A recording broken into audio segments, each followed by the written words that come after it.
Check.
Hello, Check. hello, hello, hello, hello, hello, hello, hello, hello.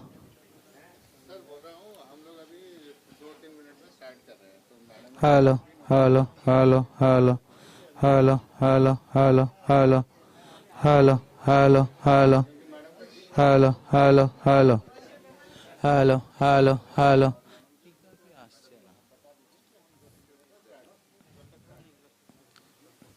Hello, hello, hello, hello, hello, hello, hello, hello, hello, hello, hello, hello, hello, hello, 1 2 hello, hello, hello.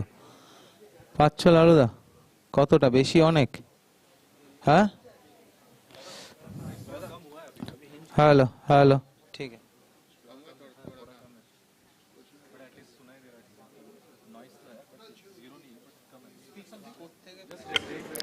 Check, check.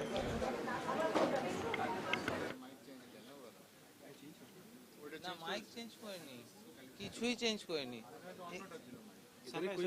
তোমারটা ছিল আমারটাই তো দিলাম, আবার তো দিলাম, সেটাই তো, শুধু মাইক আগের যে মাইক ছিল সেটা পোডিয়াম লাগে, কিন্তু পোডিয়ামের জন্য হচ্ছে না। এটা হয় টিভি কানেকশন, আর নয় আমাদের কোনো ল্যাপটপ। আমি আমারটা খুলেছি, এটা খুলেছি, এটা খুলতে পারছি না কারণ যেহেতু ব্যানারটা রয়েছে লাইভটা মানে লাইভ, কিন্তু খুলেও আলটিমেট লাভ হয়েছে, আমাকে তো দিতেই হবে।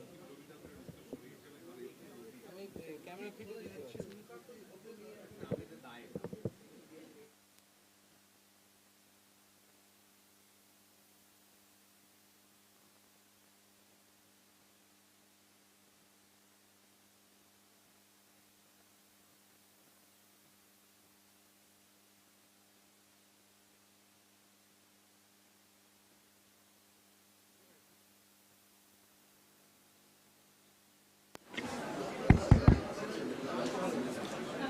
Okay. Good morning, esteemed dignitaries, distinguished speakers, honored guests, and valued participants. It is with immense pleasure that we extend to one and all a very warm welcome on this momentous occasion of the International Symposium on Quantum Computing and Innovations, ISQCI-2024. ISQCI is a premier event bringing together top researchers, scientists, engineers, and industry professionals from across the country and abroad to explore the latest advancements in quantum computing. The inaugural edition of ISQCI, organized by C-DAC Patna and C-DAC Kolkata in the sacred city of Varanasi at IIT BHU in 2023, was an immensely rewarding experience and a successful event. It featured stimulating talks by experts, vibrant discussions, and meaningful exchanges that led to collaborations, paved the way for project conceptualizations, and also encouraged proposal submissions to the National Quantum Mission. This year, the International Symposium on Quantum Computing and Innovation is jointly organized by C-DAC Patna, C-DAC Kolkata, and C-DAC Northeast in the city of Joy, Kolkata, the cultural and the intellectual heart of India. Standing on the sacred soil of Gurudev Rabindranath Tagore, let me take a moment to honor his legacy by translating piece from his timeless masterpiece, Gitanjali. Where the mind is held without fear, where the head is held high, where knowledge is free, where the world has not been broken into fragments by narrow domestic wall. where words come out from the depth of truth, where tireless striving stretches its arm towards perfections. As we gather today in this great city, which echoes the footsteps of countless visionaries and luminary scientists, let us draw inspirations from its rich legacy and drive forward the pursuit of knowledge and scientific exploration. We are thrilled and excited in anticipation of what lies in store at ISQCI 2024. As we explore the themes of quantum computing, quantum algorithms, quantum sensing, quantum cryptography, and quantum AI, we are sure this symposium would serve as a platform for insightful discussions, groundbreaking ideas, and collaborative opportunities that will shape the future of quantum technologies. We welcome you all once again to ISQCI 2024. We are honored to have with us today our esteemed dignitaries who are gracing the occasion with their invaluable presence. Our honorable chief guest, Professor Bhaskar Gupta, Vice Chancellor, Jadavpur University, Srimati Sunita Verma, Scientist G and Group Coordinator, R&D in Electronics and IT Divisions, MeitY Government of India, who will be joining us online, Sri Manajit Kumar Naik, Director, STPI Kolkata, Sri Manojit Sengupta, Delivery Center Head, Eastern Region TCS, Sri Aditya Kumar Sinha, Scientist G and Director, C-DAC Patna, Sri Dr. Chandrapati Appala Satyanarayana Murthy, Scientist G and Director, C-DAC Kolkata, Sri Jitesh Chaudhary, Scientist T and Center Head, C-DAC Center Northeast. I request the esteemed dignitaries to kindly proceed to the dais for lighting of the lamp, followed by the Saraswati Vandana.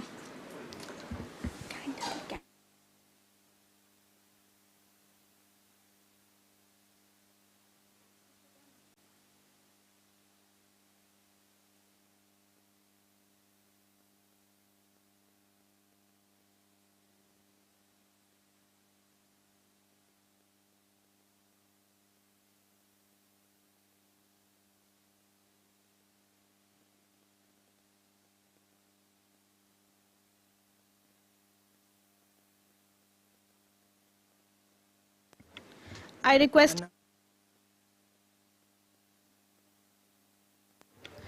request everyone in the audience to kindly rise as we seek the blessings of the Almighty before we start the proceedings of the symposium.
I now request the dignitaries to kindly take their seat on the dais.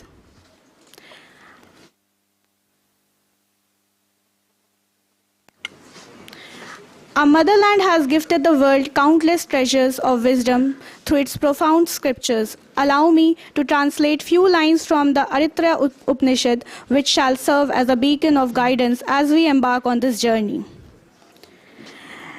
What we think should be exactly reflected in our words. The sentences we utter should be reflected in our thoughts. Oh, the ultimate truth emanent from our heart. The sentences and the mind make us capable of grasping the meaning of discourses. The teachings we hear from our gurus, we should not forget. We should not be incessant in the pursuit of knowledge. We shall tell the truth from our heart. We shall be truthful in our utterance. The preachings we learn should protect us, should protect our guru. It should protect us. It should protect our gurus. Om Shanti, Om Shanti. With those thoughts, let me request Sri Chandrapati Appala Satyanarayana Murthy, Scientist G and Director, C-DAC Kolkata, to felicitate the Honorable Chief Guest, Professor Bhaskar Gupta, Vice Chancellor, Jadavpur University.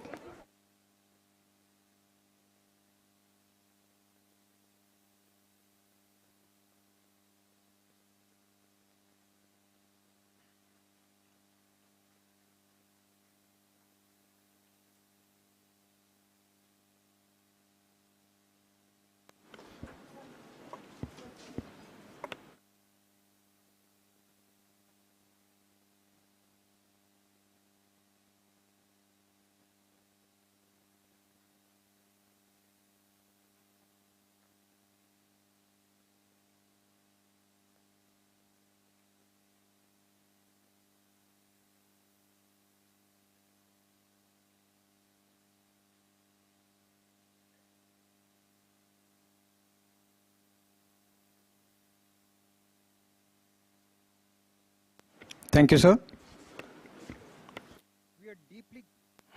We are deeply grateful to Srimati Sunita Verma, Scientist G and Group Coordinator, R&D in Electronics and IT Divisions, MIT, Government of India, for graciously joining us virtually for this inaugural session.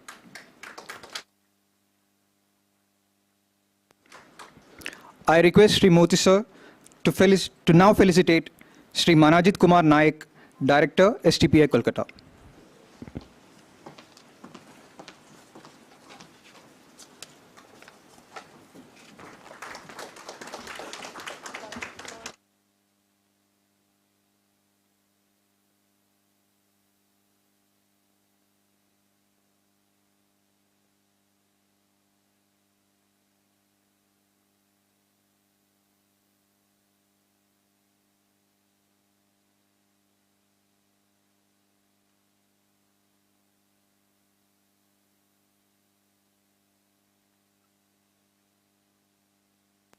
Thank you, sir. I now request Sri Moti sir to felicitate Sri Manojit Sen Gupta, Delivery Center Head, Eastern Region, TCS.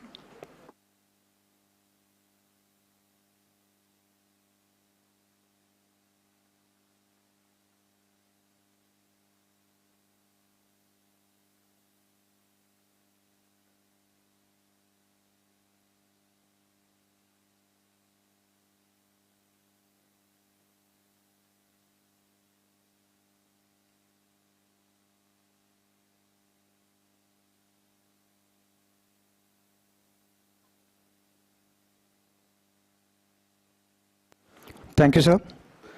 I now request Sri Jitesh Chaudhary, Scientist T and Center Head, C-DAC Center in Northeast, to felicitate Sri Aditya Kumar Sinha, Scientist G and Director, C-DAC Patna.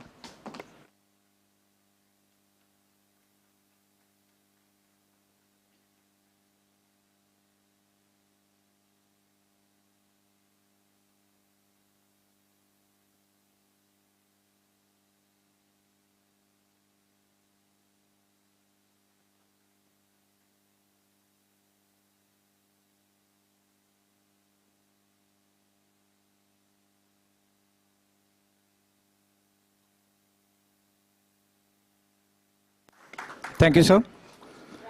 I now request Sri Jitesh Chaudhary to felicitate Sri Chandrapati Appala Satyanarayana Murthy, Scientist G and Director, C-DAC Kolkata.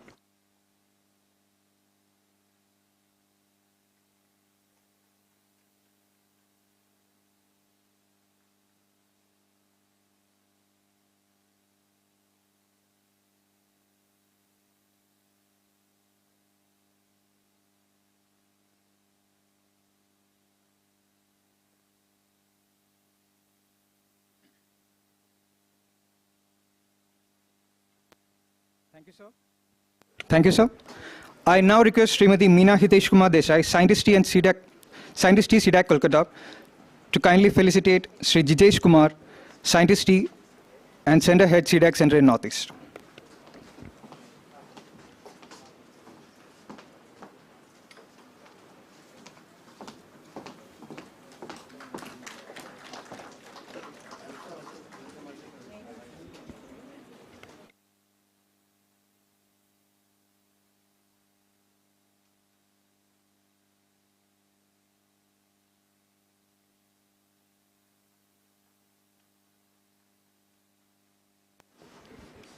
Thank you, ma'am.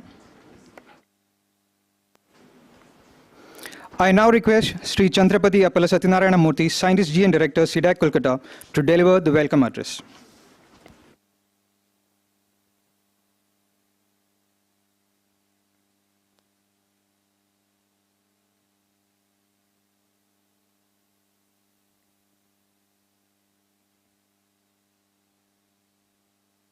Honorable Chief Guest, Sri Bharat Gupta.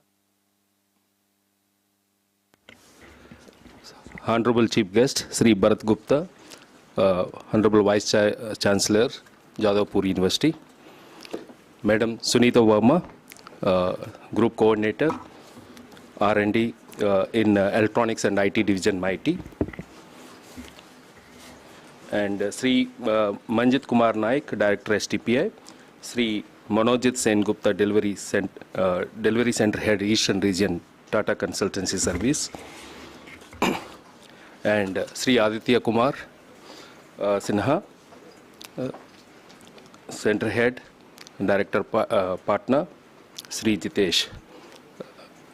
And the esteemed guests, distinguished guests and esteemed researchers and industry leaders and students. It's my honor and privilege to welcome you all to the International Symposium on Quantum Computing and Innovations 2024, a gathering of some of the brightest minds and most innovative thinkers in the field of quantum computing, and especially Eastern region of India. Today we stand at the threshold of the technological revolution, one that promises to redefine the limits of human integrity, ingenuity, and reshape of industries, economies, and societies. Quantum computing is not merely an evolution of classical systems. It represents a profound shift in computing power of potential by arsoning, superposition, entanglement, and quantum interference. Quantum systems promise breakthrough across fields, whether it is a drug discovery, accelerated in few hours, and secure encryption against evolving threats, or optimizing logistics in real time. Imagine a future where we can simulate complex molecules for drug discovery in hours instead of years, optimize global logistics in real time, or develop unbreakable encryption protocols to safeguard our digital world. There is no longer distant possibilities. They are within the reach. But however, people may be knowing about the crypto-analytical relevant quantum computer, generally called CRQC, could jeopardize civilian and military communications, undermine supervisory and control system for critical infrastructure, and can defeat security protocols for most internet-based financial transactions. This is what White House warned in 2022. Ordering that US agencies must transition to new system to mitigate that risk by 2035. This is what that US White House warned in 22, and it may be breakthrough in the 2035. But as of you all know that Google recently, the 2 days back only, produced a kind of 105 physical qubits worth of that computing power, and suggest it would need millions to literally crack the codes. Estimate we are at least 10 years out from the breaking RSA. So, and that around 4 million physical qubits would be required to do this, where they were just delivered as 105 qubits only. This is what Cho of Google writes. She says Willow doesn't change the timeline at all.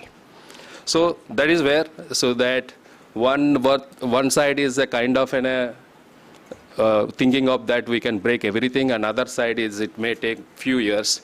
But however, the research could be, can be evolved, or research could be anytime can be break this threshold and can do any kind of things. That is where we all together here. So this symposium reflects the power of collaboration. A critical driving force in building quantum solutions, it brings together leaders from academia, industry, and government to share insights, foster partnership, and create roadmap for inclusive of quantum future. So as we advise, we must invest in talent and infrastructure. Educational institutes needs to inspire the next generation of quantum innovators. So that is where we all together, even the last 2 to 3 months, we try to collaborate with the academia, industry, and even government, as you know that ministry is supporting a lot towards the quantum computing research. So, so in closing, let us be this, basically this symposium is having 4 kind of vertical sessions where we are talking about the vertical 1, quantum computing, vertical 2, quantum algorithms and applications, and vertical 3, quantum sensing, and maybe the quantum sensing is further we are dividing into 2 sessions. So that is where we look forward, all of you collaborate and discuss that how do we together we can work. This is one kind of an initiation, even though this is the 2nd international symposium. But however, so we need to be work towards, and as I have seen in one of the workshop, our professor is saying that, so India is already 2nd place in producing the, in terms of the manpower. So you all being part of that. So that is why we look forward into further. See, the first level UAE is there, European Union. Then 2nd is India. 3rd is America and China.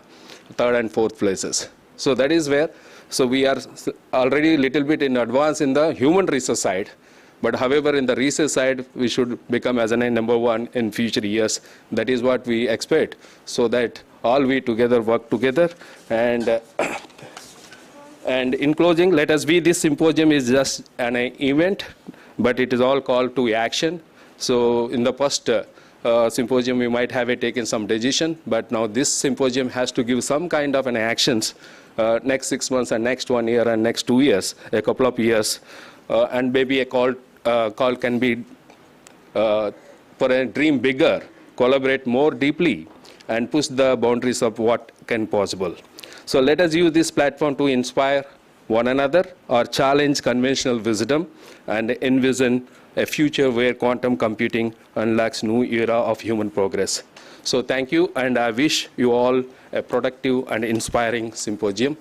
And due to the time of our honorable chief guest, I request, please, sir, you give the inaugural for that, because of he is having another, and we are very thankful to you as you being attending and giving importance. So even though you have another session at 11 o'clock, so that is, we are all grateful to you, sir. Please join, sir.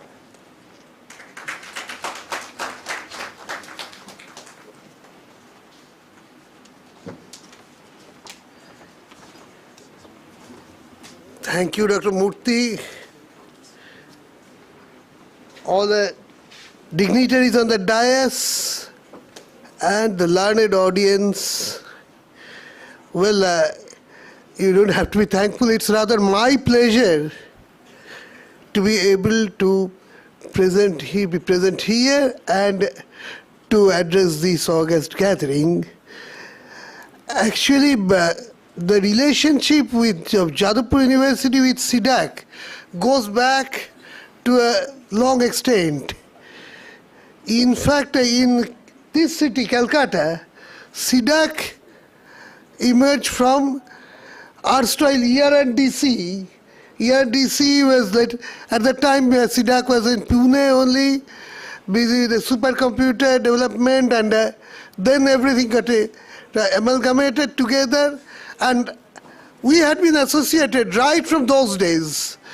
In fact, in the ERNDC times, maybe none of you were there. Brigadier Dr. G.K. Dev was the director of this. You were there, right? He was my PhD examiner. And he was a great man, a pioneer in EMC research, EMI-EMC. He was the leading beacon in EMI-EMC research.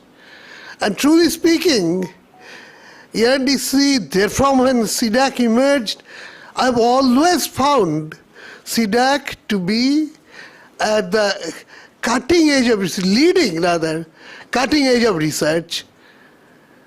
So it's no wonder that today they have arranged such a symposium not only for the first time but for the second time, because they had always been at the cutting edge of research.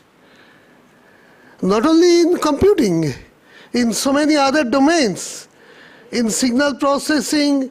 I remember those days with you where even few years back, Professor A.K. Dotto, erstwhile ISI, he was associated with you, Professor Dotto and myself, we supervised some PhD researches together. Some of the people who worked here too. And one of them, maybe some of the worked with him, is now in academia in IIT Kharagpur. Shamal Kumar Das Mandal. Shamal is one of my very favorite students, starting from BTech to PhD. He had always been my student. Okay, anyway, leaving alone the reminiscences and all those projects with all those works with sensing. I'm today really am very glad to see.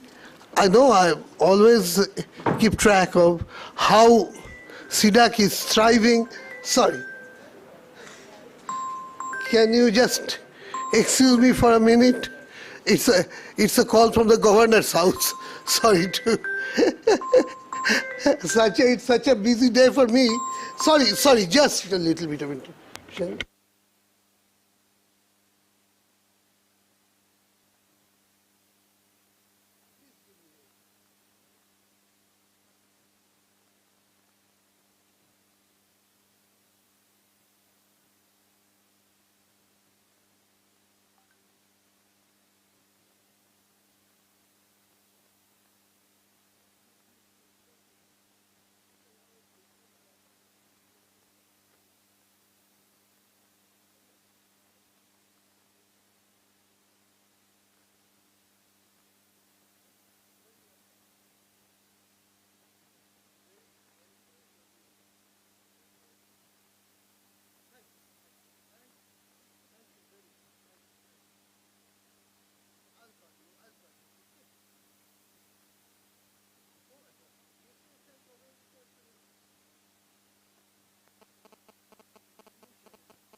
Sorry.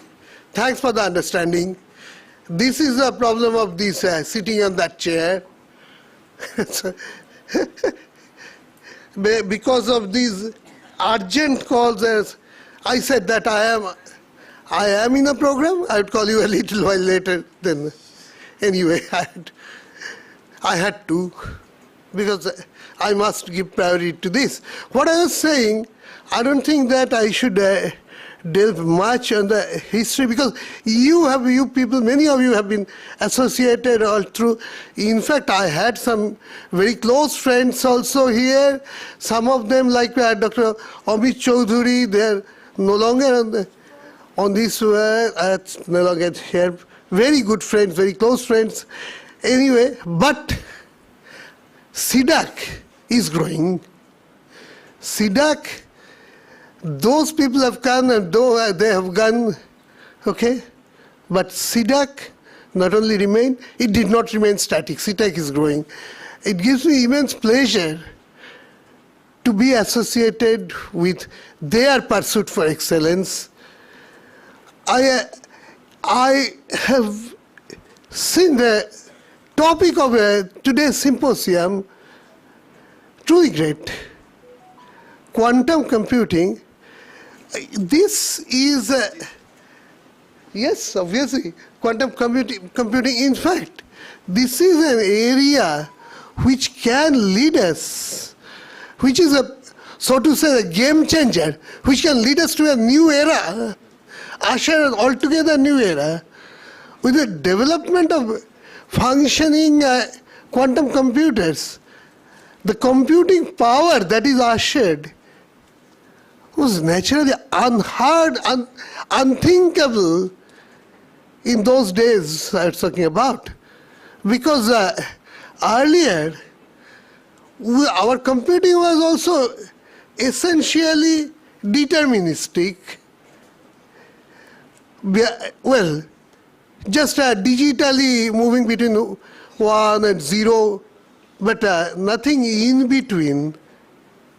Once we probe into what's in between, we can get in touch with so many probabilities. Our power can be increased many folds, just not 1 and 0. That means the quantum world has to be probed. The probabilistic nature of that world has to be grasped, to be understood, and that's what is being done in these days as the development of the game changer technology. A new epoch, a new era is thus being hailed. And I'm very glad that C-DAC is helping there, is associated with bringing that new era, ushering in that new era. And I have got the chance to be with you there. In fact, the verticals Dr. Murthy was chosen. Each of them has a potential to contribute greatly to the development of human knowledge and, so to say, the development of human civilization. Quantum computing, releasing so much of computing power, quantum algorithms. That's really a great field, because that would lead us to think in new ways, not just conventional ways. Newer choice makings, newer algorithms to find our path from among the maze,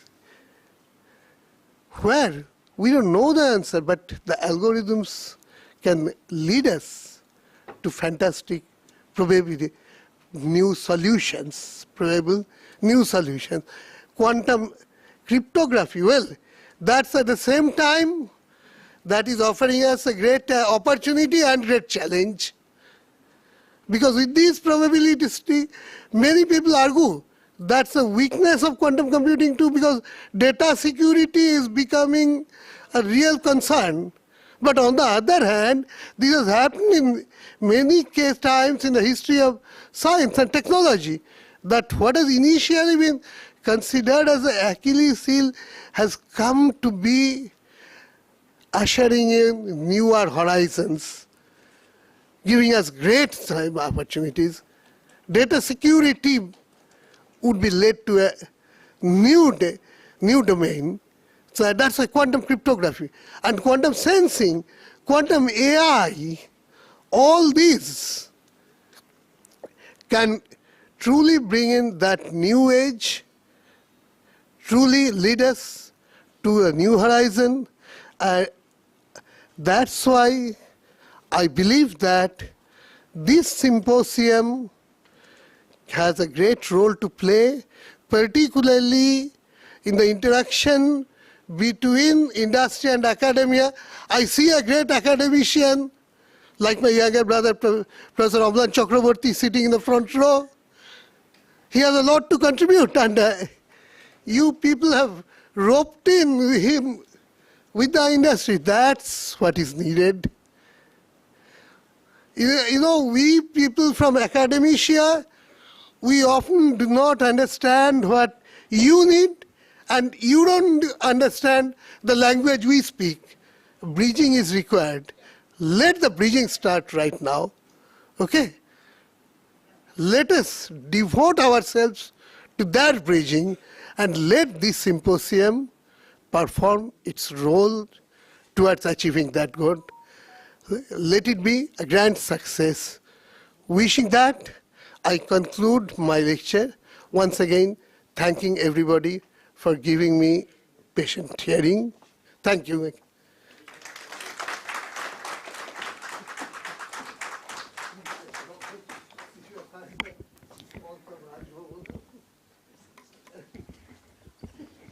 Thank you, sir, for your precious time, invaluable words, and gracing the symposium ISQCI 2024.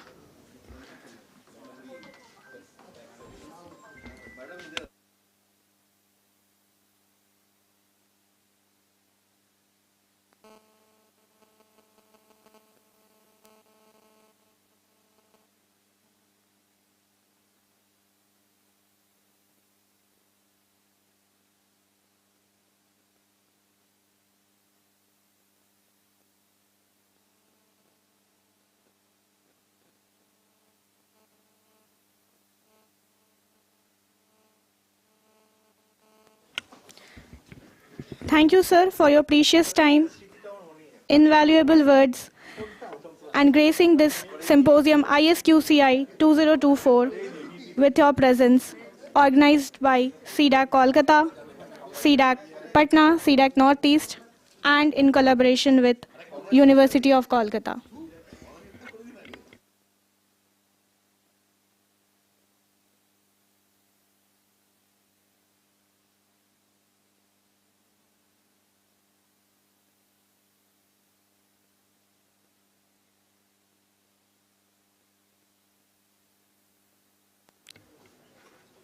I now request Shri Aditya Kumar Sinha, Scientist G and Director, C-DAC Patna, for the theme address of the symposium.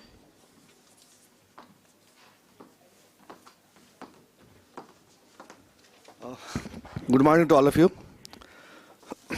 Dignitaries on the dais, our colleagues. We have the very good speakers out here. Participants, good friends from academia. Professor Amalan is here.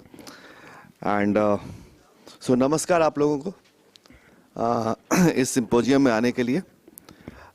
We have a director from C-DAC Chennai is also be present here today. And so I have been told to just set up the theme that what exactly is the we are going to talk about the things in these 2 days. So quantum computing and then quantum things, if you know, it has got a long history. Any technology, if you talk about, it has a kind of history of almost 100 years to start with. And then it gets matures, okay? And similarly, quantum has started long back in almost 1900. In 20th century, it has been started, early 20th century. And early 20th century was mostly people were doing the theoretical studies. People were doing the foundational work for the quantum computing. Let us start with the Max Planck and his quantum hypothesis in 1900. Then we have the great scientist Albert Einstein has put up the particle wave duality theories and all. Niels Bohr has done a lot of work on this side, which was the foundational work for the quantum computing, for the atomic models, quantum chemistry and all. Heisenberg's uncertainty theories, Schrodinger's and quantum wave mechanics, Dirac's quantum field. So these are some of the important foundational work which has been done in the first half of the 20th century. And then all those theoretical study has been put in the practice in almost 1940s kind of things, when you had invention of the transistors, we have laser technologies, quantum electrodynamics has been developed in 1940s. We had Bell's theorem and quantum entanglement has been conceptualized in the 1964. And then semiconductor physics, all those things have been developed in between 1940 to 1980s and all. That was the theory. Then the things would become in the practice. And then we came to the emergence of the quantum technologies, okay? And I can say that it is between 1980s and onwards, where we had started with the quantum key distributions, quantum cryptography in 1984, by somebody call it BB laws, who are the experts can understand, is BB84 protocols developed by Charles Bennett and Gilles Bassard. So those were the people those started on the quantum cryptography side. Then quantum computing concept came to the in the picture in 1981 by Richard Feynman, okay, a great Nobelist and Nobel laureate, and then he had talked about to simulate the whole nature. That was his kind of concept, that using the quantum we can simulate the whole nature. And he has actually laid the ground-breaking work up for the quantum computing. David Deutsch again has a concept of quantum computers that he has proposed in 1985. Then quantum Hall effects, all those were the kind of things which has been developed during this development of the quantum computing side. And an experiment was done. Experimental verification was done on the quantum entanglement side in 1990s by Mr. Dr. Alan Aspect. So these are the works which has put the foundation for the quantum computing, and what kind of the modern technologies, modern developments we are talking about today. All these efforts of last 100 years has been put in, and then 2000 onwards we have started working on the application side of the quantum as well. So we have started developing the qubits. We have people talked about the quantum, so that Google talked about the quantum supremacy, where we are going to have a better or faster system than the classical system and all. And then we had quantum algorithms has been developed in the many areas, like source algorithms on the factoring the large numbers. Then you have for searching, you have the Grover's algorithms and all. So those were the kind of work which was been carried out, and that has still people are working using that. A lot of quantum applications has come into the picture, like on the financial side, on optimization side, logistic optimizations and all. Material science discoveries, all those things have started working today. And today, in the quantum communication side, people have started working on the quantum internet, QKDs. Quantum sensing is another area which was been getting popularized, and then we had C-DAC Kolkata is also working on that. Is basically application of precision management, okay, precision measurement actually. So there we had started working on that on various areas, like applications like gravitational wave detections, LIGO people call it, navigations, medical imaging. We have started working with. And then quantum magnetometers and accelerometers are also been into the force nowadays, and people have been using this particular thing for the various applications. Quantum material is another areas on which we have substantially we have progressed in the quantum AI. In fact, similar kind of projects what C-DAC Northeast is doing on the quantum AI side. A lot of global investments are coming up in this quantum side. We have seen that. And we have seen that technology would take a shape when we have these investments are coming to that. So we have a lot of investments are coming to the quantum side. USA, China, India, as Murthy mentioned, that we have great human resource power is getting generated in this quantum side today. So we are also expecting that we'll have, government is also supporting that, so industries are also coming up. So we can have a lot of investment is going to come up in this quantum side. And if you talk about the future directions, we have we think about the scalable quantum computers, quantum cryptographies, and some part of sensors for the healthcare, for other domains. Already we have we are working on this quantum computing side, where we have integrating this HPC power and with the quantum mechanics and all. So those things have already been into system. Simulators on the quantum, basically we're working on that. Quantum networks and quantum internet is another great area on which we are working today. So these are some of the aspects that we already have seen that people are working around the world. C-DAC and also we are into those domains. In fact, different C-DAC centers are working on the different domains.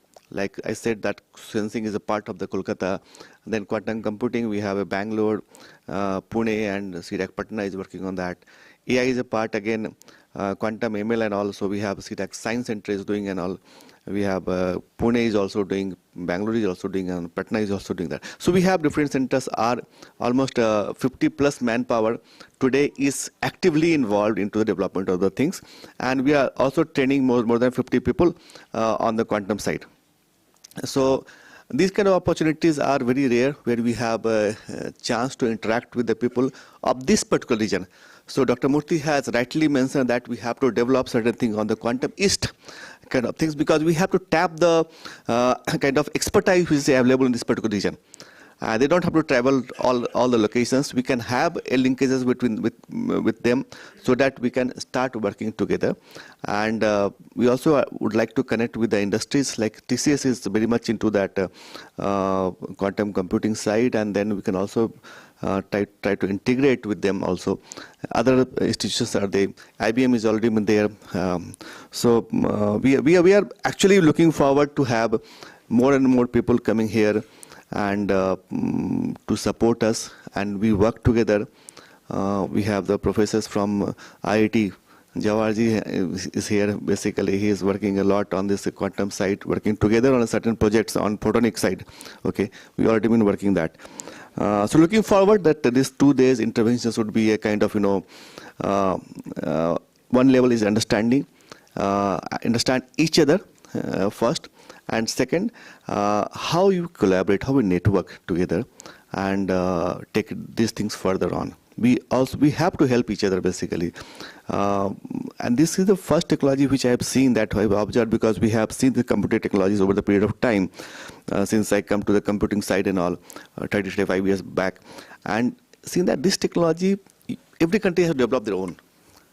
They're not going, the other country are not going to collaborate, because there's such a potential technologies which has the power to change the humanity. So everybody has to contribute and develop the kind of things our own. So I'm expecting that we can collaborate together to develop all those aspects. And looking forward that next 2 days, we also had 3 days of a workshop where we had conducted trainings for almost 30-40 people to train them on the quantum side and all. It's almost 24 hours of intervention was there, and that was also very helpful to the newer people coming to the quantum domain. We're also going to have a kind of a MOOC kind of course that we're going to launch very in the near future. It's called LearnDex, Quantum LearnDex.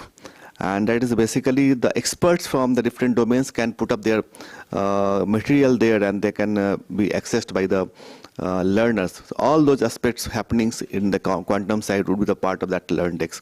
You can learn.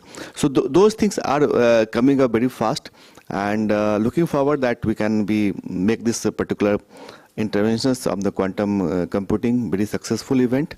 And this is the second edition, and we have to see many more editions in this eastern part of the country. Okay, so thank you very much. Venkat has already been there, so he was in the first edition as well, and he is now very popular man because book is very popular. Okay, and so I'm really appreciate that you have took out your time and then be part of this particular event and all. Thank you very much.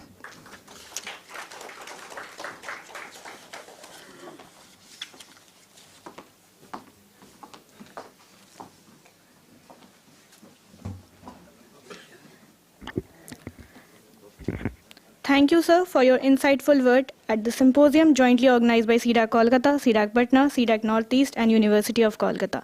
Moving forward, I now request Shri Manojit Sen Gupta, Delivery Center Head, Eastern Region, TCS, to address the symposium.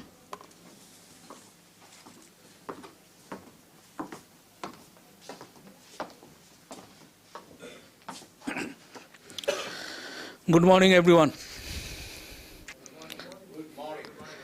Good. I was looking for some reaction.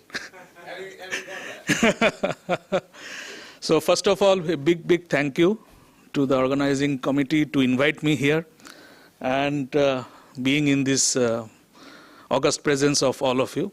So it is a big opportunity for me to share the same dais as the distinguished speakers. Now, few things I will like to share. Again, first thing is the disclaimer on the table. Okay, I am an engineer by profession, not into research, and I was a good student though. Okay, and had very strong interest in physics, fundamental physics, but because of whatever economic reasons, I have to get into a job, and here I am. But this topic is close to my heart, so I keep reading on this. Different articles which I can put my hand on. So I will probably share my point of view on this topic. Okay. First thing is, although this is on quantum computing, I will like to bring in a perspective that in the last 2 decades, we have seen 4 important technology breakthrough. Okay. I am considering after the internet exploded in the late 90s, you have Internet of Things, you have cloud computing, AI, Gen AI, and quantum computing. Each of these technologies have huge potential on their own, but also have limitations. For example, without cloud, AI, Gen AI could not have been such a big game changer as we talk today, because cloud has lowered the entry barrier for AI, Gen AI use cases to be experimented. Okay, quantum computing will further lower that. Okay, so basically what I'm trying to say is we have to look at these 4 technologies as a whole package, because individually they have huge potential, but their impact will be 1,000-fold amplified when they come together. And we are at that stage where all these 4 technologies are aligned to give that big explosion for us. Okay. Now, obviously, there are a lot of use cases in the industry. People have started experimenting it. There is a concept called from a service side, which I represent as being part of TCS. There is a concept called quantum as a service, okay, which is being packaged by all the hyperscalers now. Okay, so you will have that, like you can have a cloud computing on lease, on hire, on rent. You will have quantum computing capability being provided by Azure, Amazon, Google, and you can put in your use case and experiment on that. Okay. TCS, I think my previous speaker mentioned that we are into quantum computing. A lot of you may or may not be knowing that we have a very strong research team. Okay. Even in Kolkata, you have almost 150 plus scientists, researchers who are not like me as an engineering by academic background. They are pure play researchers and they work on different industry domains. We work with our customers as well to kind of cultivate on their use cases. Obviously, a lot of customers are experimenting on AI, Gen AI use cases. They are experimenting on quantum use cases as well. And we have almost 1,000 plus customers that we support from Kolkata alone. Okay, and they are mostly big names, all well-known logos that we are serving. So in a quantum computing space, already people have started experimenting. You guys may be already knowing better than me. You have JP Morgan Chase, HSBC experimenting on the finance side, quantum computing on portfolio rationalization side. You have Airbus looking at material science. Okay. You have DHL, you have Volkswagen, DHL looking at their logistics, Volkswagen looking at their supply chain optimization. So all these people are already in the field. They're trying to take business use case and see where it takes them, okay, at an experimental stage. Within TCS, 2 things I would like to mention. We are focused on 4 areas, and we have actually patents filed. 13 plus patent files already, 30 plus papers published from TCS associates. And the 4 areas we are basically looking at is quantum cryptography, simulation. We are looking at quantum machine learning, we call it QML, which is quantum assisted machine learning. And we are also looking at, what is the 4th thing? And the sensing. So on the sensing side. So these are the 4 major focus areas that TCS has. We have been part of the National Quantum Mission, different groups. Our associates have contributed there. And one expectation that we welcome is to bring in our customer point of view on that forum. Okay, and we have access to global customers across industries. So I think that will be a very useful benefit for all the different groups that is actually working on building on this, the whole technology shift. Now, I probably will end with 2 more things. First thing is, which is I'm very passionate about it, and I would like to mention it here. Our species does not have a good track record of leveraging technology for the right purpose. Okay? Mostly when a new technology has come, if you go through the history, it has been used for some kind of control of power, some kind of domination, okay, on someone else. Okay? This is the history that we have. This technology, my earnest request to all of you, whoever is engaged on this field, we have to absolutely ensure that this gets to the right hand for the right purpose. Okay? And we have existential threat in certain areas and huge social inequity in certain areas. Climate change can be the simulation can happen on climate change scenarios, okay, where quantum computing, AI can come together. Okay? So these are some of the areas where this technology should be leveraged, okay?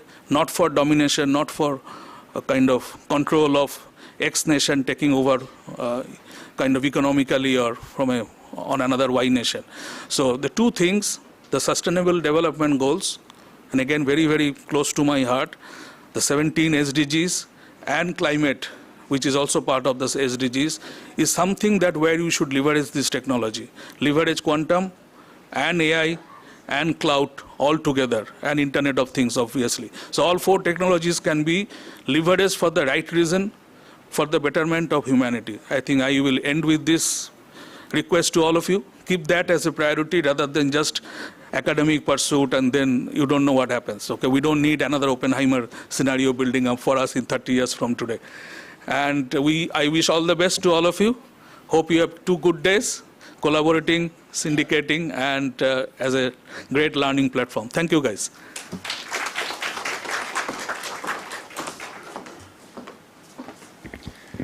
Thank you, sir, for your valuable perspective. I now request Sri Manajit Kumar Nayak, Director STPI Kolkata, to address the symposium.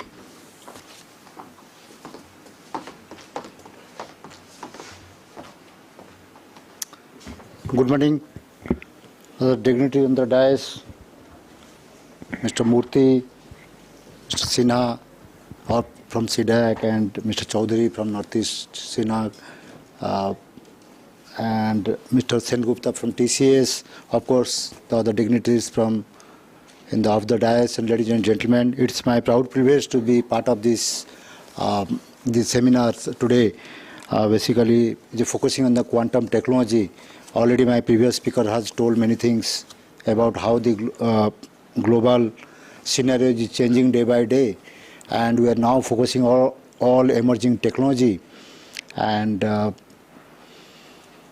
yes, we are working on all emerging technology, like starting from AI and blockchain, IoT, robotics, 3D printing, then so many cyber security domain. We are working in many various domain, and quantum technology one of that very much thrust area where also government have having a lot of focus, and entire world is working on this.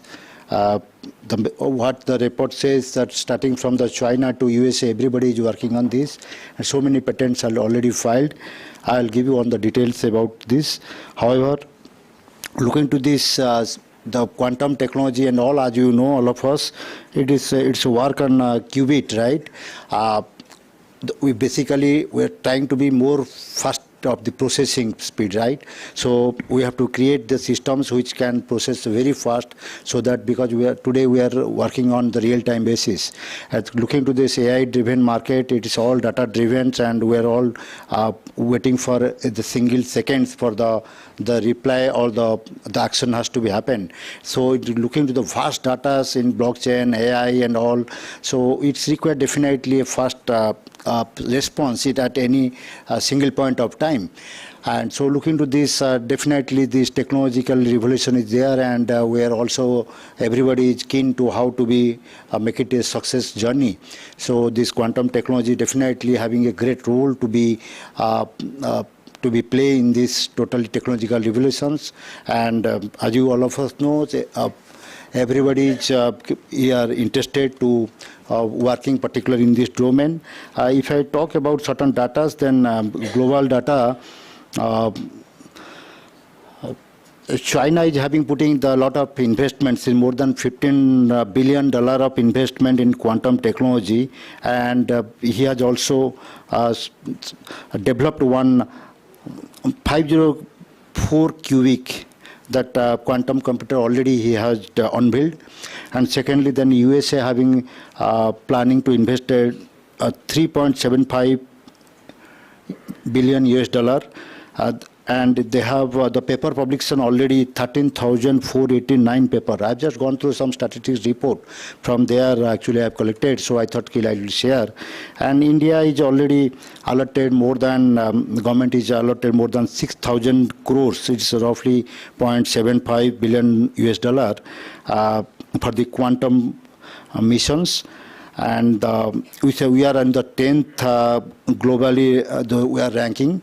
And till now, is last 2 years actually more than 40 startups which are working in quantum technology.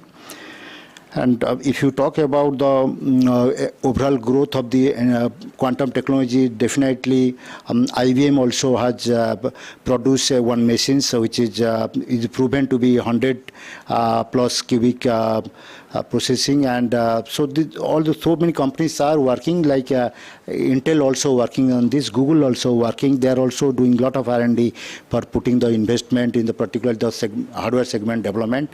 So entire globe, like more than 70 countries is working on this. Those who are interested to sustain in the technological domain, and they are doing research in the hardware field as well as the processing side, right?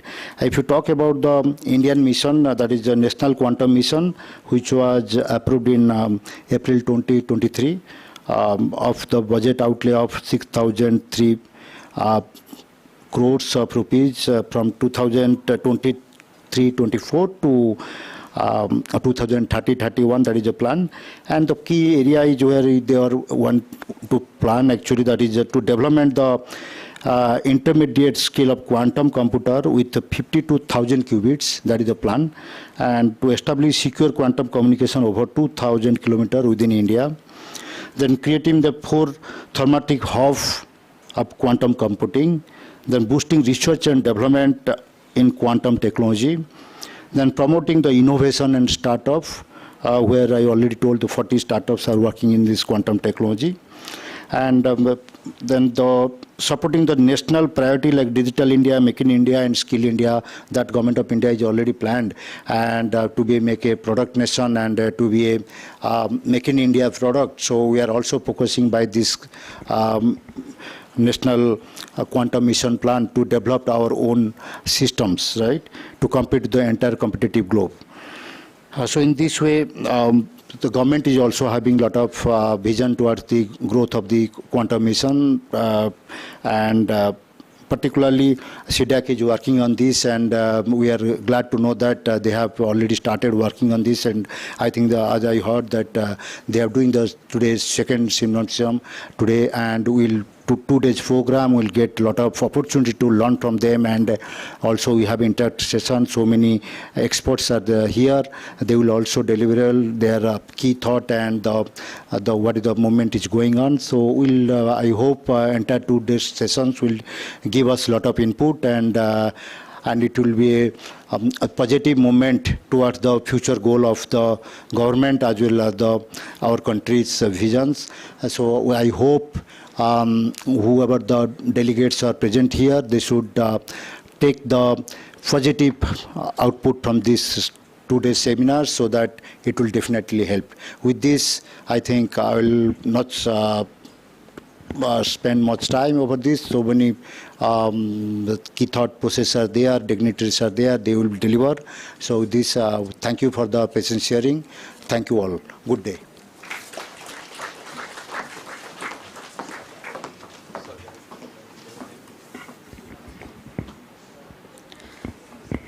Thank you, sir, for your insightful address.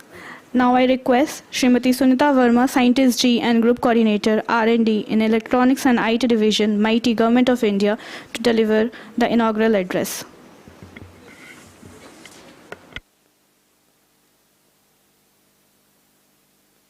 Yeah, good morning, everyone. From the industry, from the academy, C-DAC. It's my pleasure to be part of this International Symposium on Quantum Computing and Innovation. First of all, my apologies for not being there in person. I'd love to be there with C-DAC, Patna, and Silchar together organizing this symposium. The verticals that have been identified in the symposium are very important and very relevant in the present scenario. With the quantum mission, National Quantum Mission of DST announced this year, it is very relevant that all the activities that are being done are in synergy with the quantum mission. The 6,000 crore mission has 4 pillars in which the thematic hubs, the T hubs have been formed. One is the quantum computing area, other is the quantum sensing, quantum communication, quantum materials and devices. So, going by the mission's thrust or the focus, I think the symposium is in line with that. And looking at the global, the various initiatives that are being taken globally, I think India is not far behind. We still need to catch up, but I feel that with the correct push that is being given by the government, the industry which is keen and is totally in support of the government initiative. I can see IBM TCS here as part of the symposium speaks for itself, how the industry wants to collaborate and be part of this initiative. And with the academia coming in together for bringing in the futuristic research as well as the existing collaborations that can happen between the industry and the R&D organizations like C-DAC. So I feel that this is something that is required and is and will place us at par with what is happening globally. I would like to outline a few initiatives that MIT has taken in the area of quantum technologies. As you know, we have the National Computing Mission, and C-DAC has built an expertise in computing, and we want to take it a step further by seeing that C-DAC also has expertise in the quantum computing.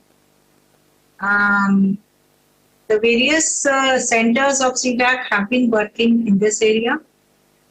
And MIT has been funding C-DAC. They have got fund from the Quantum Mission also towards certain initiatives that they have started. So we have tried to cover all the areas in the quantum, be it computing, sensing, materials, photonics, quantum communication, and quantum sensing. So, first of all, Betty started with the development of quantum simulator, QSIM, which was initiated somewhere in 2019. And a quantum simulator has been developed by C-DAC, IC Bangalore, and IT Roorkee. It's a 12-bit simulator which is available for the researchers online. They can access it and do their simulations. And we have another phase where we are planning to upscale it to 30 qubits, so which will also be available for the researchers taking up the research in the area and using the simulator. COE and quantum technologies was set up by METI's funding. About 80 crores had gone at ISC Bangalore, RRI Bangalore, and C-DAC Bangalore to develop the basic building blocks of the quantum technologies. There is a sophisticated infrastructure which was given with the dilution refrigerator, control systems being developed, processor being developed by ISC, control systems by ISC, C-DAC Bangalore. And this has resulted in 4-qubit processor by ISC. And ISC now has a bigger mandate of delivering, being one of the key hubs in the quantum mission. We are very proud that what started as a small initiative from METI has been taken up under the quantum mission, and they'll be able to deliver the objective of 100 qubits to 1000 qubits that we are targeting at the quantum mission in 8 years. Also, there is a center which has been established where a superconducting based quantum computing reference facility be set up at C-DAC Bangalore. We are targeting 50 to 100 qubits of a reference facility. Basically, what we are targeting is an open architecture where we'll be getting the different subsystems of the components of the quantum computer, integrating it here to get an insight into what is involved first at the integration stage. These will be all bought out subsystems, and then later on we'll try to develop our own and replace them. So it is not, it will not be very vendor specific, but we'll try to have an open platform for the facility. And the facility thus built will be available immediately for the researchers and the startups for using it for developing applications in the quantum. Another initiative with respect to quantum communication has been in the metro area quantum access network, which we call MACAN. This was to set up the quantum communication and quantum key distribution between SETS Chennai, IT Madras, and ARNet Chennai.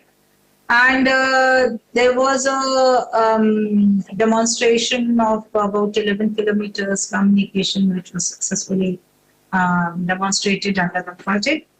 And this has been taken up further as a KILA project under the quantum mission also, where it is being funded by two IT Madras under the mission for a scaled up version.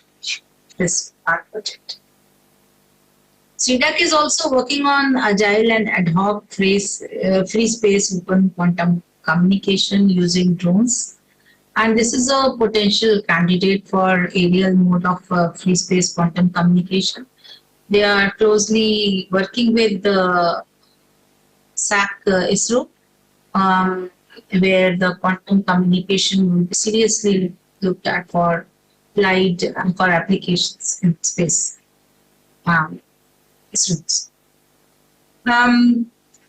Also, BT has funded project for development of an HPC-based quantum accelerator. This accelerator represents an advanced iteration of quantum simulators, which will be boasting of the enhanced efficiency in terms of simulating a greater number of qubits with faster speed. The accelerator will be designed using the vectors, GPUs, and FPGAs, and seamlessly integrate it with supercomputers. Our ultimate target is integration of our HPC systems with quantum for solving real-time problems, where seamlessly integration of HPC with the quantum can expedite the transfer of data and the applications, taking up applications in the integrated fashion, in an efficient way. Also, we are complementing this initiative with the quantum machine learning project, where we have different applications in quantum, where we'll be taking up real world challenges in the sector of healthcare, geology, surveillance, and weather forecasting for harnessing the quantum computers' efficient problem-solving ways. And this is being done by C-DAC Bangalore, along with the startups, and some ministries are involved, where the real-time problems of the ministries will be taken up. Also, recognizing the threat which is posed by the quantum computers to the conventional cybersecurity solutions which are at present prevalent. METI has initiated a project to secure the public key infrastructure for the post-quantum era, and utilizing the NIST-approved quantum cryptography algorithms. The project ensures the resilience of PKI against the quantum-based attacks. As a stakeholder of quantum mission, METI is set up to focus on the R&D endeavors which are within the realms of quantum computing and quantum cryptography. Other areas that we have ventured into are quantum photonics, quantum materials, where our society, CMET, is closely working on the quantum materials part. And at ISC and IT Madras, we have set up centers for quantum, I'll not say quantum, but photonics ICs, which will be later on utilized for quantum applications. So, we are slated to take more projects and more initiatives in this area in sync with the quantum mission. At present, we have around 17 projects which are running to around 512 crores going at present, and some have just been closed. And we are committed to fund more in this area, along with the startups and industry and line ministry applications. And of course, we are METI works in the applied research area, so we are focusing more on the applied research, where the quantum applications can be used for real-time problem solving. So collectively, all these initiatives are aiming to So collectively, these initiatives are actually trying to encourage or boost the standing of our country, nation, the Quantum Vision, METIS initiative, DOT's initiative, to be at par with what is happening globally. We are looking forward to international collaborations also. We would love to hear from this symposium where the international collaborations and industry academia participation or C-DAC or R&D organization industry participation can take place to reach that goal. I wish this symposium all the best, and I look forward to a very useful discussion and some takeaways from this symposium which will lead to the further growth of this area. Thank you.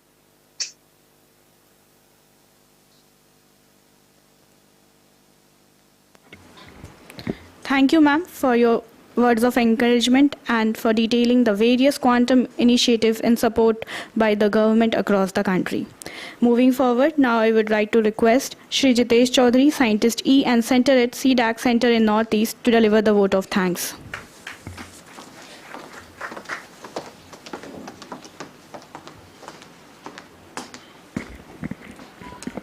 A very good morning to all. Respected dignitaries on the dais, off the dais, and Madam Sunita Verma, she is joined online. I will not take much time because it's been already a 75-minute session. We don't know that how this 75 minutes has been passed, so that shows how interesting this topic is. And I hope the next 2 days is going to be like this only, that it will flow in a time that you will not realize that just this 2 days has been passed. With that best wishes, I am honored and privileged to propose vote of thanks for this inaugural session. It's on the behalf of organizing committee, my heartfelt and grateful thanks to our chief guest, Shri Bhaskar Gupta ji, who has been spare his time from his busy schedule, and still he managed to come for some minutes and inspiringly motivated us for this symposium. I extend my thanks to Madam Sunita Verma. She is a leading light in the fraternity of R&D and technology domain. From the mighty and from the ministry side, she is always be an inspiring figure for C-DAC and pushing C-DAC for achieving new frontier in the technology domain. So ma'am, thank you very much for your time. I also thank you Shri Nayak ji, Director STPI, and Sen Gupta ji from the TCS for sparing their valuable time to come and join this symposium inaugural session and giving an opportunity and insight about the latest trends, challenges, and the new requirement coming up in this domain. So sir, thank you very much, both of you. I thank our own Aditya sir for again joining not only as an organizing team member but also mentor for this symposium, who has led the first session in the BHU, IIT BHU, and now he has proposed for Calcutta, and I hope the next one will be in the Northeast. And finally, I would like to thank the host of this session, our center head C-DAC Calcutta, Shri Chasmurthy sir, for allowing us to host this entire symposium at C-DAC Calcutta in the beautiful city of Calcutta. It will not be finished if I not thanks the organizing team, participants, and our learned speakers who has come all the way from different parts of country. So thank you all of you for joining us, and will be ahead many interesting sessions coming up in these 2 days, and looking forward that everyone will get something out of this entire symposium for their future and their requirement. Thank you very much.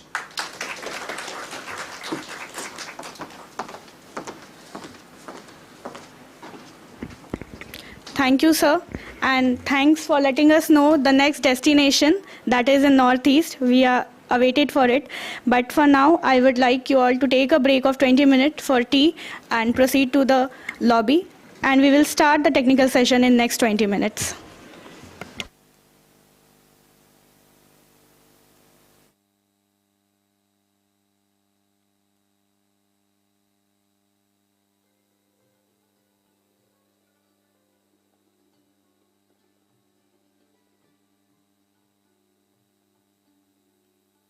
Just a small correction. The tea break will be only for 10 minutes. I repeat, the tea break will only be for 10 minutes, not 20 minutes. Request all of you to be back in 10 minutes after having tea. Thank you.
hello, hello, hello, hello, hello. Hello, hello, hello, hello, hello, hello, hello, hello, hello, hello, hello, hello, hello, 1, 2, 3, 4, hello, hello, hello, hello, hello, hello, hello, hello, hello, hello, hello, hello, hello.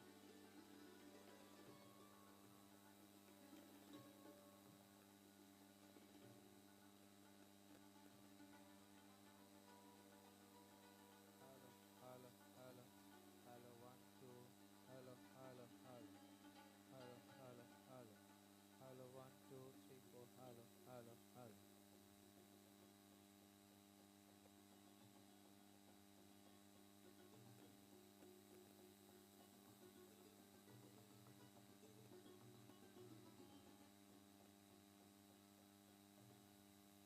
Hello, hello, hello, hello, hello, hello, hello, hello, 1, 2, 3, 4, hello, hello, hello, hello, hello, hello, hello.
request all of you to kindly settle down so that we can start with our sessions.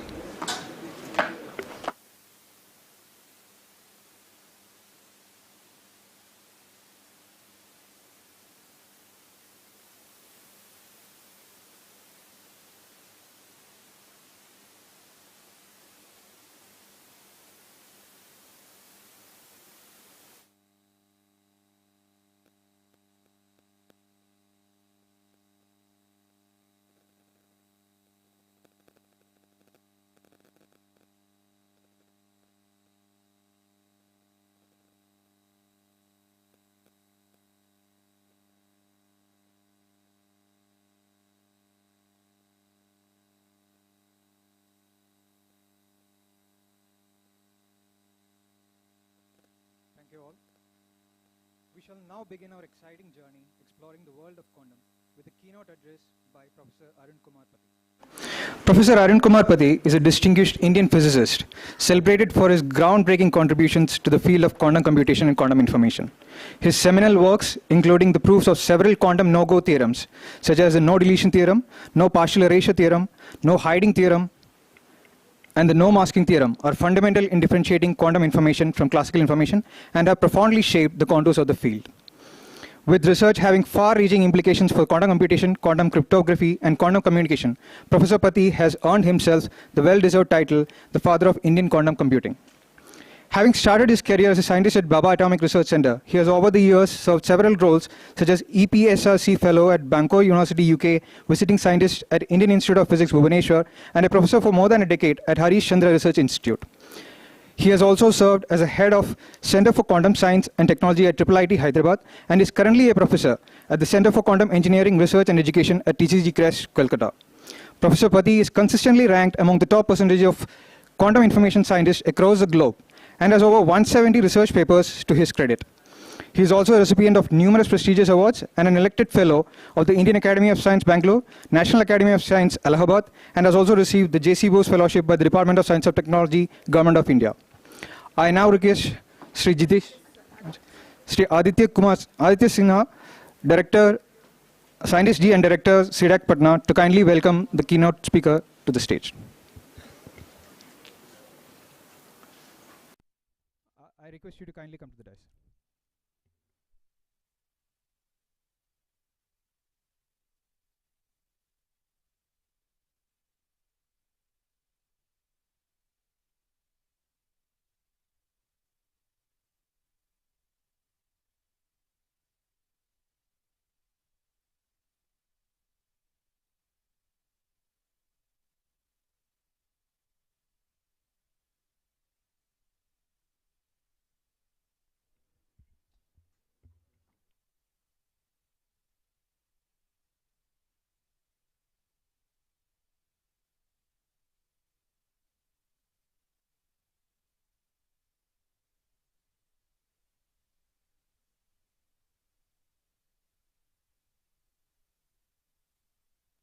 Thank you, sir. We hand over the session to you, sir.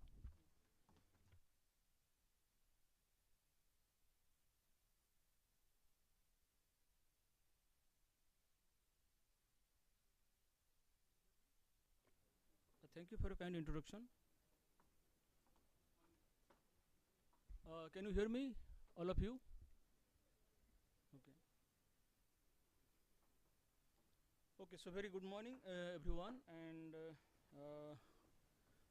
we are running a little late, so I hope to stick to time.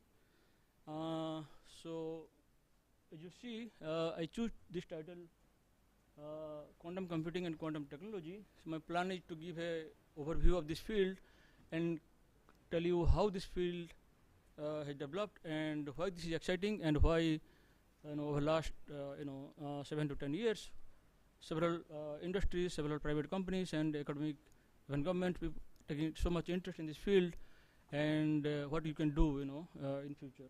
So that is the plan. Is not working? Slowly. Hello.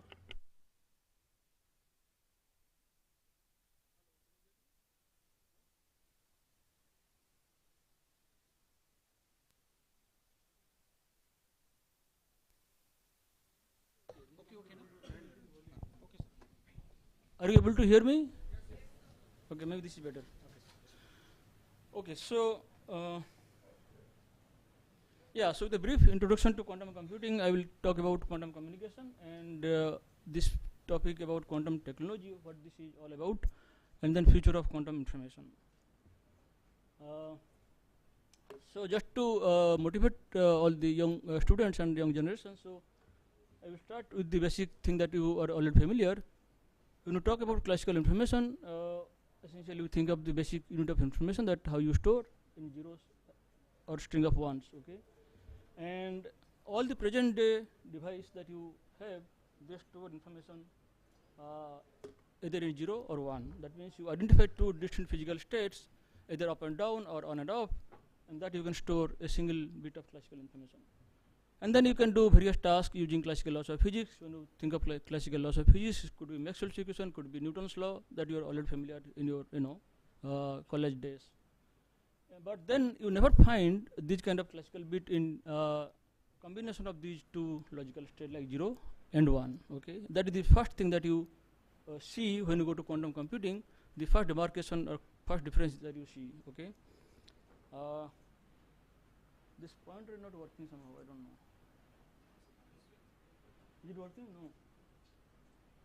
Anyway, so okay, so when you think of computing, classical computing, essentially you have a processor and then you have a string of classical bits, and then the processor processes the information and then you get some output. Okay, so whether this is your desktop or laptop or any supercomputer, essentially you have this block. Okay, and then if you think of communication, you have two sender, Alice and Bob, and Alice can encode some information and send this information over some classical channel, and Bob can decode it, and then they can do back and forth and they can do some task. Okay, and before 1960s, people were thinking that classical information or information science is something different compared to physics, because when Claude Shannon developed his information theory, it was more kind of axiomatic approach, more like abstract approach that he developed. So people thought that there's two different subjects, there's no connection between this physics and information science.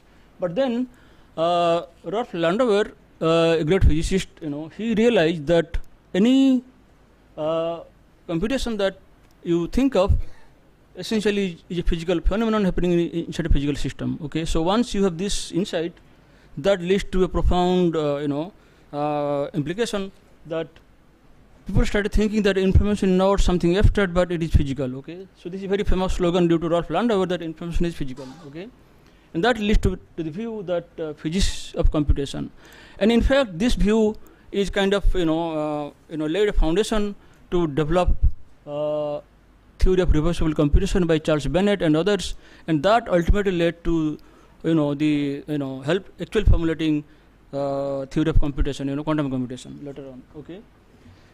And as all of you will agree that physics basically involves foundational work, but then those kind of foundational or fundamental work ultimately leads to technological development, and you can cite many examples starting from computer to internet to all the electronic gadgets or even communication system or internet, all these things that you think of. And presently we are talking about quantum technology. Okay. So when you talk about quantum computing, as some of you already know, this was a great insight due to Richard Feynman in 1982. He was trying to think of how to simulate complex quantum systems in a classical computer, but then he realized that that may be very inefficient.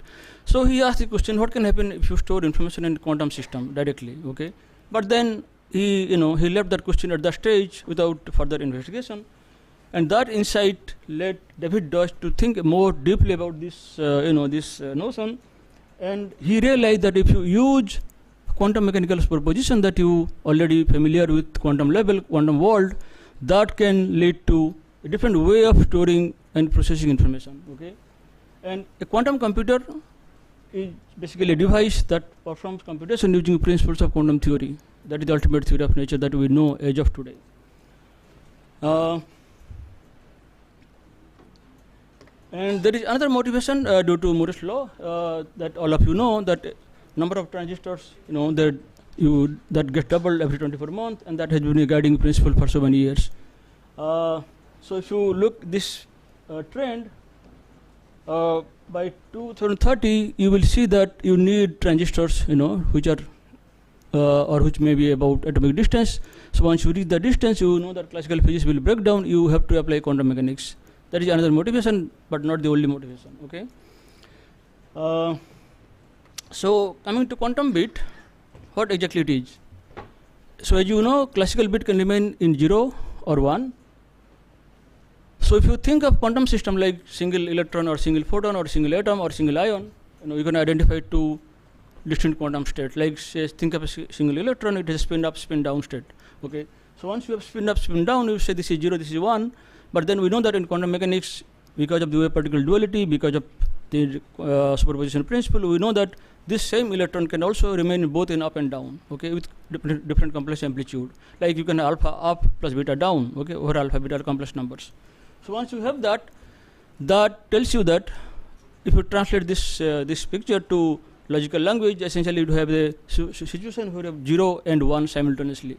So this is essentially the notion of quantum bit that you encounter, and you can store information in either spin or a photon or atomic level. As I said, you can choose any quantum system to do so.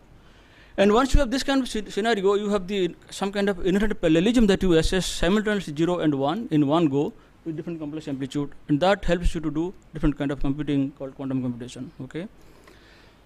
So as you can see pictorially here, classical world you have two distinct states, but in quantum world you have two, combination of these two. But if you want to read out the measurement, if you want to read out the result from your computation, you need to do measurement. And as you know, in quantum mechanics, if you do measurement, the state will collapse, and you will get either 0 or 1, that is up or down. So you will get one classical bit.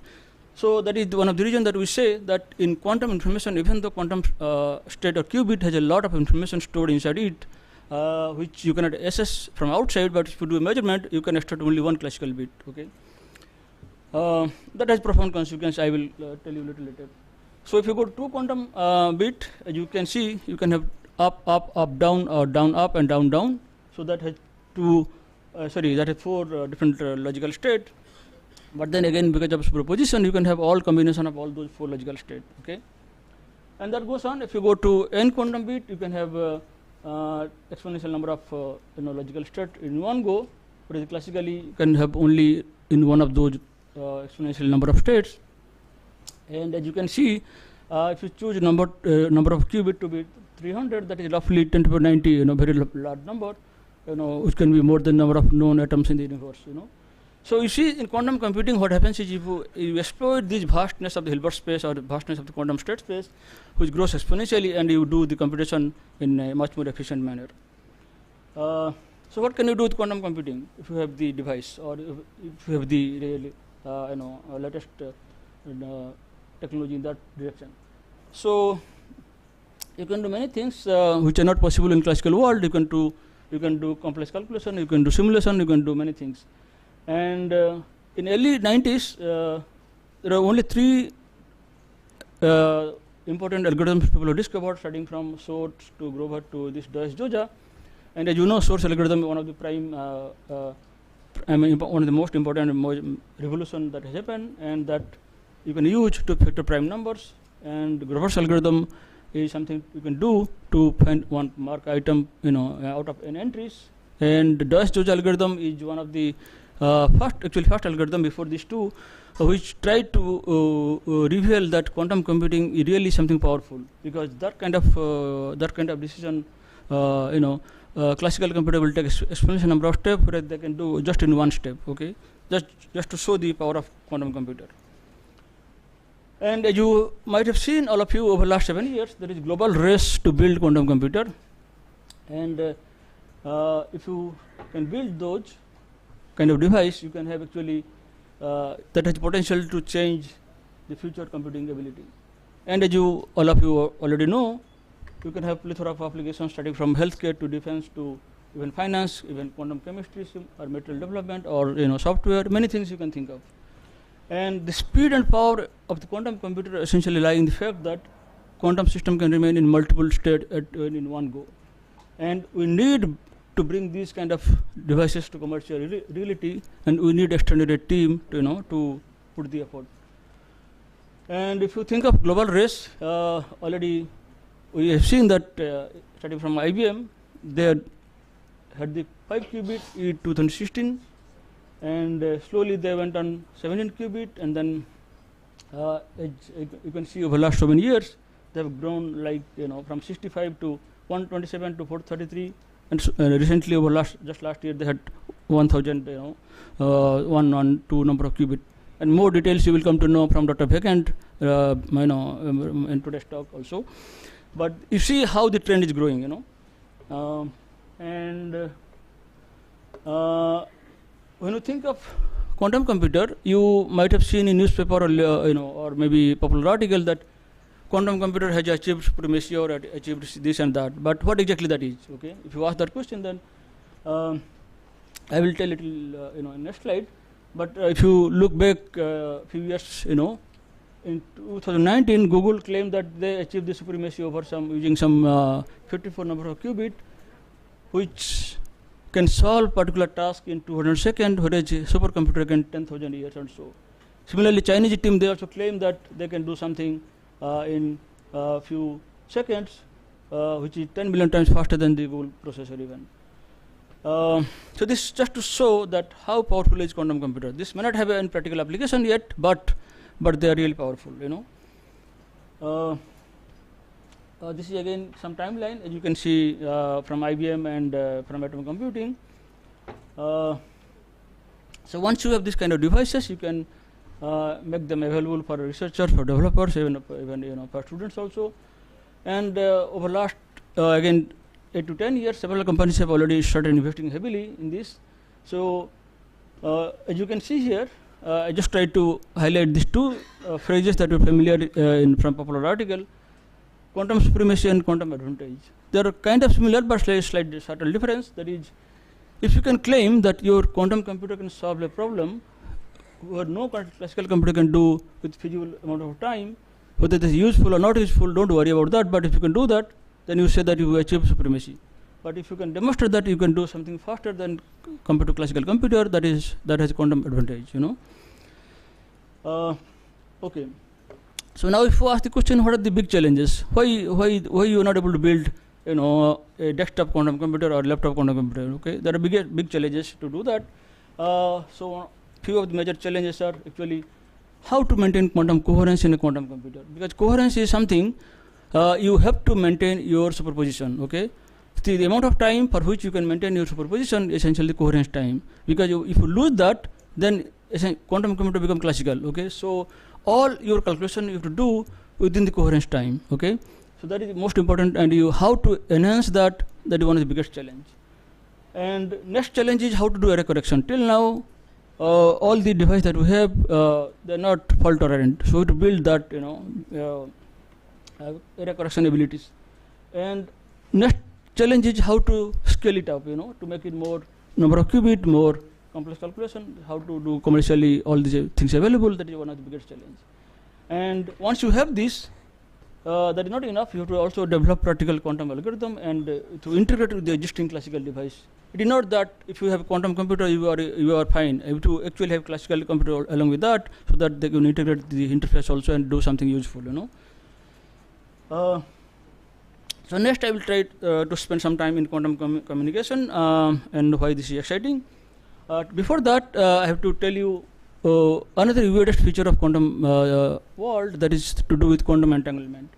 So this is something you don't see in classical world, and when you go to quantum world, if you deal with 2 or more number of particles, you will see that individually they are not separate. So as a whole, you can describe them using some wave function, but if you look at the individual this or that, you cannot associate a wave function to that. And we know that in quantum mechanics that if you are, if you recall your MSc level days, that you know that if you have a quantum system, you have to associate a wave function. Okay, but if you have an entangled state of 2 particles, okay, you can associate a wave function to the global entity, but there is no way you can associate a wave function to this or this. Okay, that means they are single entity as a whole. They behave as if they are a whole entity. Okay, and this kind of entangled state, they are linked in the strongest possible way that you cannot imagine in classical world, and that is something beautiful, something amazing, and that is what we are trying to use in quantum communication and quantum computation also. And also you can think that if you have entangled particles, there is some kind of internet twin or end twin without physical contact, and that provides some kind of invisible link. So like if you have two people, Alice and Bob, they are far separated and they have the entangled channel, that provides some kind of invisible link between these two two persons. Okay, and these kind of entangled states what we are talking now, but it was already realized by none other than Schrödinger, the father of quantum quantum theory. I mean the sort of famous Schrödinger equation.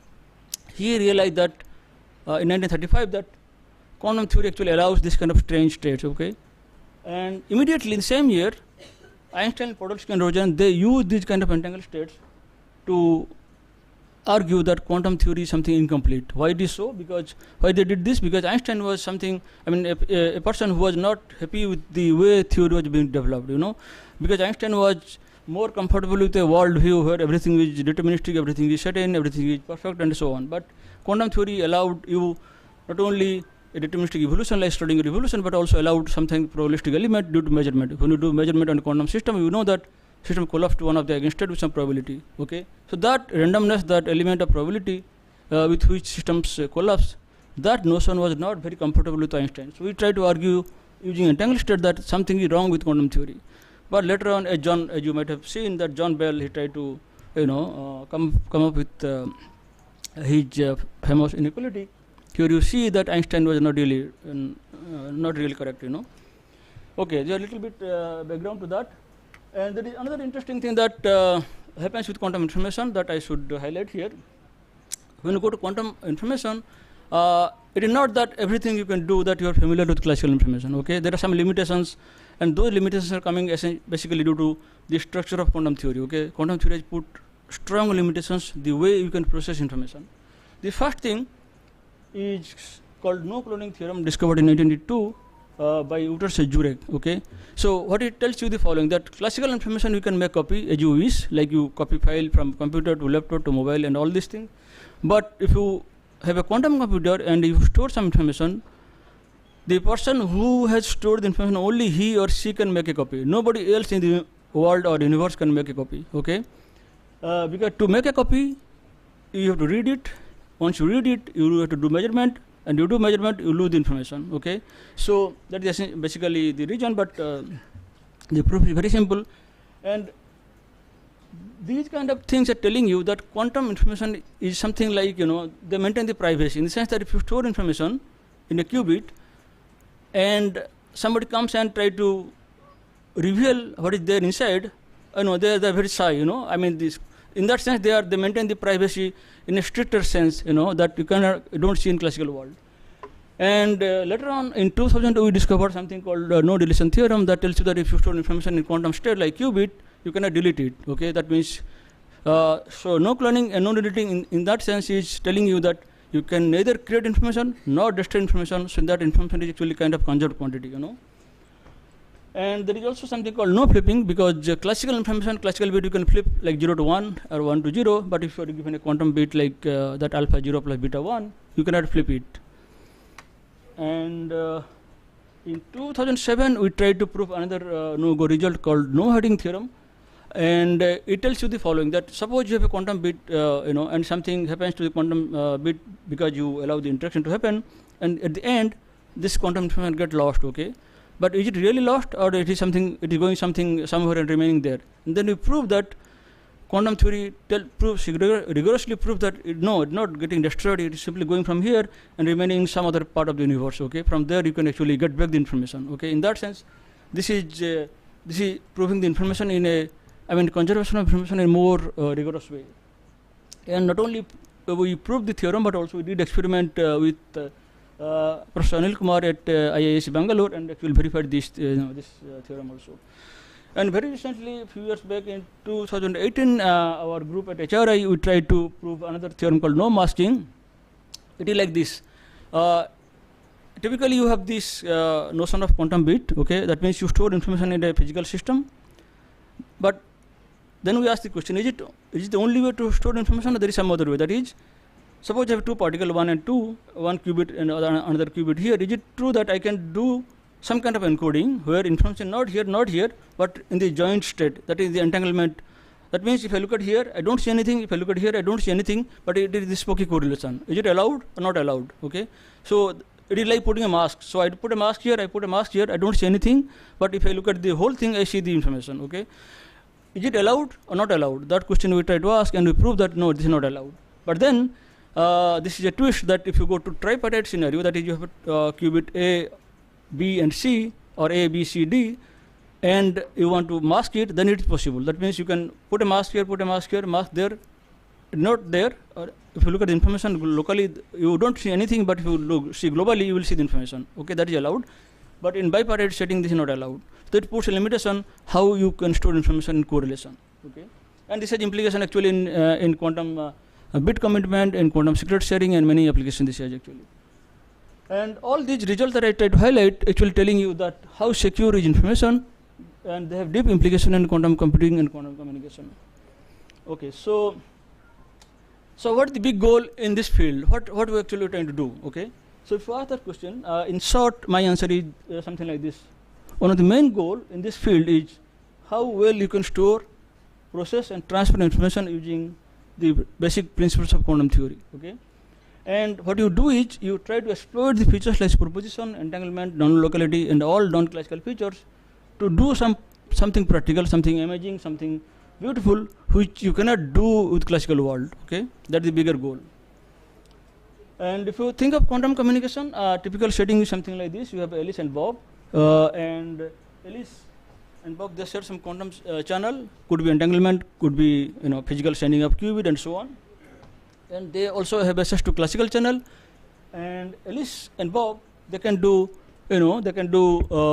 some operation on quantum state or like qubit that is allowed within quantum mechanics, like unitary rotation or maybe measurement and so on. Okay, and they can achieve some task.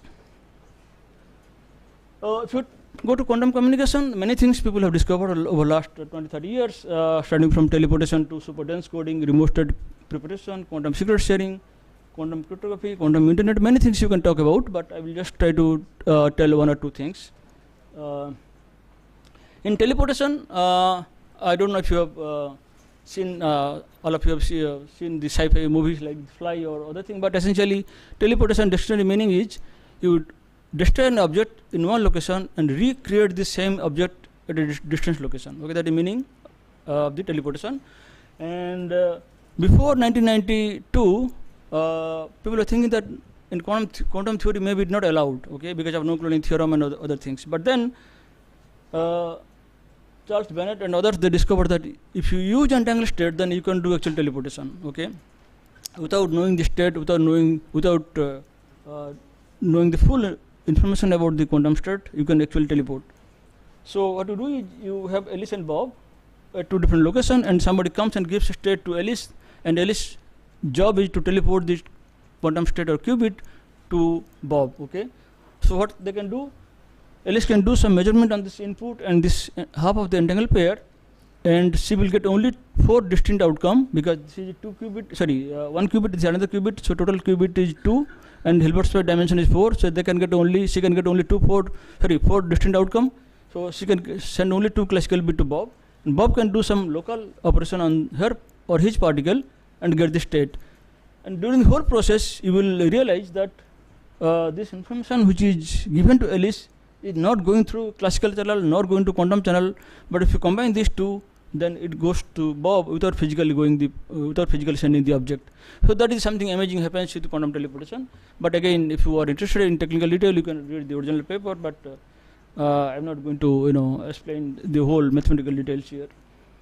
And this first proof of principle came by none other than this Anton Zeilinger's group in 1997. This is a tabletop experiment where they actually teleported over 1 meter or 2 meter distance.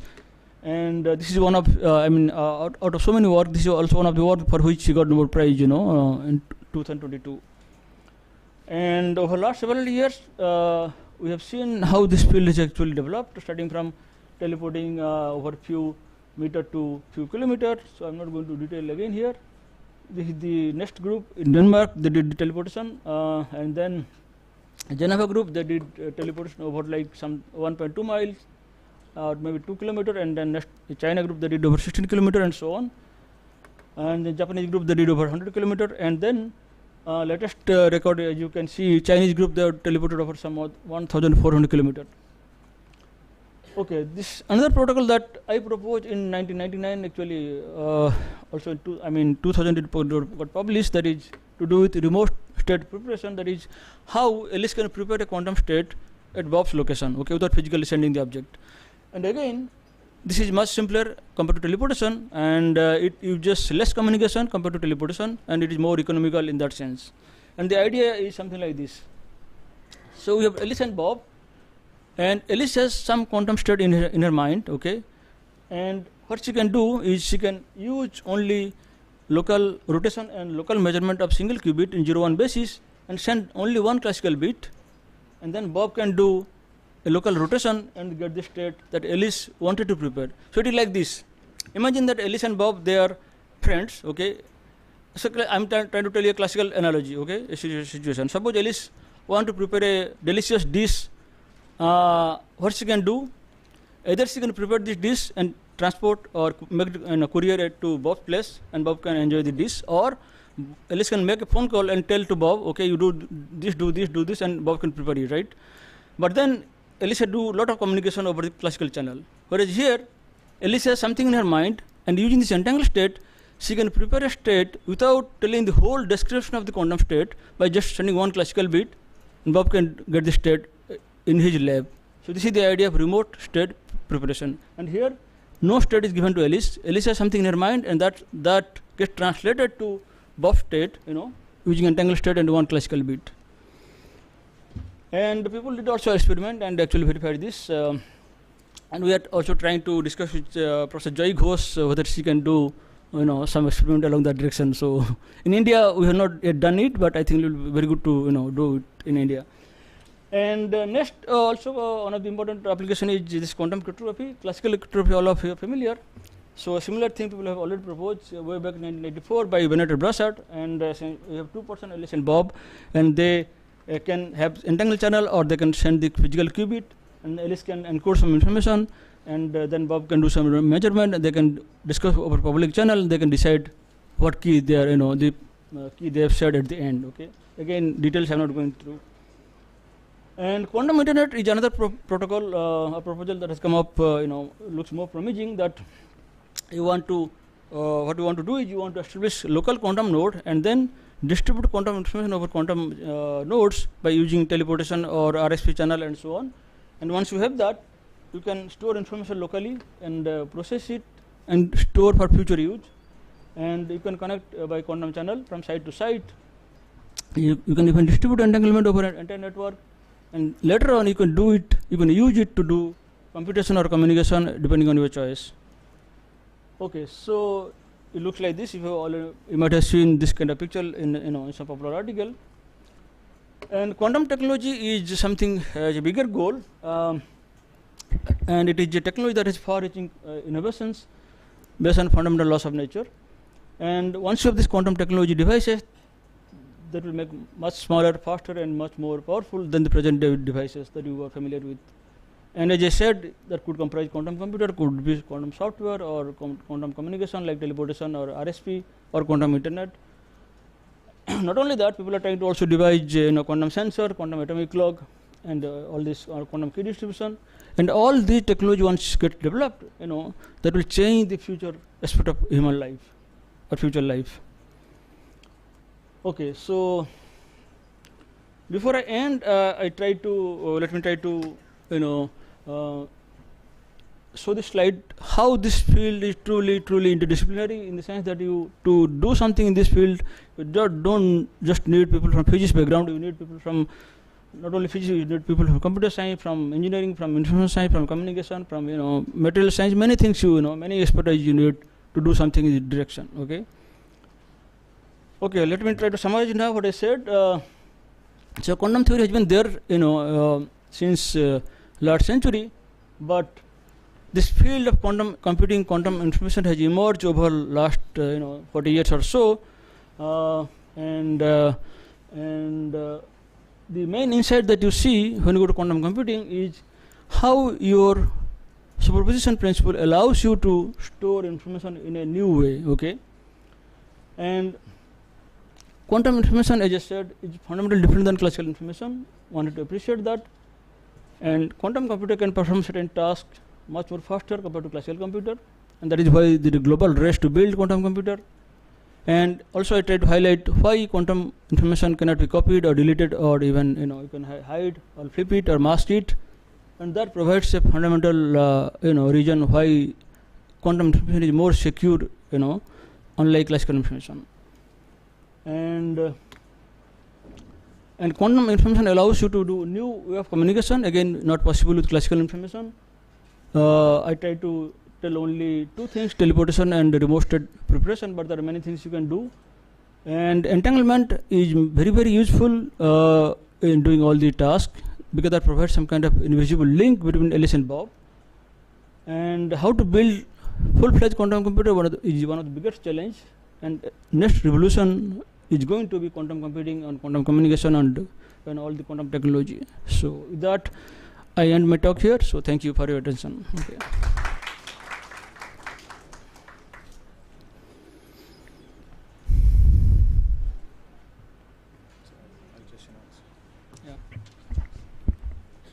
Please ask if you have any questions. Sir will be.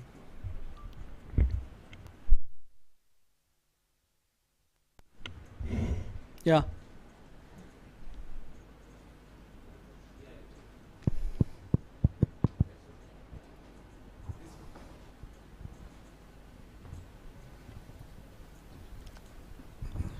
Hello.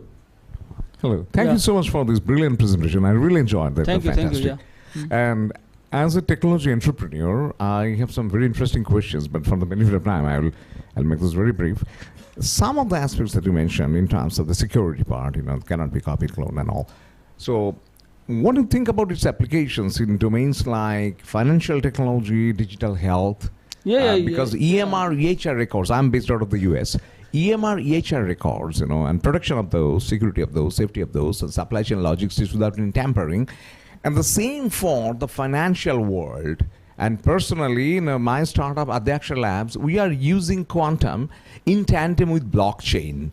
So we are actually doing some of the things that you mentioned here. So that's why I really liked it. And we are developing products on that. So if you can just... Yeah, certainly it has a lot of application in providing security to even quantum finance, that sector. In fact, this kind of principles actually play a very fundamental role in trying to design quantum money. Quantum money is already a notion proposed by Stephen Wagner long back, but not yet implemented, but that will provide full security once you have the quantum money, which cannot be duplicated, cannot be piloted, and so on. That is a lot of... Yeah, one of the challenges today is that any chain, any blockchain, how to make it quantum resilient. There are different types of attacks are coming from certain countries in the world. You know what I'm talking about. How to make a system, in blockchain system, say for the or any smart contract, quantum resilient. So that's exactly what we are working on. So okay, very good. So it will have application, no doubt about that. Thank you so much. Thank you. Sorry, short question just. So I'm just want to basically understand this no deletion basically. As we know that you mentioned, or even we know, the coherence time is few microseconds. Right. So whatever quantum state will finally within a few seconds or few microseconds, it becomes a classical state. That is a different aspect. I mean, all these limitations applies to quantum information. It means these operations or these principles are applied as long as you maintain the coherence. Okay. Once you lose the coherence, then you have to apply the no-hiding theorem, which tells that if information get lost. So then what does it mean by the deletion, no deletion? No deletion applies to this fact that if you have two quantum bits, okay, in same quantum state, you cannot delete one, keeping the other intact. It doesn't mean that if it get destroyed or gets decohered, you cannot delete, okay.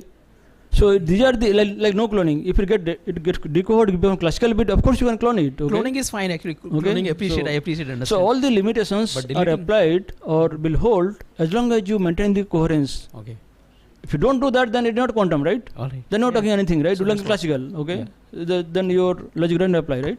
So I think what you meant is all or nothing. So you cannot just delete one. Yeah, yeah, yeah, right. Yeah. Right, yeah. Good afternoon, sir. I have only one question, simple Yes. question. Yeah. I saw you worked on no masking theorem. So you said that in bipartite system, no masking is not allowed, but in tripartite system, masking is allowed. Yes. Is it because monogamy relation prevail in tripartite system? Does it have anything to do with monogamy relation, this no masking? Yeah, no masking? it is a good question. So actually, I have suggested to one of my students few years back, but we don't know the answer yet. But it is a interesting question to explore. Yes, yeah.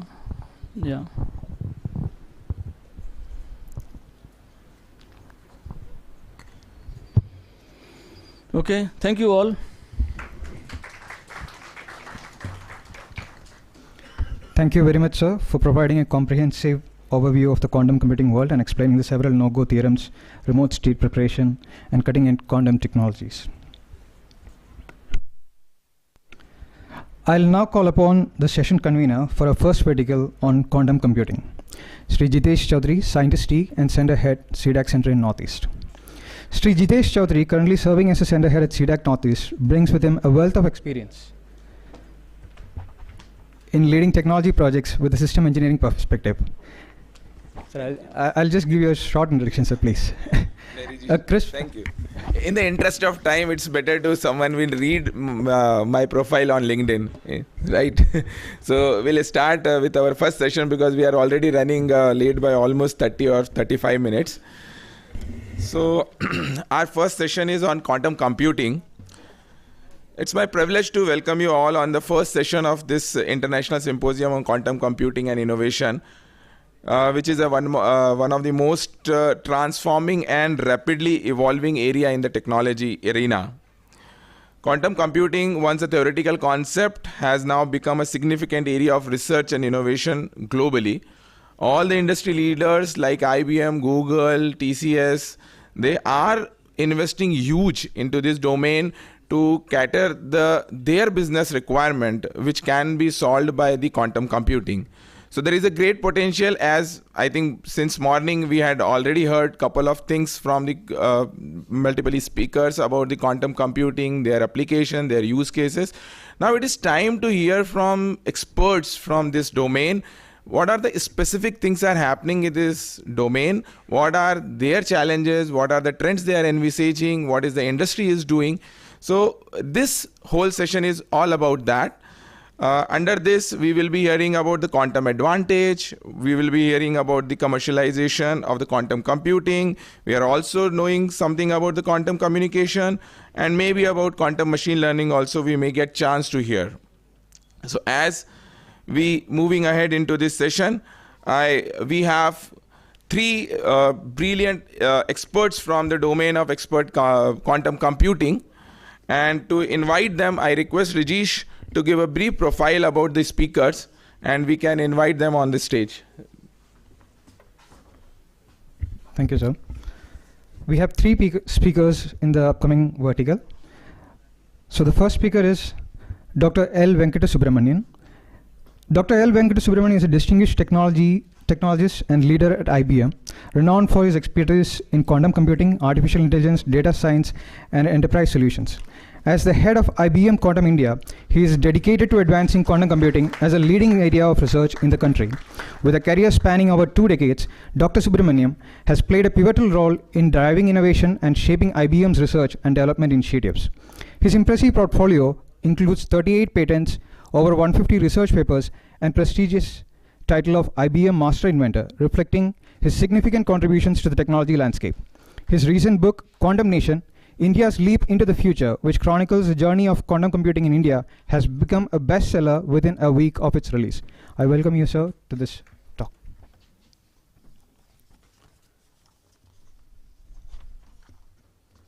Our second speaker for the session is Dr. Anirban Bandyopadhyay, who will be joining us online.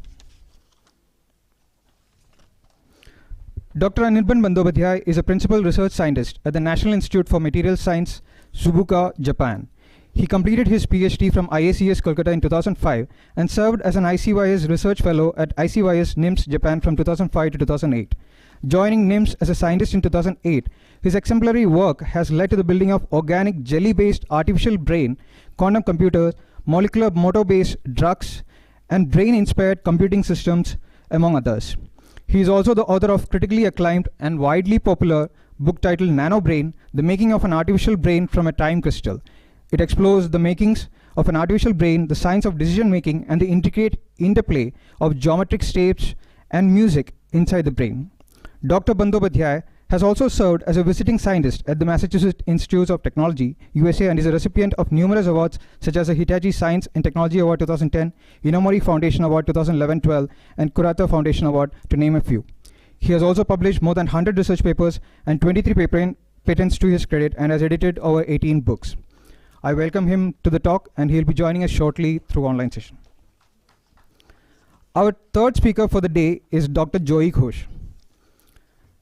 Dr. Joy Ghosh is an associate professor at the Department of Physics at the Indian Institute of Technology, Delhi, where she leads the quantum photonics group. Her research focuses on advancing quantum technologies, including free space and fiber-based quantum communication, as well as coherent light-matter interactions. She serves as a principal investigator for several prestigious quantum technology research projects funded by prominent agencies such as the DST Quest, DRDO, SERB. Based on different demonstrations of quantum entangled photon sources, her group has achieved free space hybrid entangled photon-based misalignment resistant secure QKD with a quantum bit error rate of 6% and an all-fiber integrated polarization entangled photons-based multi-user quantum communication up to 100 km with a quantum bit error rate of 6 to 9%. Her exemplary research has been well highlighted in the media, and she was invited by the Principal Scientific Advisor, Government of India, for a joint presentation apprising the status of hardware for quantum communication in India. She is an expert member of the Joint Communication Working Group in ISRO and the National Quantum Mission. She was recently appointed as a Humboldt Ambassador Scientist from India by the Alexander von Humboldt Foundation. I welcome you, ma'am, to this vertical. I hand over the session to the session convener, please.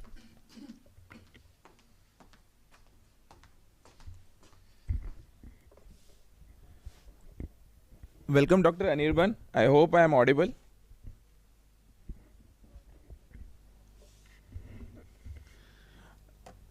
So we'll start with our first talk of this session. I request all the speakers to stick to a time of 15 to 20 minutes and maybe 5 minutes for the 2 quick questions. And maybe if others will have some more detailed questions, they can always catch up with the speakers in the of the session during the lunch hours or maybe the networking dinner session. So I now request Dr. L. Venkat Subramaniam from IBM, a global leader in quantum technologies, to speak about the era of quantum utility and beyond, which may be highlighting the use of quantum computer in different problem statements of the real life situations, and what may be the roadmap in the quantum world, which can be leading toward the qubit counts and the error corrections and so many. So once again, I welcome Dr. Venkat. Over to you.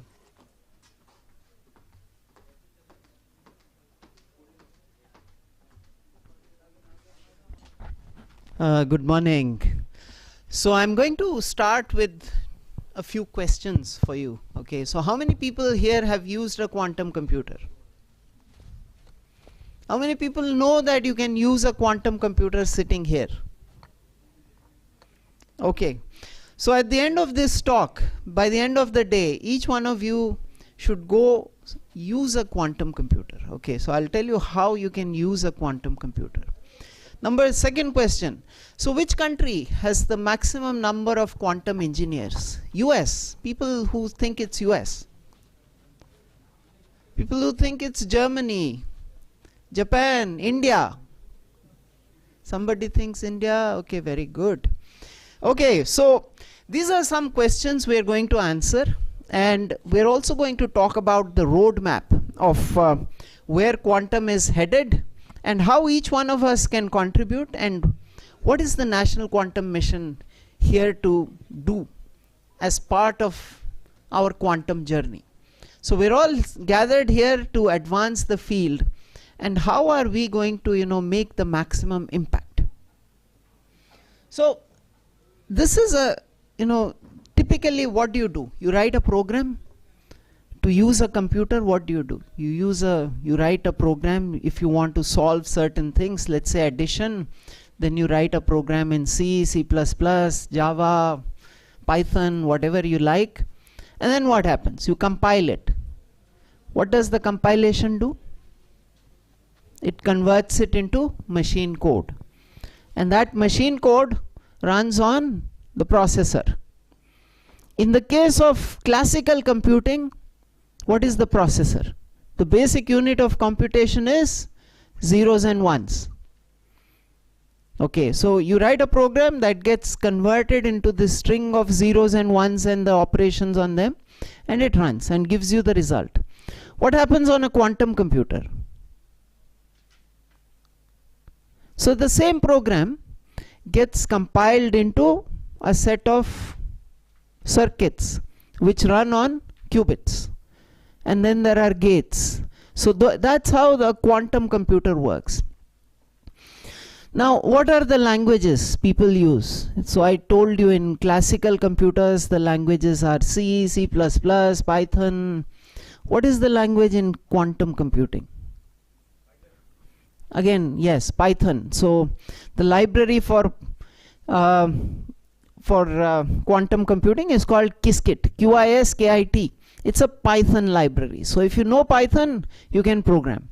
What if you don't know programming? What happens then?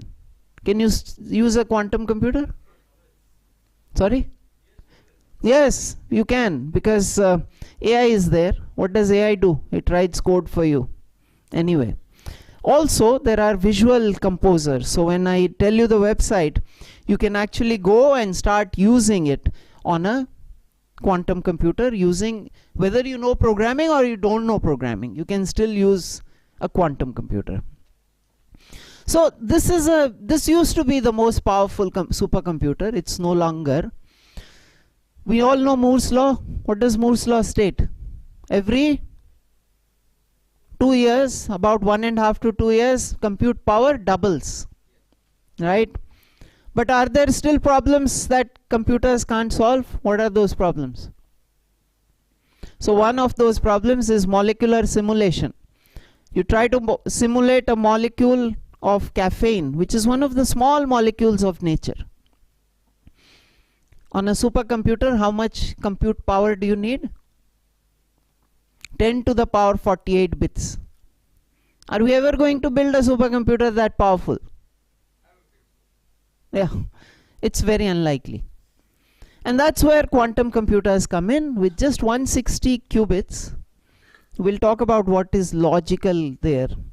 But with 160 qubits, you can solve this computational problem of molecular simulation. Okay. So that's the power of quantum computers that we are all talking about. This morning we've been hearing about various things that quantum computers can do. And these are some examples. This is one example of what a quantum computer can do, right? And I'll not go into this because we went through a lot of theory in terms of, what is the difference between classical and quantum computers. So quantum, we just learned, has all these properties, superposition, entanglement, and all of this. But the important thing for you to note is that for the first time in history, computing has branched. There are two types of computers now. The first one is your mobile phone, your laptop, your supercomputer, all of them using bits, zeros and ones. And there is a new kind of computer called the quantum computer, which has nothing to do with the bits anymore. It's a completely new kind of computer which uses quantum mechanics to do its computations. Okay. So it's not an extension of the supercomputer. It is none of that. It's an entirely new kind of computer. Now, of course, there are people who do simulate quantum computers on classical computers. So NVIDIA is doing that. Intel is doing that. What is that? You're trying to simulate quantum mechanical properties on a classical computer, but you can only do that up to about 40 bits. So we heard C-DAC and MIT talk about they have built this simulator, right? So they can go only up to 40 qubits. After beyond 40 qubits, you can't simulate quantum computers on even the best, most powerful supercomputers which are there in the world. So you have to get into quantum computing. And but our classical, does that mean quantum computers will replace classical computers? Multiplication, which is faster? Which computer is faster, classical or quantum? Classical computers are much faster on multiplication. So a basic task, okay. So which means we're not going to replace quantum computers. Today, what do? When you want to run basic programs, you run it on your laptop. Then you want to run AI programs, then what do? You use GPUs on the cloud. Same way, you're going to use QPUs also on the cloud eventually.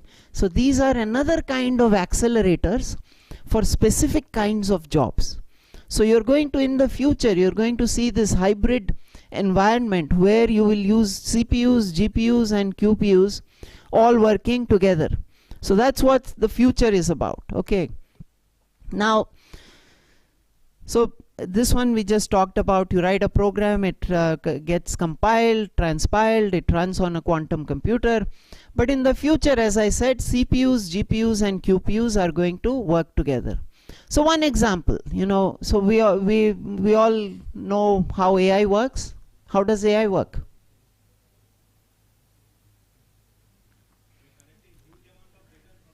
Yeah, so if we all know children, if we want to teach them cat, this is a cat. How many cats do you have to show the child?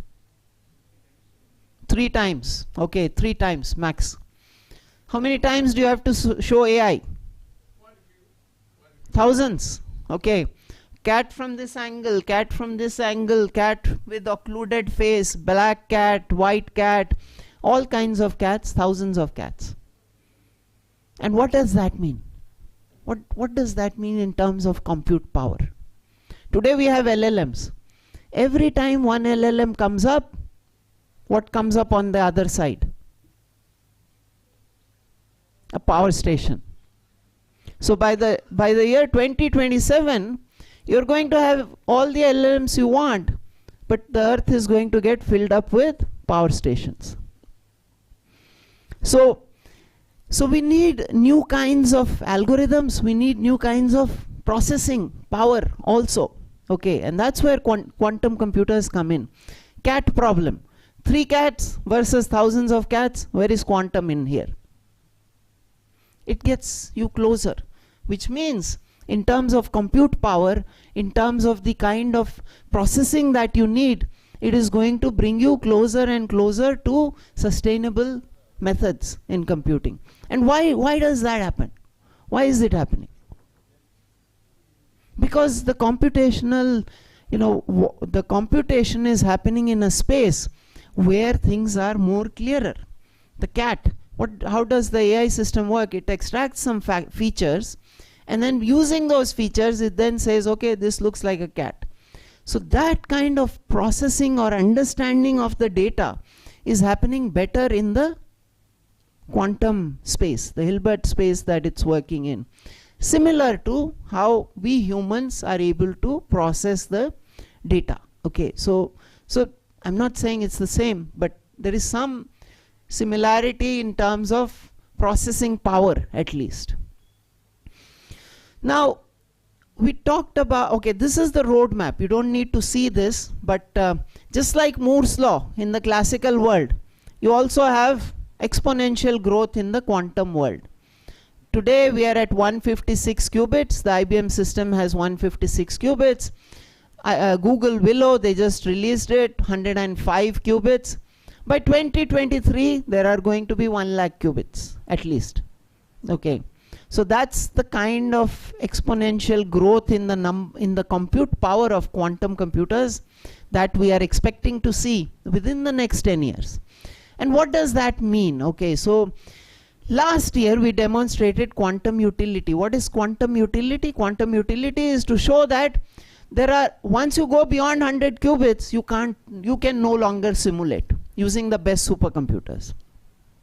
What is quantum advantage? Quantum advantage is using quantum computers, you are now able to solve some real problems which are unsolvable or which take very long time on a on a classical computer. Now, PCs. Who made PCs usable? Microsoft. Because they came out with the operating system. There were PCs, but they were sitting in labs. They came to our homes after Microsoft came out with the operating system and provided various tools for us to use. Who made internet usable? Well, DARPA created the internet.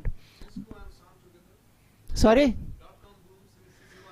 Yeah, okay. So I'll call out two companies. One was, before many of you were born, there was a browser called Netscape. Okay. Netscape. Before Netscape, we didn't know how to go to websites. The second one was Google. It enabled us to search through all that data which is there on the internet. Who made AI usable? This should be easy. Yes, ChatGPT. Before that, AI was in the labs. After ChatGPT, everyone is using it. So quantum advantage is really about taking the quantum computer out of the lab and bringing it to people. Who's going to do that? Who? C-DAC. I really hope that is true, okay? But I want to tell you that that is a definite possibility, okay? And I'll tell you why, okay? So before we go here, I want to tell you, I asked this question, where is the talent sitting? The talent is actually sitting here in India, quantum, okay? Quantum computing, the talent is in India. We see it on our IBM systems. Where are all the people using from? India. And in India, which city uses it the max? Kolkata. Okay. Kolkata uses the maximum. So, and this, you know, we have the talent, okay. Amazing talent in India right now. And so, to the question that I asked before, who is going to bring quantum advantage? It will be a big shame if it does not come out of India. Okay, given all the talent, if we are not able to utilize this talent to produce outcomes, it's going to be a big shame, you know. So quantum advantage, you know, as I said, in PC, somebody did it. Internet, somebody did it. AI, somebody did it. But quantum, it has to be us. It has to be India. Okay. And so, somebody said C-DAC will do it. Yes. C-DAC better do it. Okay. So, somebody in India has to do it. Okay. So, the talent is here. And these are some examples of some excellent work that is going on in India. Protein structure prediction. Do you know what was the Nobel Prize for chemistry this year? It was for AI solving protein structure prediction. Okay. But AI today, wherever the sequence similarity is very less, it is not able to do good prediction. And that's where quantum computers come in. Because they are able to predict the protein structure based on the laws of physics. Why is protein structure important?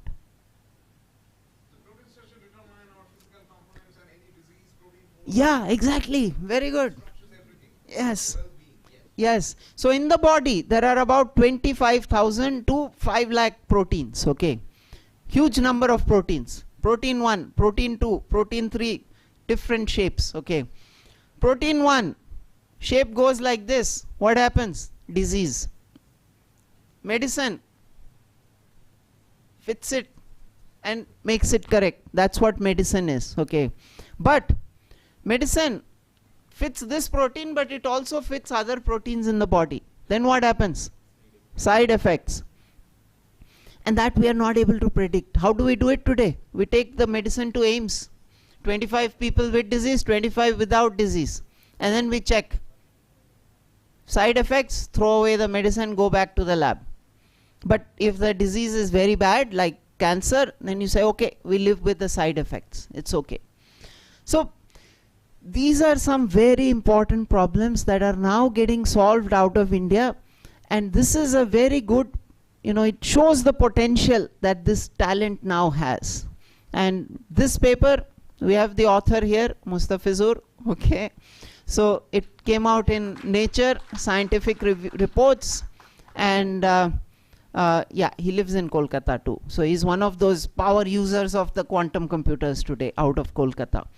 So these are some amazing results which are now coming out of India, and we now need to scale this up to make sure that, as I said, quantum advantage has to come out of India. And it's going to come in the next 2 years, so we better do it fast, okay? If we don't do it, somebody else is going to do it. So this is our chance, this is our time, and so just grab it. And I asked the question, how many people have used a quantum computer?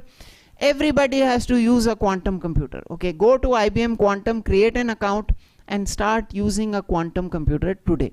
So just go and do Hello World, okay? You don't need to do too much, just write one simple program to run, and then after today you'll be able to say, I have used a quantum computer, okay? So that's something for you. So thank you so much. I really enjoyed being here. Thanks a lot.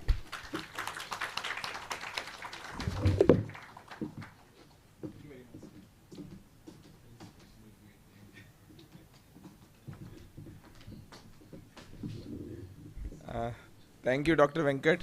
Once again, a fantastic talk by him, and very inspiring and very motivating for all of us who are maybe starting the journey of quantum computing, or they are interested to work in quantum computing.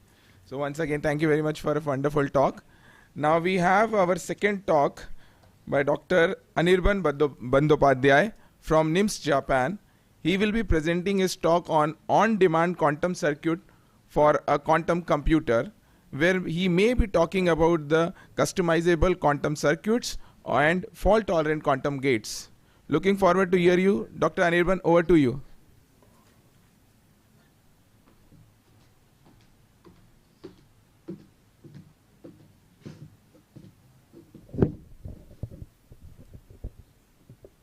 Dr. Anirban, are we audible? Can you hear? Sir, you are not audible.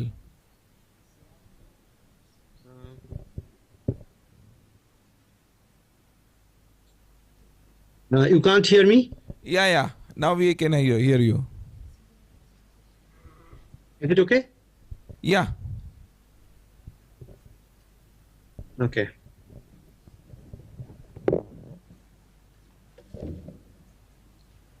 So can you see my screen? Yes.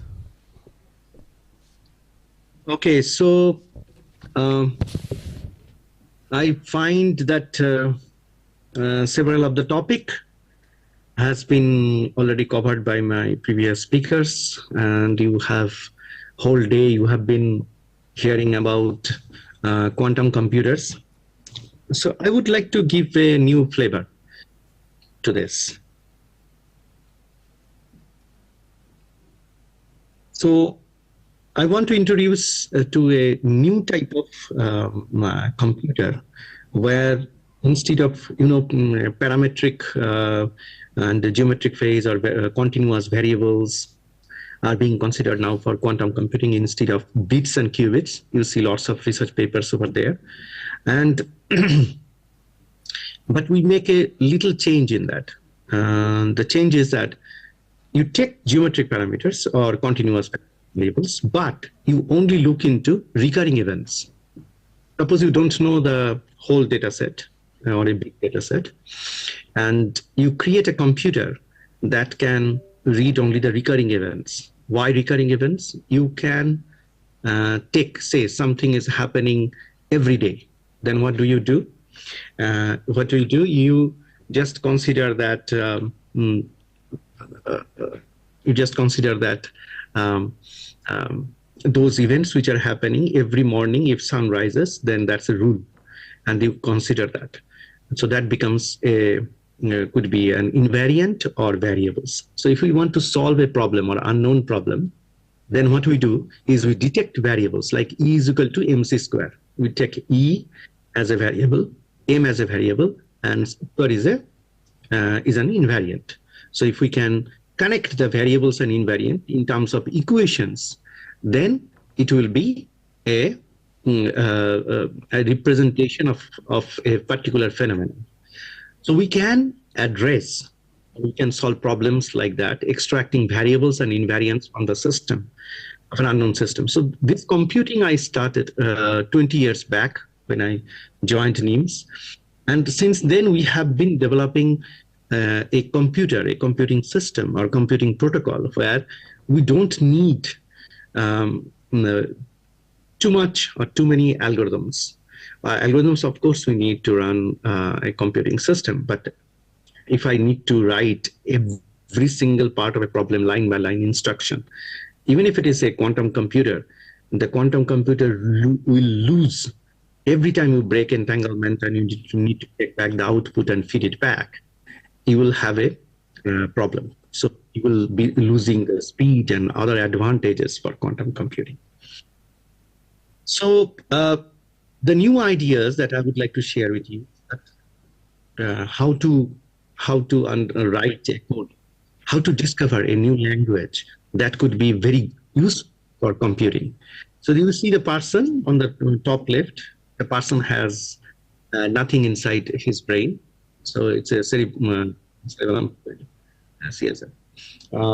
And due to hydrocephaly, just like that. But the person is conscious and he is process all kinds of information processing. Then you see the Chinese lady, no cerebellum, still doing everything. So what is the information in the brain? So in 1907, it was said that neuron membrane is absolute doing the information processing. However, more than 12 or 14 years back, we showed that inside the neuron there is a nanowire called micro-TV, and they actually does the information processing, and they operate 1,000 times faster. And if we go inside a single protein, we will find that they operate even 1,000 times faster. So neuron to us is a triplet of triplet mathematical symmetry that creates information from the bottommost to the top. So this is how our research started, going into the protein molecule to protein complexes to the large neuron, and trying to understand brain is not a circuit. It's not a linear step-by-step circuit like Turing machine. It could be within and above. If a circuit is within and above, if a circuit inside that you have something, inside that you have something, then you cannot differentiate it. So it's an undefined circuitry. So that kind of circuitry we are talking about. And I'll not get into the mathematics or mathematical structures much, but mathematical symmetries that we derived, we created some core structures. And this is the language. So we went to the virtual realm. We took brain components, every single component, and found how different periodic or recurring events, recurring rhythms at different layers of the human brain architecture are working together. So each sphere is a clock. Okay? And you can take a sphere and you can go through the equator, or you can put any circle to have a fate relationship between different clocks. And you can represent the whole system in terms of 3D assembly of clocks. So this is our language. We patented this and built multiple different generations of computing. So human brain for you, or neuromorphic system or computing system for any other groups would be one such circles, which could be for neuron. And for us, it's 1023 different classes of clocks coming together and building a system. So when I'm talking about a quantum computer, it could be just classical clocks, a large number of clocks representing different recurring events together. So that is our information, that is our brain structure, that is our hardware. We will create organic jelly that evolves itself. And whenever we are introducing a problem, then it gets into, extracts the periodicity or periodic systems and represents whole information structure like this. And the geometric shapes those are not changing are our invariant, and spheres are variables. So we also, instead of equation, you will see this kind of solution step.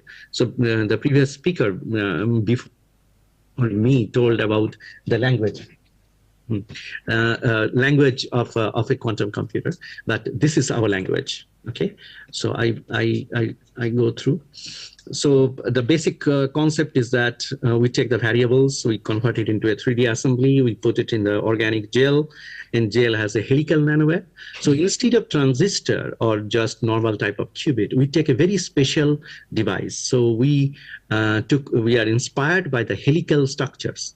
And helical structures we patented from 2008, 2009 until now. We have published a series of patents on this technology. So what we do is with electromagnetic wave, we can change the length, pitch, and diameter.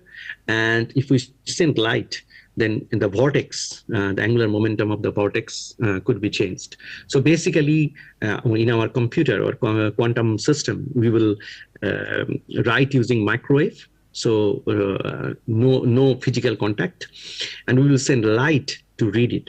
So 10 to the power 9, 10 to the power 10, 10 to the power 11 hertz to write information, take the information out, 10 to the power 16, 10 to the power 17 hertz, and we want to melt it. We can melt this gel, organic gel, very easily at 10 to the power 12 hertz, 10 to the power 13 hertz, that is terahertz, little thermal oscillations with infrared. And we do the perturbation of the clocks and then change it in the energy minima and by applying magnetic field. So I will not get into the Hamiltonian or other things. This is the schematic of the computer. So we send a cheetah video, and it generates the different kind of loops in the dynamics inside the gel, and we read it out.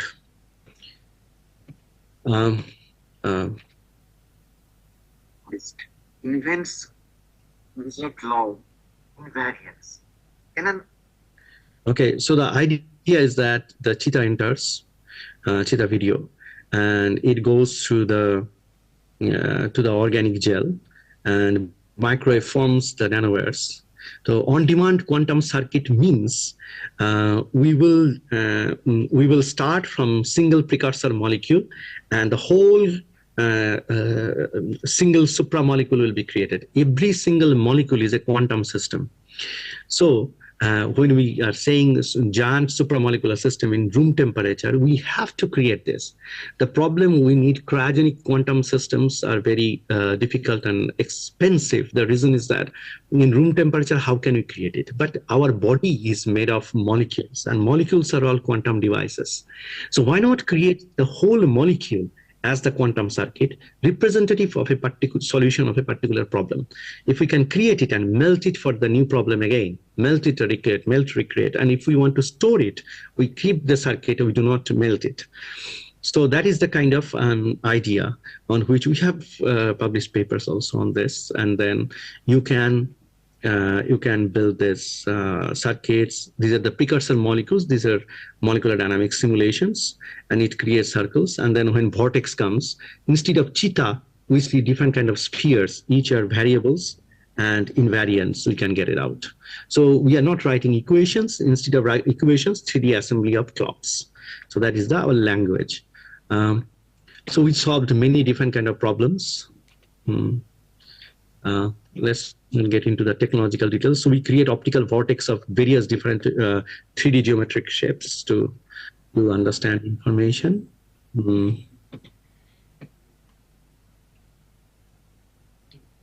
Let me go through. So basically, inside the gel, there are 3 different layers of growth that we observe, and all are orthogonal transformations. So quantum neuromorphic computing from our group, you can look at the paper where we have shown that how orthogonal transformation, these mathematical operations can be performed when a supramolecule is synthesized at the different layers. And single shot learning, the speaker before me from IBM, he talked about learning how many times you need to learn. So here is one example where it's a single shot learning.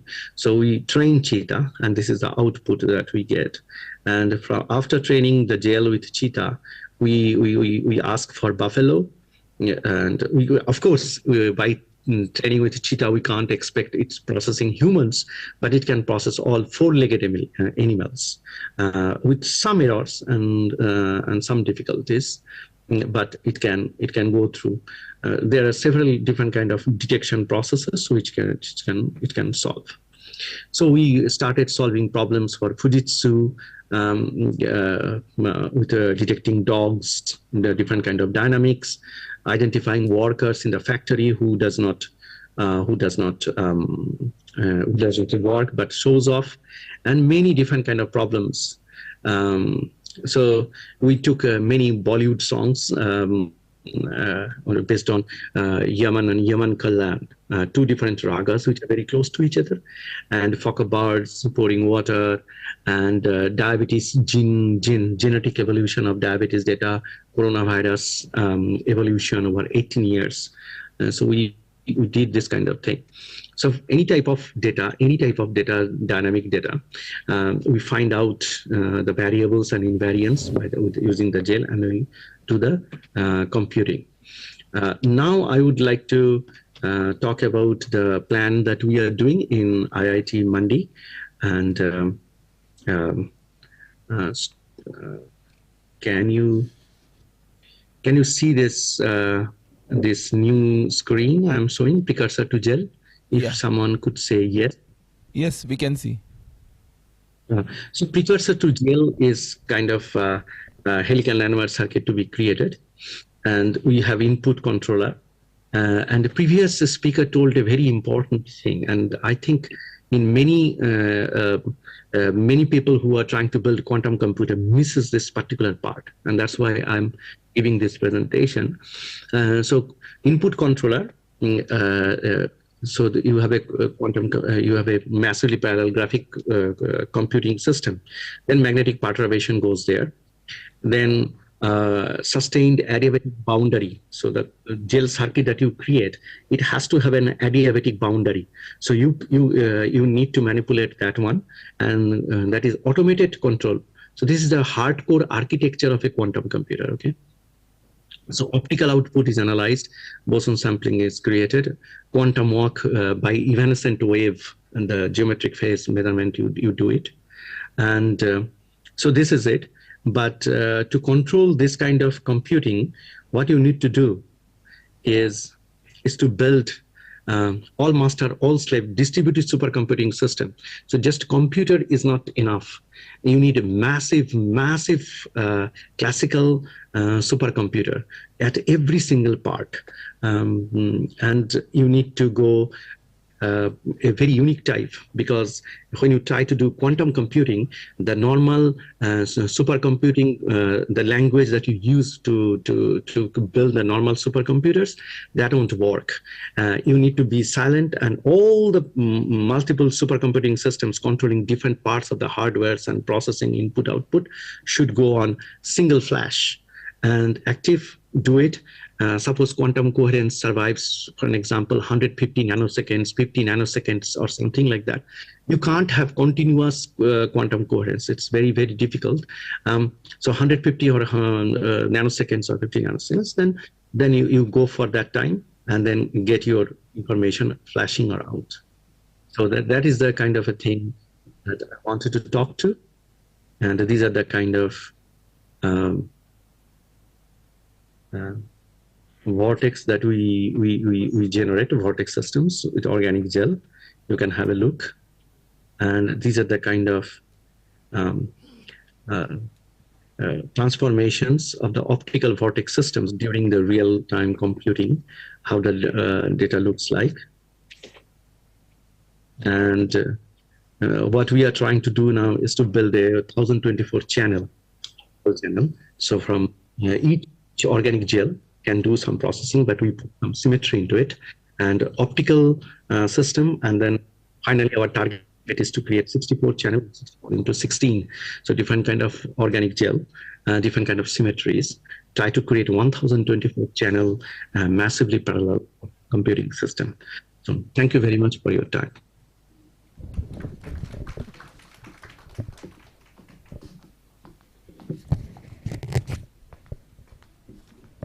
Thank you very much, Dr. Anirban. It's been nice hearing you about the different neuromorphic approaches you are applying for this quantum computing also.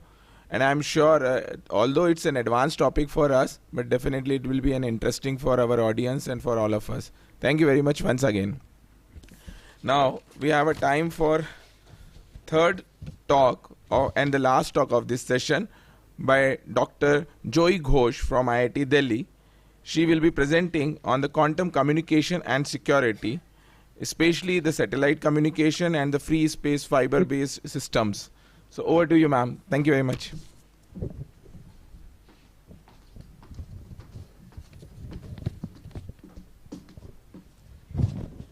Okay, so good afternoon. It's a pleasure to be here. Thanks to the organizers for inviting me. Particularly in Kolkata, it's always a pleasure to come back and speak. And this is a prestigious forum. I'm also happy and very honored to share the dais with famous speakers. And so today, actually, I will be. Where do I have the slide? Yeah, thank you. You can see that. Okay, and I can change from here. Right? Okay, good. So the title in the program looks little big and complicated. I shortened it, and it's really about secure quantum communication. And when I say secure, I mean actual security. So no trust-based kind of security. Yeah. Okay. Okay, so why are we speaking about secure quantum communication? One more thing. Actually, this is the session for quantum computation, but my talk is mainly on quantum communication, right? So anyway, so the background for this work and why are we speaking about the requirement for security in communication, right? And through quantumness. Right? So today, all our sensitive data, which is there in our credit cards, in our health records, etc., right? They are all classically encrypted.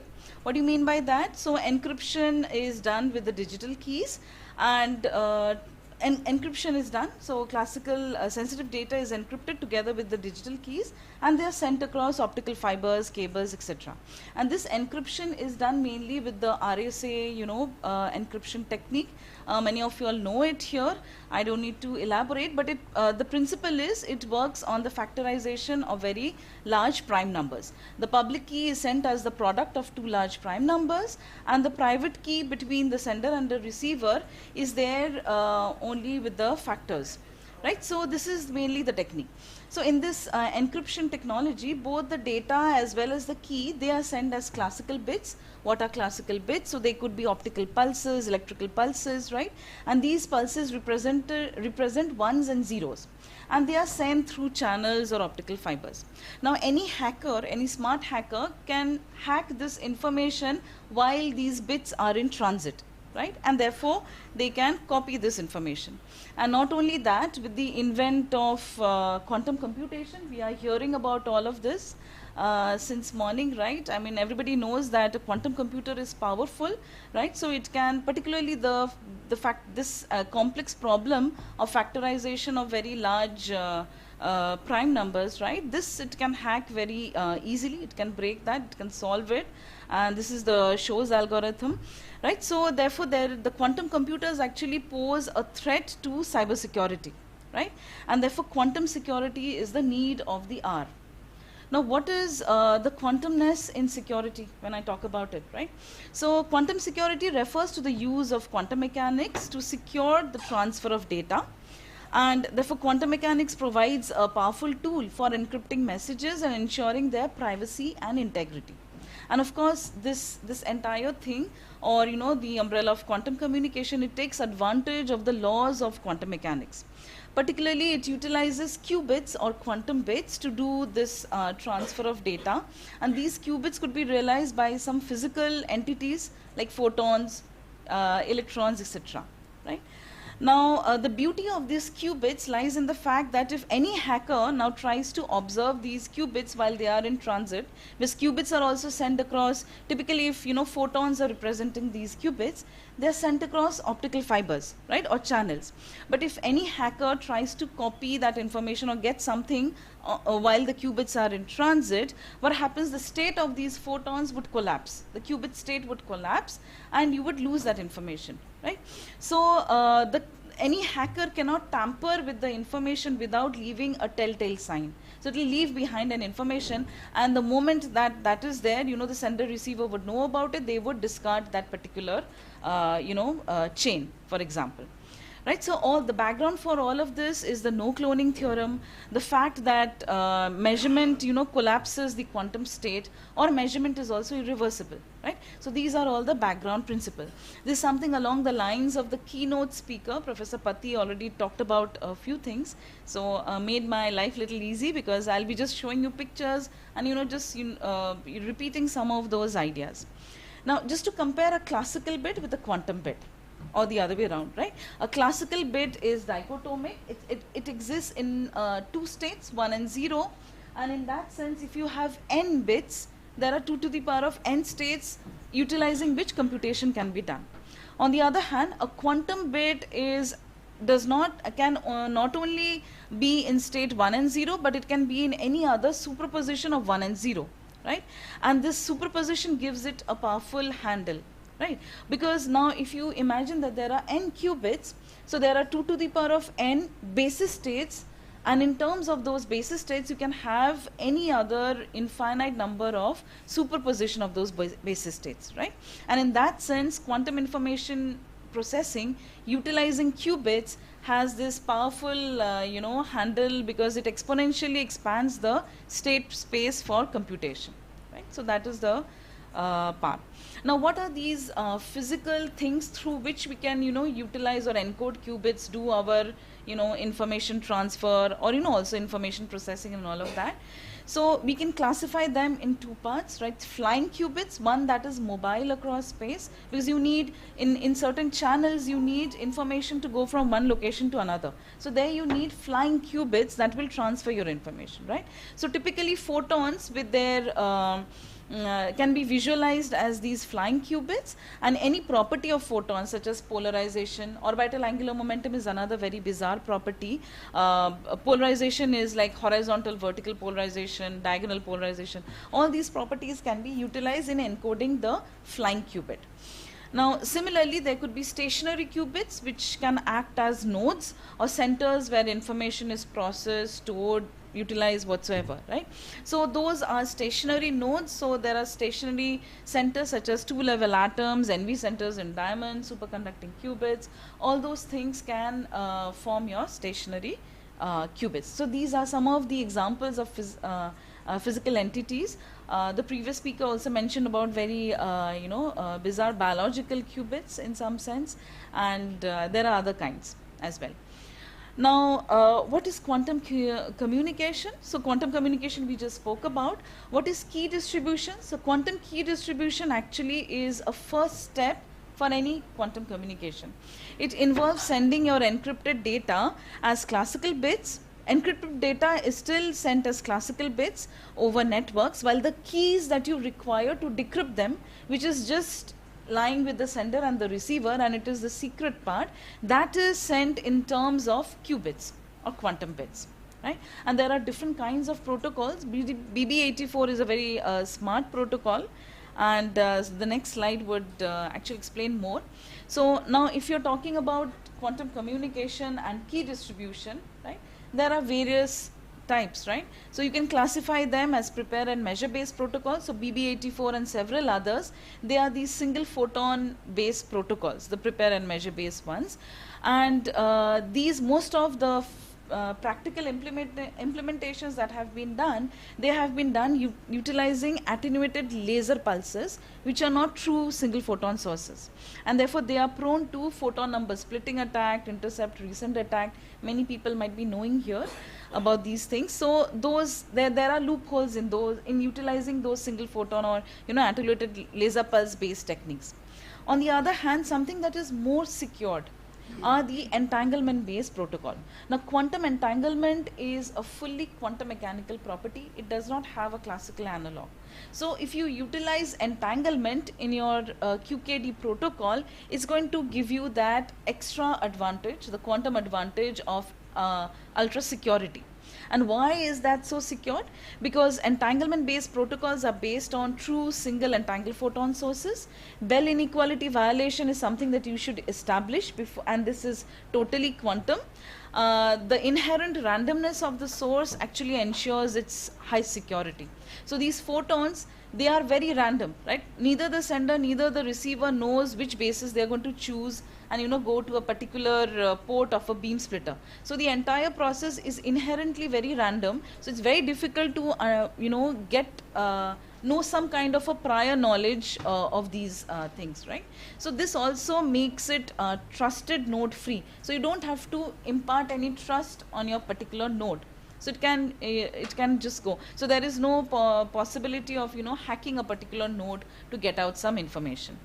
And of course, needless to say, it is resilient to eavesdropping attacks because of no cloning, state collapse, the measurement problem, which I already talked about. And entanglement based protocols also offer longer transmission path. Why? This will become clear in the next slide. I'll be just presenting that. So since we are talking about entanglement, right, I thought I'll just take 1 second. Professor Pati in the keynote presentation already spoke about it. So this is the famous spooky action at a distance that Einstein was uncomfortable with, right? So if you have two parties, so the minimum 2 particles can get entangled, or more than 2 particles can also get entangled due to some kind of an interaction, or maybe let's say by birth they are entangled. Right? And now if you spatially separate these 2 parties, they still, because of these bizarre quantum correlations, they still remain entangled. And so if you try to tweak some property in one, the other also gets affected. Right? Now this particular property can be also used heavily in quantum communication, and that is something that we do. Now, so this the portion that is in between, so quantum secure communication is of course one application of entanglement, but you also have applications in quantum computation, because entanglement helps you to enhance the efficiency of certain algorithms. And then on the other hand, quantum networks. So this is a picture from Kimball's paper, this the one with the boxes and the channels. So these small boxes are quantum nodes, and these the channels are represented by these red arrows. So you need to do an information transfer from one node to another, and this is the basis of any kind of network. So if you have entangled photons to begin with, let's say you send the entangled photons to 2 distant nodes. Right? When these 2 photons are sent to 2 distant nodes, the information is transferred to the nodes, and in turn the nodes become entangled. Right? So it doesn't take much time to do this, and therefore it can offer longer transmission paths, because 2 distant nodes, how do they talk to each other in a huge quantum network? This can be realized through quantum entanglement. Now there are different characteristics of quantum entanglement. This is really technical, so I'll be skipping that. But just remember, there are these in the experiment, in the theory, we talk about concurrence, fidelity, Bell inequality parameter, right? So these are routine characterizations of any kind of entanglement experiment, and this is also something that we do in our setups, right?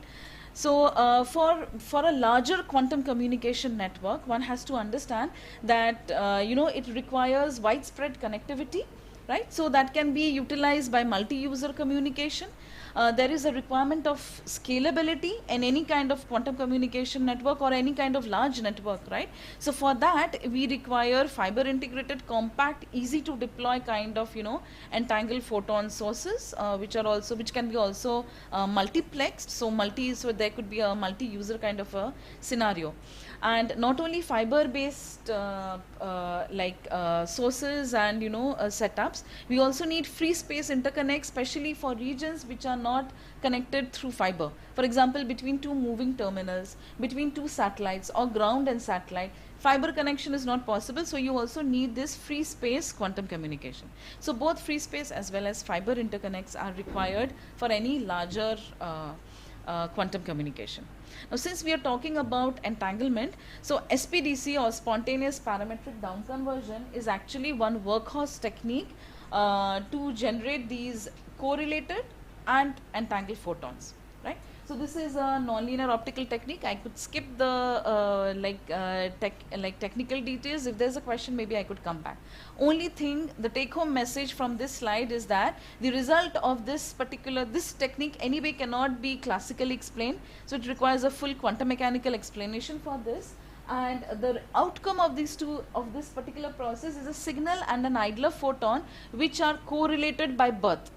Right? Now, the signal photon can be taken to one end, the idler photon can be taken to another end, but they will still speak to each other, right? By nature of this entanglement. You can do entanglement in different kinds of quantum states. One such state is shown here, HV minus VH. H is like horizontal polarization of a photon, vertical polarization is V of a photon. So utilizing the polarization degree of freedom, this is a state that you can write. Utilizing any other property of photon or atom or anything, you can write down another kind of entangled state. But this is an example of a maximally entangled Bell state. Now, coming back to QKD and utilizing entanglement, right? So one of the entanglement based protocol is the BBM92 protocol, and we just talked about the entangled state HV minus VH, which you cannot write it as any kind of product state, and that is also a signature of entanglement. So if such a state is there, two photons are sharing that kind of a state, right? And now there is Alice and Bob who secretly want to communicate. So one photon is sent to Alice, the other partner photon is sent to Bob. And Alice and Bob, they both do measurements in different kinds of bases. These are the HV and the DA bases, all about polarization, right? And then there is a process of key sifting, some of you might be knowing, and after key sifting, you know, they can share their private key, right? And so this private key is only between Alice and Bob, they know about it, and nobody else can hack this key. So there is no eavesdropping possibility that is there. Now in a real experiment, this is how it would look. So there are these blue portions are single photon counting modules, or APDs, single photon detectors, through which you, so these are really about the technical details. If you all are interested, I could come back to that. Otherwise, I will just, you know, show a few things. So entangled photons, since we are talking about, so you can have both free space architecture as well as fiber based, and our group in IIT Delhi, we do both of them, and I'll be now talking about those things. So before that, I just wanted to flash this slide because year 2022 was the proud year for this Nobel Prize in Physics gained by Ale Aspe, John F. Clauser and Anton Zeilinger for their beautiful experiments and the violation of Bell inequality parameter on entangled photons, right? So yeah, now coming to my group, so this is the quantum photonics group, and we are in the Department of Physics in IIT Delhi, and we are a fully experimental group. We also work in theory a bit, but our main thrust areas are quantum communication experiments, quantum optics experiments, and among other things, right? So free space and fiber based quantum communication is our thrust area. We also work with silicon on insulator nano waveguides and silicon nitride nano waveguides. This is silicon also gives you a platform, just like spontaneous parametric down conversion. Silicon gives you a platform for generating these correlated and entangled photon pairs. So this is something, and it is more integrable. So that is also something that we are working on. And we also work on coherent light matter interaction. So those are some of our interests. This I will just skip. Now coming to quantum communication and our experiments, our little contribution, what we could do in these in this area. So we work on both the optical band as well as the telecommunication band. The optical band of about 700 to 850 nanometers is utilized for free space quantum communication, and there are sources and detectors that are pretty well developed here. In the telecom band, this is mainly utilizing fiber-based technology, all fiber integrated stuff, and again you want to connect up different locations, so you utilize dark fibers for this, and the main communication wavelength of interest is 1550 nanometers, where we also work. So portable detectors here are not that efficient, they are only 10-20% efficient. Nevertheless, we do our experiments with them and we see that it's feasible, but there are more efficient detectors that are available, which are superconducting nanowire based detectors. So that's the state of art for the the equipment, the sources and the detectors and all of that. Now coming to the free space part and our contribution in that. So we have several entangled photon sources regarding free space. This is an entangled photon source that works at 800 nanometers, degenerate entangled photon source. So if you all are interested, I could talk about the setup in detail, or maybe I could skip it. I mean, what is it? How am I on the time? Maybe 5 minutes. 5 more minutes. Maybe I'll skip the details, and if there's a question, I'll come back there. So, okay. So if you allow me 5 plus 5, then maybe I could, yeah. Okay. Okay, so here actually we start with a UV laser at 400 nanometer, and through this technique of spontaneous parametric down conversion, we pump this periodically poled KTP crystal, which is here. So these are again technical details. We pump it, but the outcome of this is our pairs of photons, both at 800 nanometers, and that we split with a beam splitter. Then one photon goes to one detector and the other photon goes to another detector. And then we do what is this, it is represented by the C. This is a coincident photon detection. So whenever detector A clicks and detector B also clicks, right, we say that there is a coincidence. So this is a coincidence detection, and based on these coincidence measurements, we have all our all other parameters that we calculate, characterize, everything, right? So this picture here shows these sinusoidal graphs. This is a 2-photon interference experiment that we did. So here we actually there are certain settings that you can keep on analysis side. So keeping analysis side on certain settings, which are the different colors in this plot, right? We try to scan the half-wave plate on Bob side, and we generate these sinusoidal graphs. Each point on this graph is a coincident detection, right? And when you get a graph with particular shifting and so there are ways to characterize this. When you get such a graph, you know that your system is showing entanglement, right? And then we do a full quantum state tomography, which means that we try to find out through these coincident measurements. There are several of them that we do in the experiment, and through them we try to reconstruct the experimental density matrix, which is basically the experimental state. And then we try to compare that with our original state which we wanted to entangle the photons with, and so that is known as the fidelity. We do that, and the fidelity is good for our experiment. It's 95%, and there is a Bell inequality violation because S parameter is greater than 2, and the violation is by several standard deviation. Now with this good entangled photon source, now we are set to do quantum communication experiments. So the experiment is about BBM92 QKD protocol. This is something that we have done in the lab. So this is a lab-based experiment that we have done, and these are some of our parameters. Our Kuber are very good. Kuber is it's always less than 11%, and we also want to crank up our key rate, right?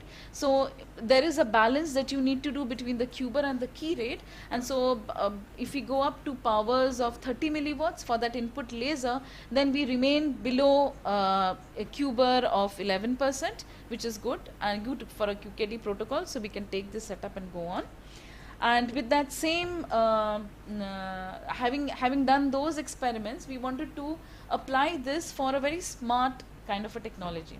What is this? The essence or the concept behind the application of this kind of a source is doing communication between two moving parties. when we are doing communication between two moving satellites, or let's say ground and the satellite, these are here Alice and Bob, they are not sharing one shared frame of reference, right? They are in different reference frames, so they are moving with respect to another.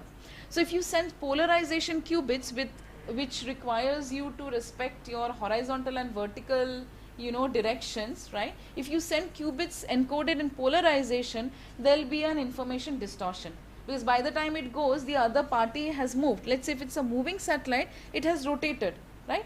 So your encoding of information should be done in some kind of logical qubits, and this we do by utilizing both polarization and orbital angular momentum. So this is the concept behind this experiment, and again I would skip the details and I will just go to this particular picture here. So this is an experimental picture where Bob is on a rotating frame and Alice is intact in the lab.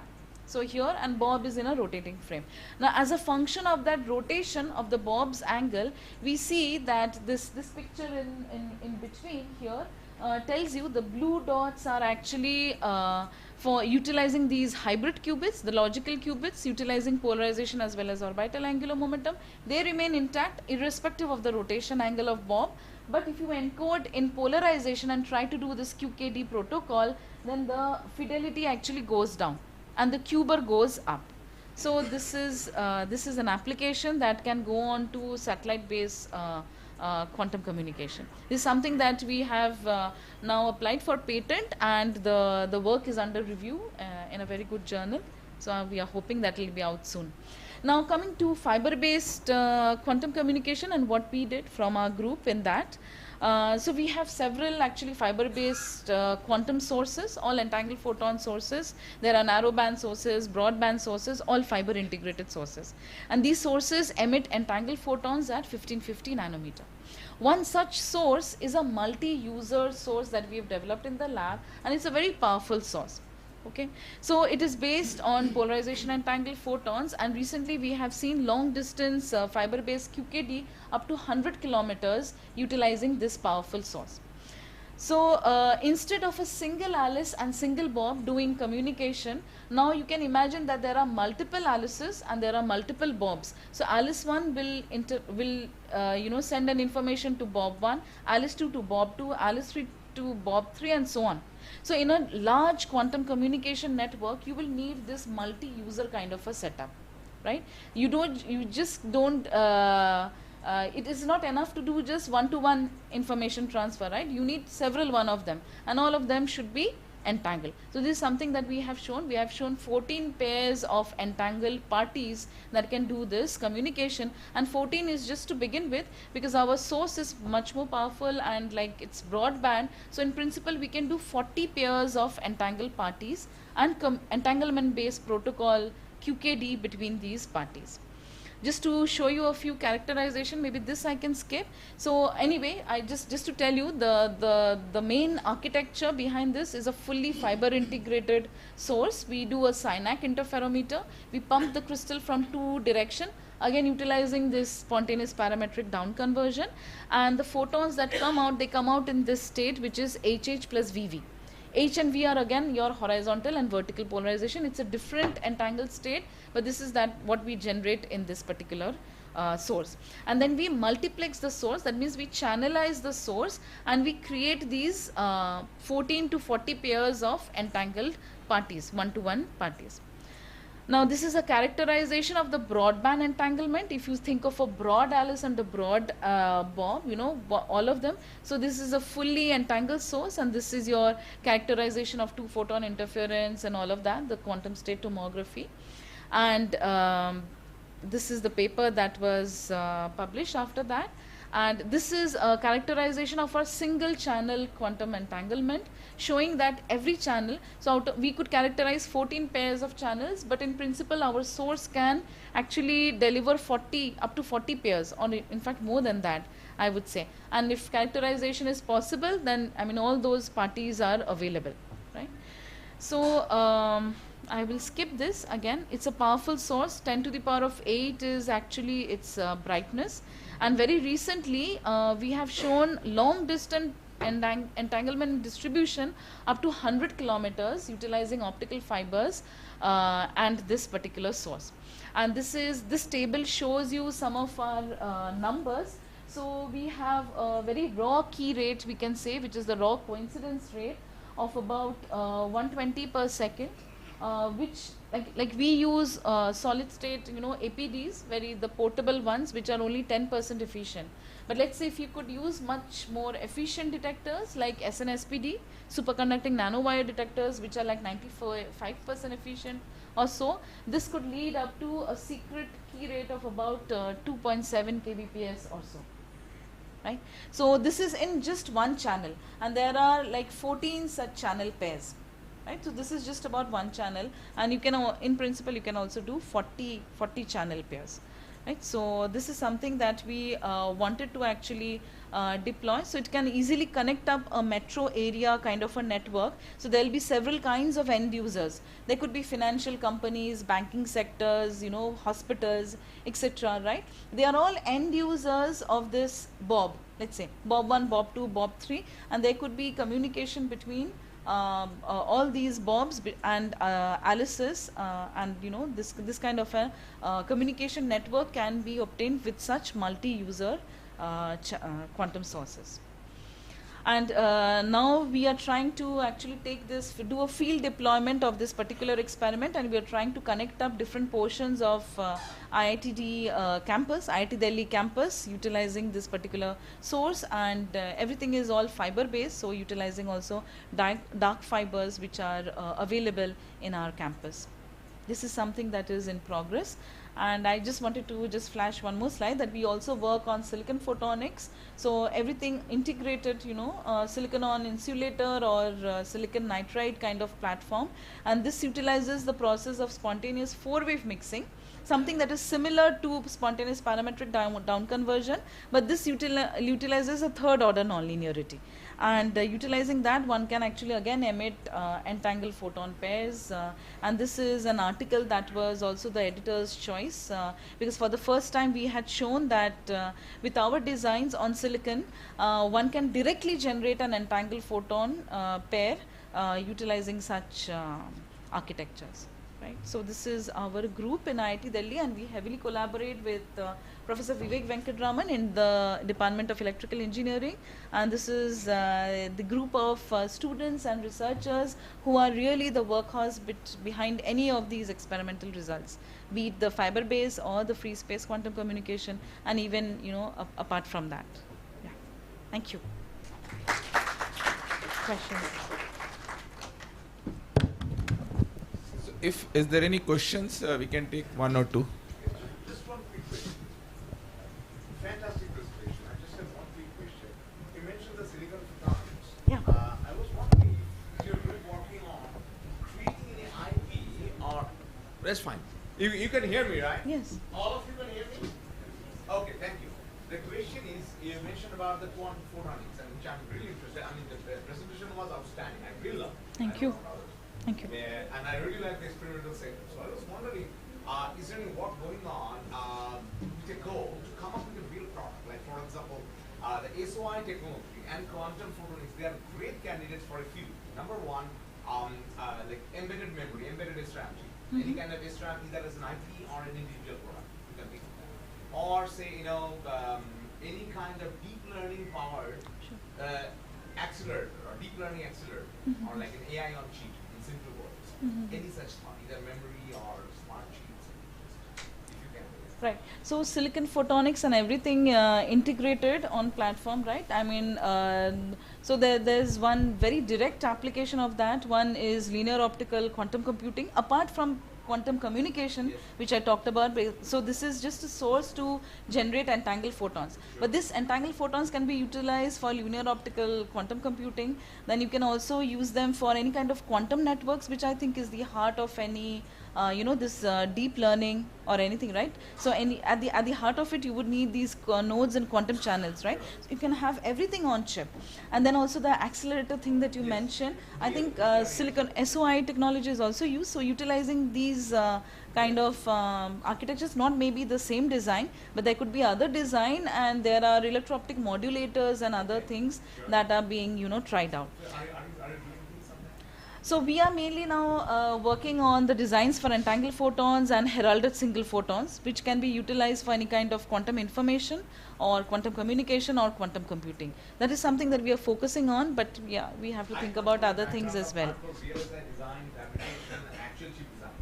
Yeah, actual chip design has to be obtained from some foundry, I would say. Okay. That's the domain I'm coming from, and I'm really interested. If we may take it offline. Yes, we can talk about it. Yeah, that will be Thank good. you. Thank you. Yeah, Thank you. there is another. Yeah, just I want to ask you, just simple question. What is that presently we are having, say about after every 40 kilometer we have to put a repeater, right? Yes. So from the Calcutta to Delhi you have to put 50 repeaters. Now you have told that for the long distance entanglement you can go in a single flow 100 kilometer. So that will reduce the number of repeaters. And are you thinking of some kind of quantum repeaters? And my second question will be that presently we are utilizing DWDM with the 88 lambda or so. And for each lambda, we are having 1.5 terabit by CNA, which they have told. So it shows about 120 terabyte, per fiber. So do you see that that there will be an opportunity to increase the capacity of the this fiber, because we are able to utilize electronics at this moment from 192 to 196 terahertz, not beyond that. So are you finding some kind of So outlets there there? are two aspects. I think whatever all the equipment, all the the facilities that we have will be still in use, because again, quantum computation, just like it will be only relevant for certain tasks, right? Similarly, the QKD or the secure quantum communication part will be required for, let's say, sharing the secret key, right? But classical bits are still required, and your data can be sent across those, and there would be multiple channels and all of that. Also for the QKD, we are thinking about this multi-channel, this multi-user thing. So right now, utilizing these kinds of sources, what you can go is you can go up to several pairs of entangled photons, and then they can go to different distances and all of that. And these are like if you ask me, on the array waveguide rating, so these are of a spacing of 100 gigahertz or something like that. This is something that we are doing right now, and yeah, this would also, I mean, so if the QKD can be shared on multi-platform, like channelized platform, then it would be this thing. What was your first question? I'm sorry. First Repeaters. question. Yeah, that was about repeaters, right? Second question was to increase the the capacity of the optical fiber system, right? Presently we are utilizing 192 to 196 terahertz, and we are making 88 lambda or so for the DWDM, and we are putting 1.5 terabit card per lambda, so that you can have carry around 120 terabit per fiber. Are you finding there will be a quantum technology to improve this capacity altogether?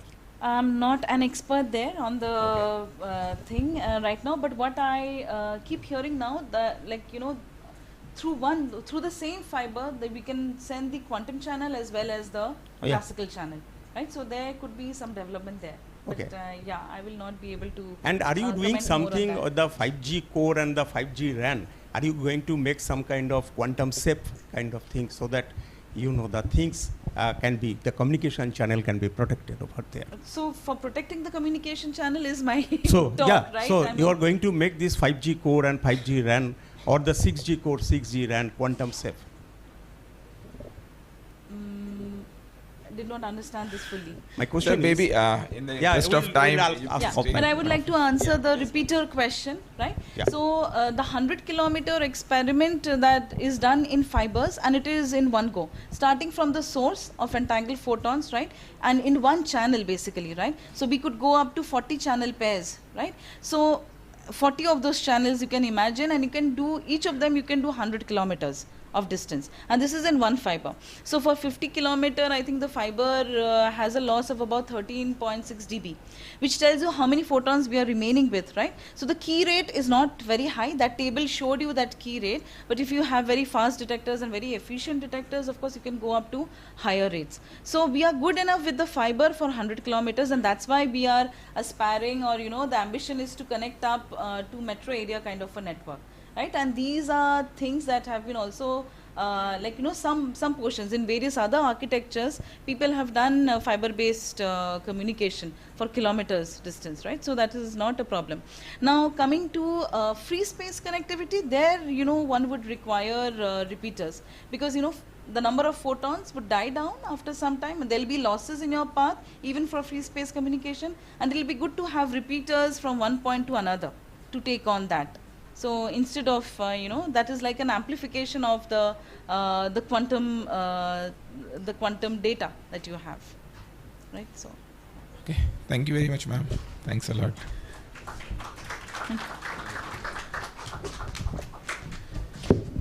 So now we come to the end of the session, and I would like to thank all our speakers for their interesting talks, and I hope you all have been enjoy. Before we end up the session, we would like to felicitate our speakers.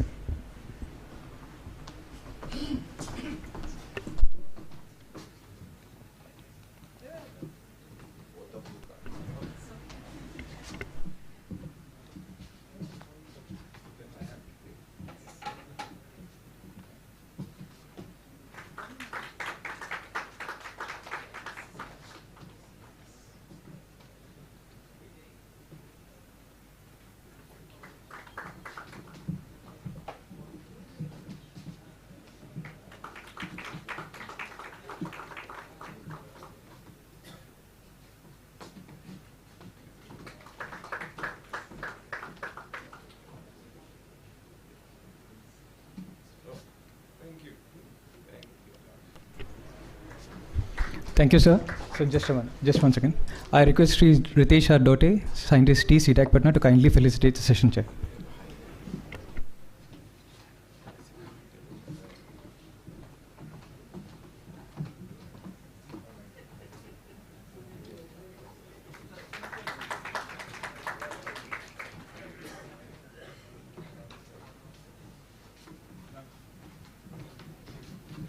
Thank you all. We will now break for the lunch session. Since we are running a little late on time, we will try to be back by 2:30.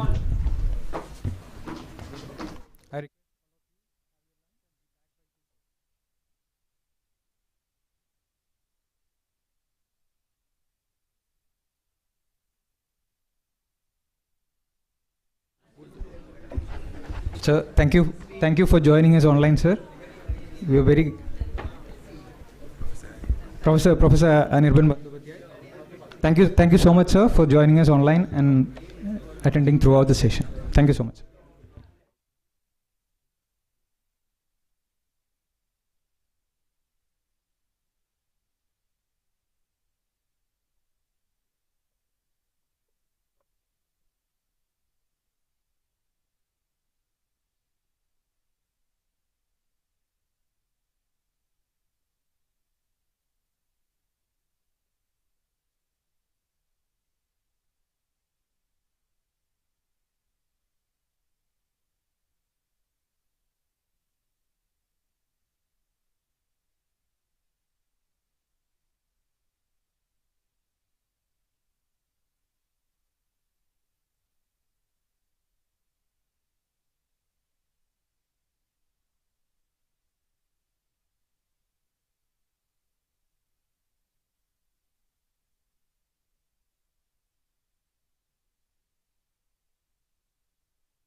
Then I told you, hey, I just said, hey.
Good afternoon and welcome back. I hope everyone enjoyed their lunch.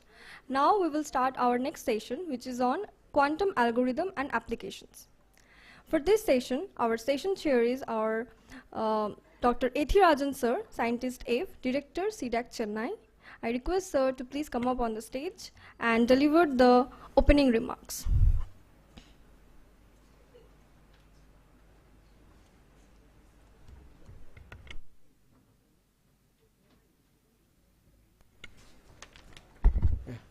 I hope am I audible?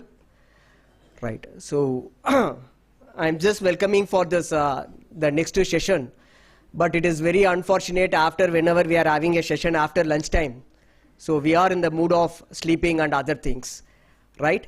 So the only thing is, whatever the speakers and other things, the few of the speakers, they are in online, and other speakers, they are traveled from across the country to just address this important event of this quantum computing. I request everybody to listen for the session, whatever they are going to deliver it. So before going into this, I'm having a quick 5 minutes presentation.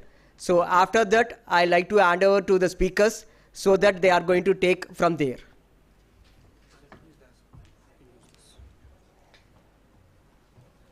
Yes, I'm Dr. D. Ethirajan, the center head from C-DAC Chennai. So everybody aware of that, what is C-DAC? C-DAC stands for Center for Development and Advanced Computing. We are a society under Ministry of Electronics and Information Technology.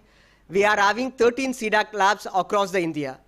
So every C-DAC centers is having their own thematic areas. We started our journey in high performance computer, but today we are seeing it, we are in almost in all the verticals. Whatever the problem statement, whatever the industry is having it, or startups would like to collaborate, any one of the center will be already working in that area, starting from microprocessor, quantum computing, blockchain, digital twin, all the latest technologies, we are having our own expertise. Yes, the second session is all about quantum algorithm and applications. So the quantum algorithm, which is fundamentally basics on two principles. One is the entanglement and another is in superposition. Based upon that, this algorithm is completely evolving it. I'd like to give you a glimpse about this algorithm. The first algorithm from quantum is in the year of 1994, right? So that is a Shah's algorithm, which is, they have implemented this algorithm to break RSA algorithm. That is what the motive behind the Shah's algorithm. The second algorithm is a Gover's search algorithm. Today we are having a petabyte of data and huge number of data. We like to have a search in microseconds. That is what our intention is. For example, how many of them are using ChatGPT? Could you raise your hands? Yes. What is the difference in the chat? What is the difference of the ChatGPT using in mobile or otherwise if we are going to use the ChatGPT in high performance computer? Anybody? Whatever the end device, whatever we are doing it, we are not processing in the end mobile device. Am I right, sir? It is processing in some other servers. That is what today high performance computer we are using it. We are not waiting for any fraction of seconds, whatever the input we are looking from the ChatGPT, right? Whatever the input we are just giving it, in fraction of seconds, it is throwing the complete results. That is called supercomputer or high performance computer. But coming back to this quantum algorithms, we are having a huge potential opportunity to work with the quantum algorithms and the quantum applications today, which is available in our country itself. The applications, what we like to do it, the investment of the application, right? The first and foremost is the cryptography and security. So coming back to this cryptography and security. So everybody, we are using online banking. Am I right, sir? Whatever the transactions and other things we are doing it, till now, whatever the technology we know it, we are understanding it, it is going on the secure channel. But why not with the quantum computing, right? To make more secure and more robust. So there are, when the data is in rest or data is in transit or data in peace, in all those things, right, we like to have the complete kind of encryption and decryption. So whether any possibility to make this encryption and decryption in the possibility of quantum computing. Point number one. Point number two, there are huge number of optimization problems which is involving in this quantum application, starting from the finance module and the supply chain management. There are opportunities is there to work on supply chain management with the quantum computing. So the many industries are started working on this. We are also having an opportunity to work on this. The third, as you are aware of that, whatever the drug and material discovery, right? We are having a huge opportunity to work with the drug and the material discovery with the quantum applications.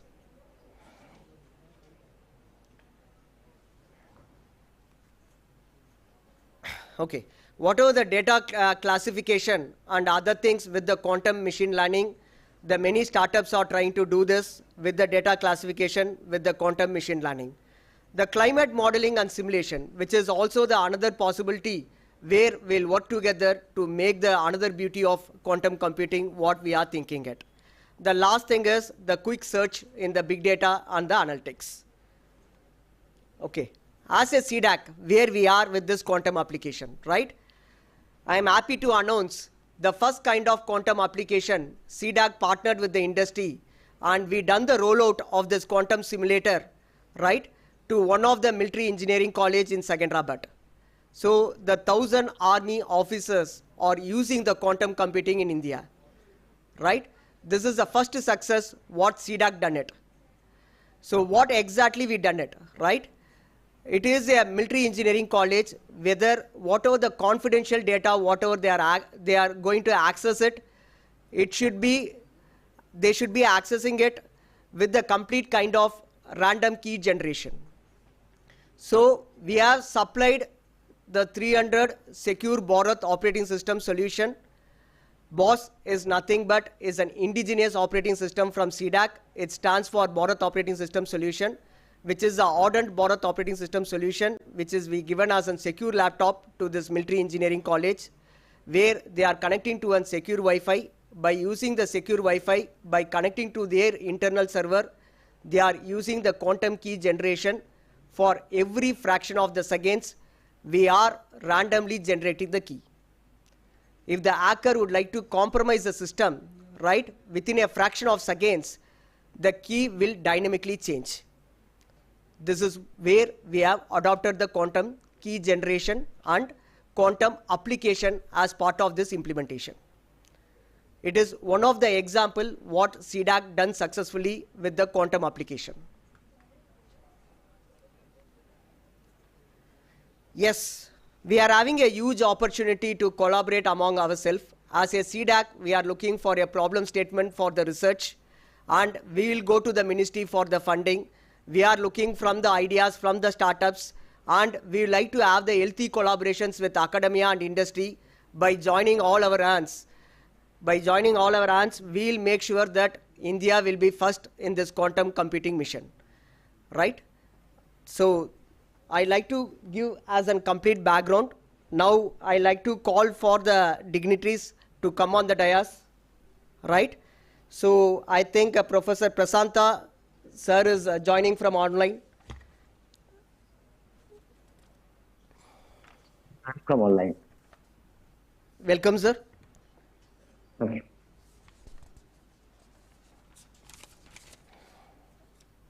Professor Amalan, sir. Joining. Okay. Then Mr. Shivamurthy from ENY and Dr. Ijat from IBM. Yes.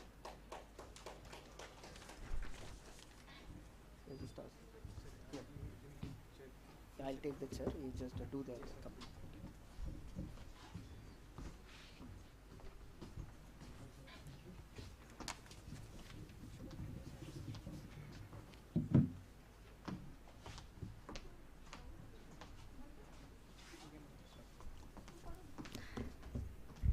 Please let me have a moment to just introduce our speakers. Today with us we have Professor Prashant Kumar Panigrahi. He's joining us with online. He has worked in field theory, quantum optics, quantum computing, quantum information, optical waveguide system, as well as quantum mechanical system that are characterized by revival of the spatial and temporal domains. He is the founding and current director of Center for Quantum Science and Technology and Shiksha O Anusandhan University, Bhubaneswar. He previously served as the director of the Indian Institute of Science Education and Research, Kolkata, and is currently an emeritus professor there. With over 2 decades of expertise in quantum information and computation, Professor Panigrahi has published more than 300 research articles and has guided 10 doctoral students. We are really thankful to sir to join with us today. Our next esteemed speaker is Professor Amlan Chakraborty. He is our renowned academic and researcher specializing in quantum computing and machine learning. He is a full professor and director at the A.K. Chaudhary School of IT, University of Calcutta. He is adjunct professor at Triple IT in Delhi. He is a postdoctoral fellow from Princeton University. He has made a significant contribution to quantum logic synthesis and fault-tolerant quantum computing, and also quantum algorithm. He has received prestigious awards including the DST Boy Scout Fellowship, JSP's Invitation Research Award, and is a fellow of the West Bengal Academy of Science and Technology. As a member of Technical Expert Group on Quantum Algorithm for India's National Quantum Mission, his work is pivotal in advancing India's quantum technology landscape. We thank you, sir. Join us here. He will be joining us within a moment.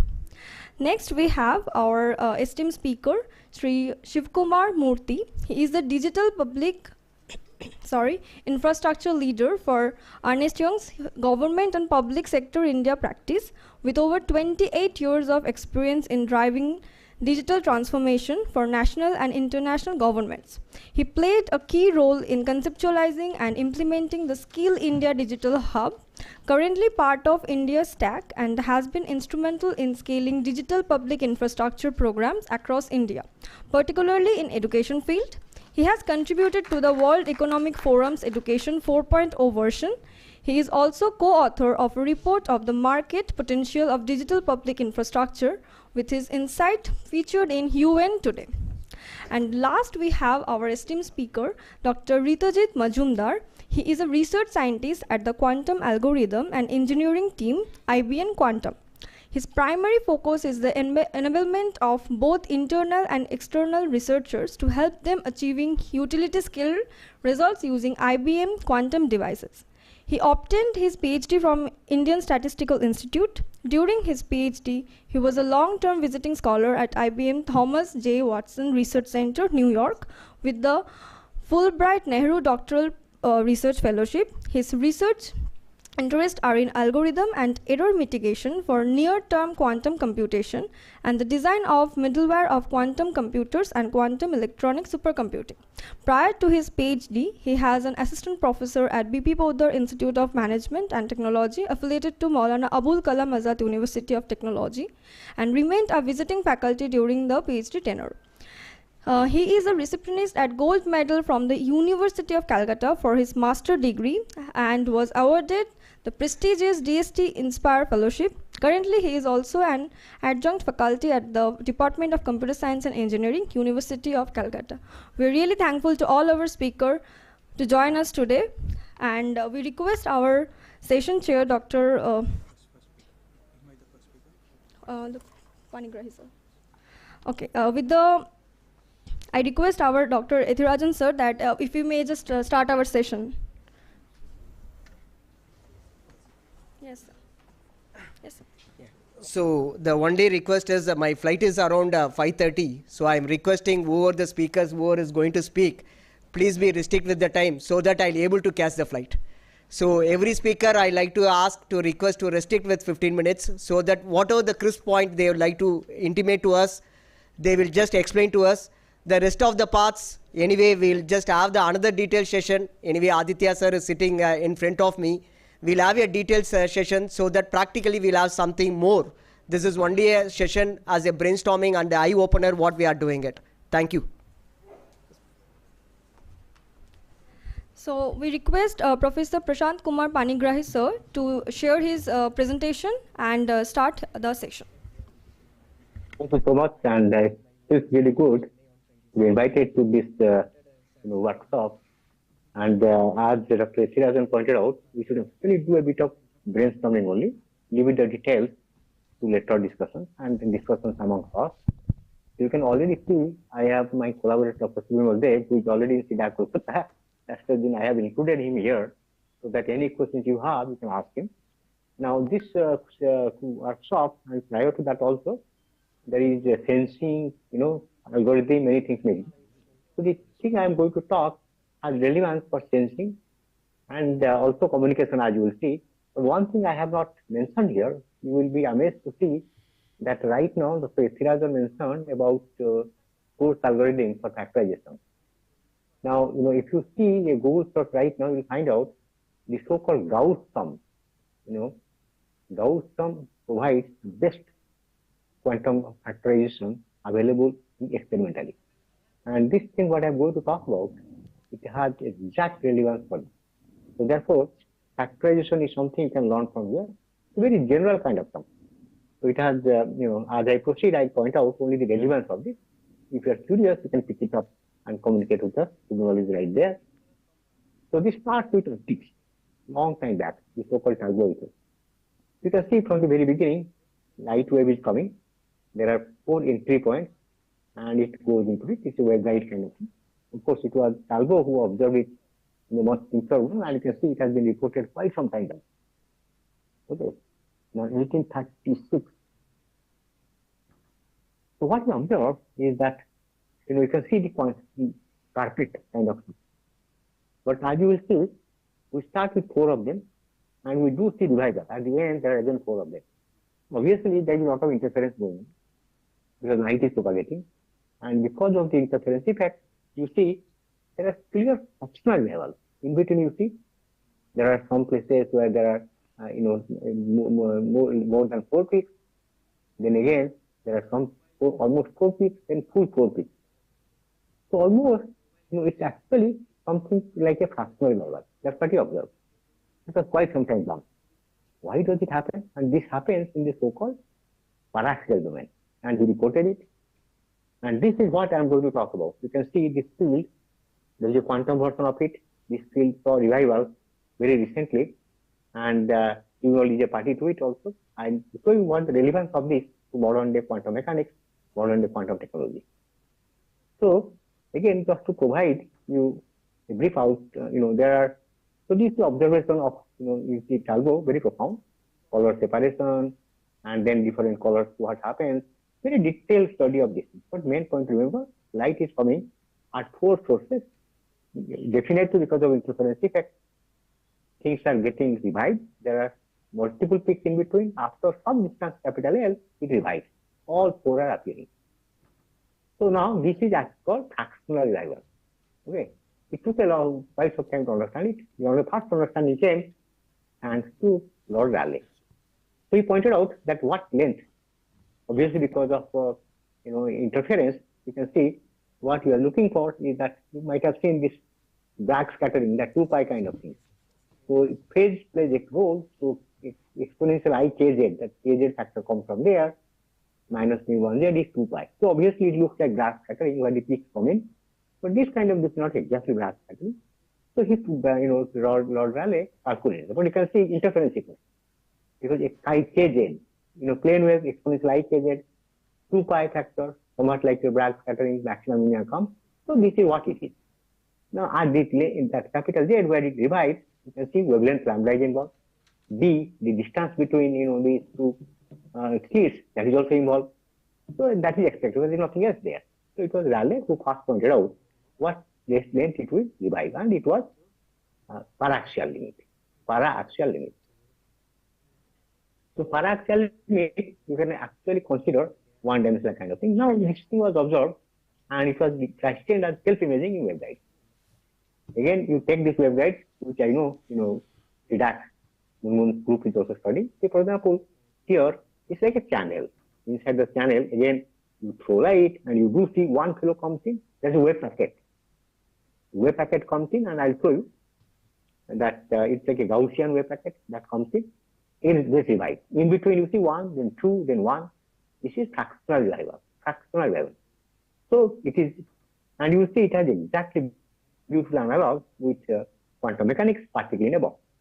So particle in a box, wave function is cosine and sine, and the initial fellow that comes in is in a Gaussian kind of thing. So you can see. So I don't no need to get into details. How do you solve it? You expand your electric field in terms of the modes of the waveguide, paraxial domain. You can take certain approximations. And once you do that, you see, immediately you can see now, what is the key factor? Remember that K, exponential I kz. Paraxial approximation, you see, there is m square there. M square, m is integer. Where from the integer comes? Integer comes from the boundary condition on the waveguide. That electric field has to vanish at a certain point, the derivative has to vanish at a certain point. Because of that, integer comes. Paraxial approximation, you see, momentum becomes m square. So the exponential ikz is the thing that comes in. So if that m square or integer square with an exponential is the one which brings the beautiful mathematics. That is the key fact. That comes in the paraxial approximation. So keep that in mind that as from 0 to z distance, so pi m square. So this actually is of beautiful mathematics. Gauss, of course, studied it. You can see that it's a periodic function, and that periodic function you have to, it has very good beautiful number theory property, and it comes to curious just for Gauss sum, GAUSS, Gauss. What we'll find out that where does the revival take place? It takes place when the electric field after distance L repeats its value at the origin with a phase factor. Whatever that phase factor, we don't care, the magnitude square does not change. And that length L is 4a square by lambda.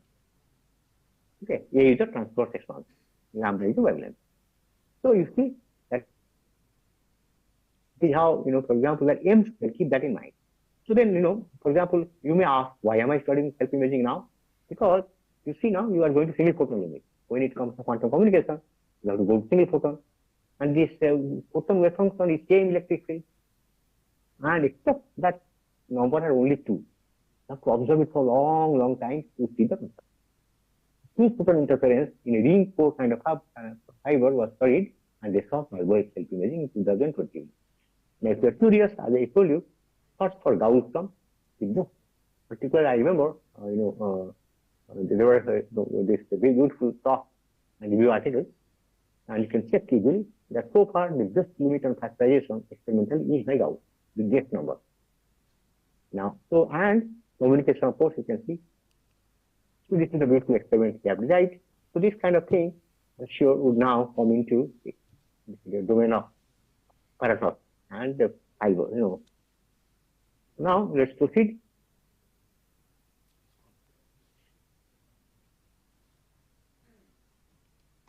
Now what we wanted to study is the what happens in non-paraxial domain. Why non-paraxial domain? Simply because once you go to quantum, you look at the near field effect. In the near field effect, you come across non-paraxial propagation. And non-paraxial, that kind of approximation, that square root after replacing it that by m square, that doesn't work. You have to proceed and analyze it. So this was studied by one guy called Nemeto quite some time back. It was in fact we were to dog out this thing. It really point out which will beam west. Remember that the Gaussian beam comes in, and wave number k. There are regimes where it has to be, completely non-paraxial, and where fast order approximation works, and where it breaks down, and what is paraxial. It clearly pointed out. You can see paraxial is where wave propagation takes place, where it's almost extending up to the whole waveguide. So, if it is focused near field, then it is of course non-plane. And in between domain is this. So what you really observe? So what you have mathematically, I'm just outlining the thing. The key factor is the phase. So it is that you see, there is the beta n. Beta n is here we call it energy, you can call it momentum, whatever it is. It is that the propagation constant. That's what matters. And you see, and the superposition. N is equal to 1 to n. How many modes it breaks? That you have to see. Most of the time what happens? Only few modes are enough to describe. But of course you have to take into account what are the modes available in your waveguide. Many of you might have studied. But the amazing thing about this is that you can only deal with Gaussian function with a beam west W0, which is basically a typical laser, and functions like cosine sine. And everything now beautiful programs are available. You can actually see right here numerically, and Subimol is there. You can actually share with you the programs with zero time. And all these things can check out. So basically what we find out, the length depends on symmetric input, anti-symmetric input, or asymmetric input. And this ZT turbo distance is given by what Raleigh pointed out. All right. So now let's not get into details. Only thing we remember, Gaussian with beam west W0, and particularly in a kind of waveguide what I was talking about, particularly in a box kind of thing, you have to expand in terms of cosine and sine because these are the modes which are available in your waveguide. and integer n comes because of boundary condition. So now you would do a little bit of detail of mathematics, and you expand it, find out how many modes are present, how they look like. Indeed, you will find out only few modes are enough. Now what are they? They are the fundamental modes in the cavity itself. You can actually describe this. So that's not, and what is the equation? Equation is the actual equation. And you go to that Helmholtz equation, get the field, it's another equation. K0 is wave number. And you have to sort of, now you want to go now to a different kind of stuff. You see, the reflexive index is now n1 square is in the equation, n1, it goes to n1 times x. So by scaling, this is like an oscillator kind of potential. So what you observe, because basically our work which reported, which let me point out one of the very good results here, is that this beam west W0, which is the beam coming in, and the input beam, Gaussian input beam at the entry point X0. It has the west W0. Now WF is the fundamental mode, because fundamental mode in case of a oscillator kind of potential is actually also a Gaussian. So the ratio of the Gaussian that comes in and the Gaussian what the the waveguide allows is what plays the key role. And you can actually imagine if see for example if W0 is small, then so you can actually delineate paraxial, non-paraxial domains by looking at this kind of ratio W0 by W1. All right. So now, if you can imagine that if W0 is small as compared to the fundamental thing, then it will be non-paraxial, and beyond that it will be paraxial. But what you observe is there is a whatever parameter you take, x0 by a, x0 is the entry point, a is the distance.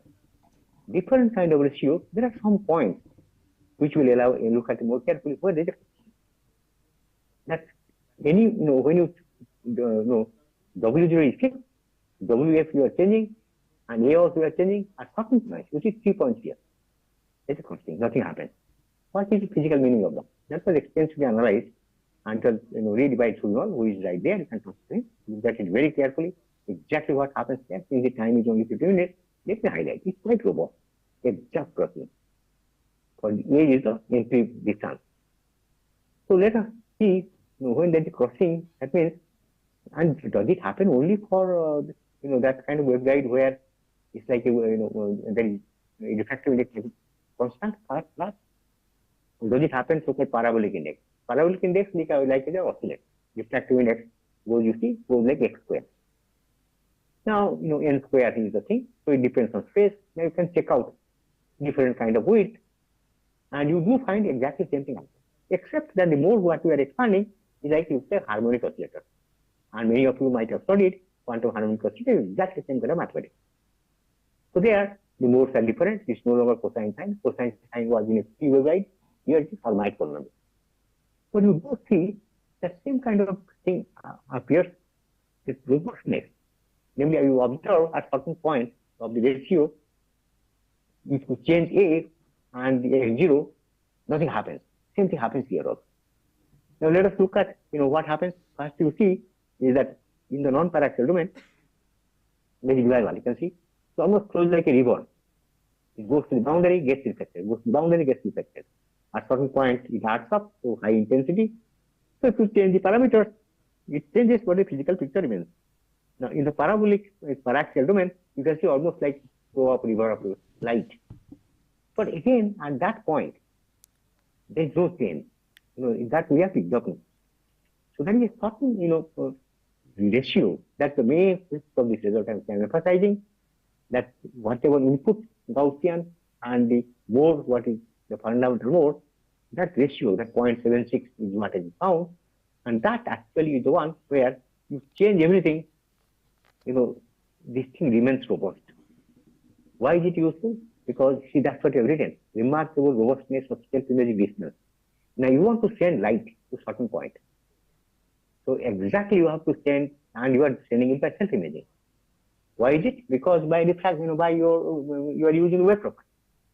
So you want to deliver light to a certain point. If parameter will change slightly, of your entry point will change, if it deviates too much, because it's coming because of interference effect, that's very bad.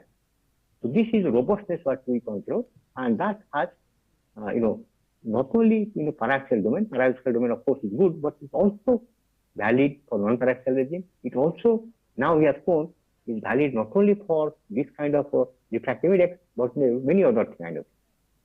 So now, where do we find this application? As I pointed out, it's that M square, that in mind M square. You can check Gauss sum, this is exactly Gauss sum. First experiment was reported in factorization using exactly.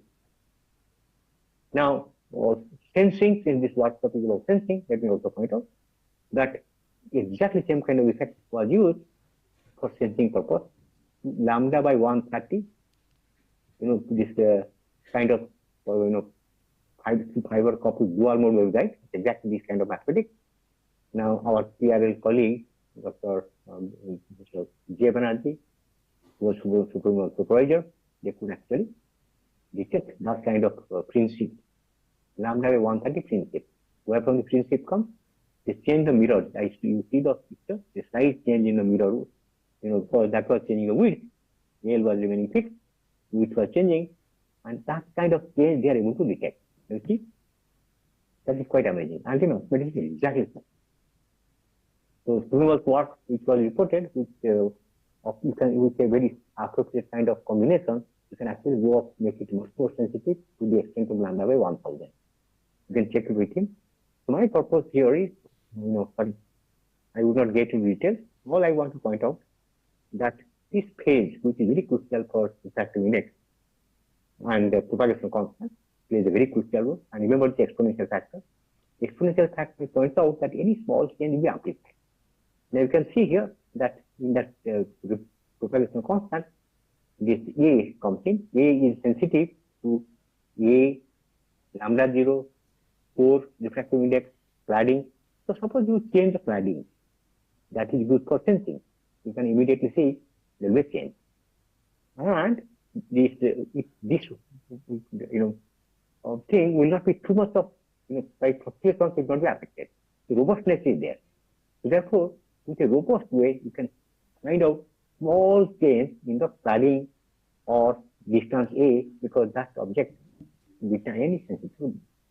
So this thing has been said. If you want to have more discussions, Srinivas is right there. So my point is that there are different kind of waveguides. Now non-paraxial domain is important because we are getting into near field domain, quantum domain, where few photons are is what we deal with. There also, because of wave nature, this fractional level takes place. It has applications for sensing. It has also applications for projection and also cryptography. Some of you, if you are interested, post-quantum cryptography uses this kind of mathematics.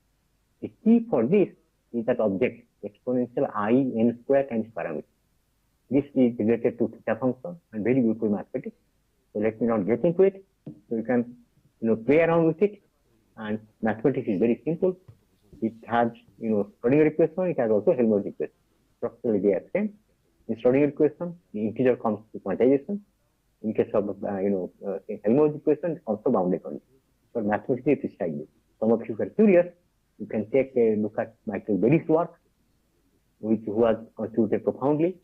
So the self-emerging variable have been observed in experiment, and they have been actually observed, and not only experimentally, applications are there apart from this visualization and sensing, for even the quantum cloning. You know that quantum cloning cannot be done perfectly, but self-imaging where the wave packet device can be used almost perfect cloning. So I will not get into now more into it. And if you have some questions, you can ask me over there, and because of possibility of time, or you can send me an email. So thank you very much. Yeah, thank you, sir. So any questions from any one of you? Sir, we are just thanking you from bottom of my heart, because whatever the mathematical equations and other things, you explained us very clearly to us. So definitely it's like a research oriented stuffs what the session it went, and hopefully we'll see what is the next speaker would like to speak to us. So thank you once again, sir. And I'm calling now the Professor Amlan to speak about the quantum machine learning. This, please, sir.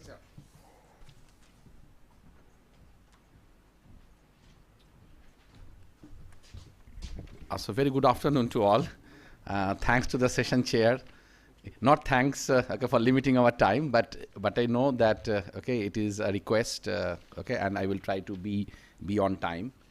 So can I start the presentation?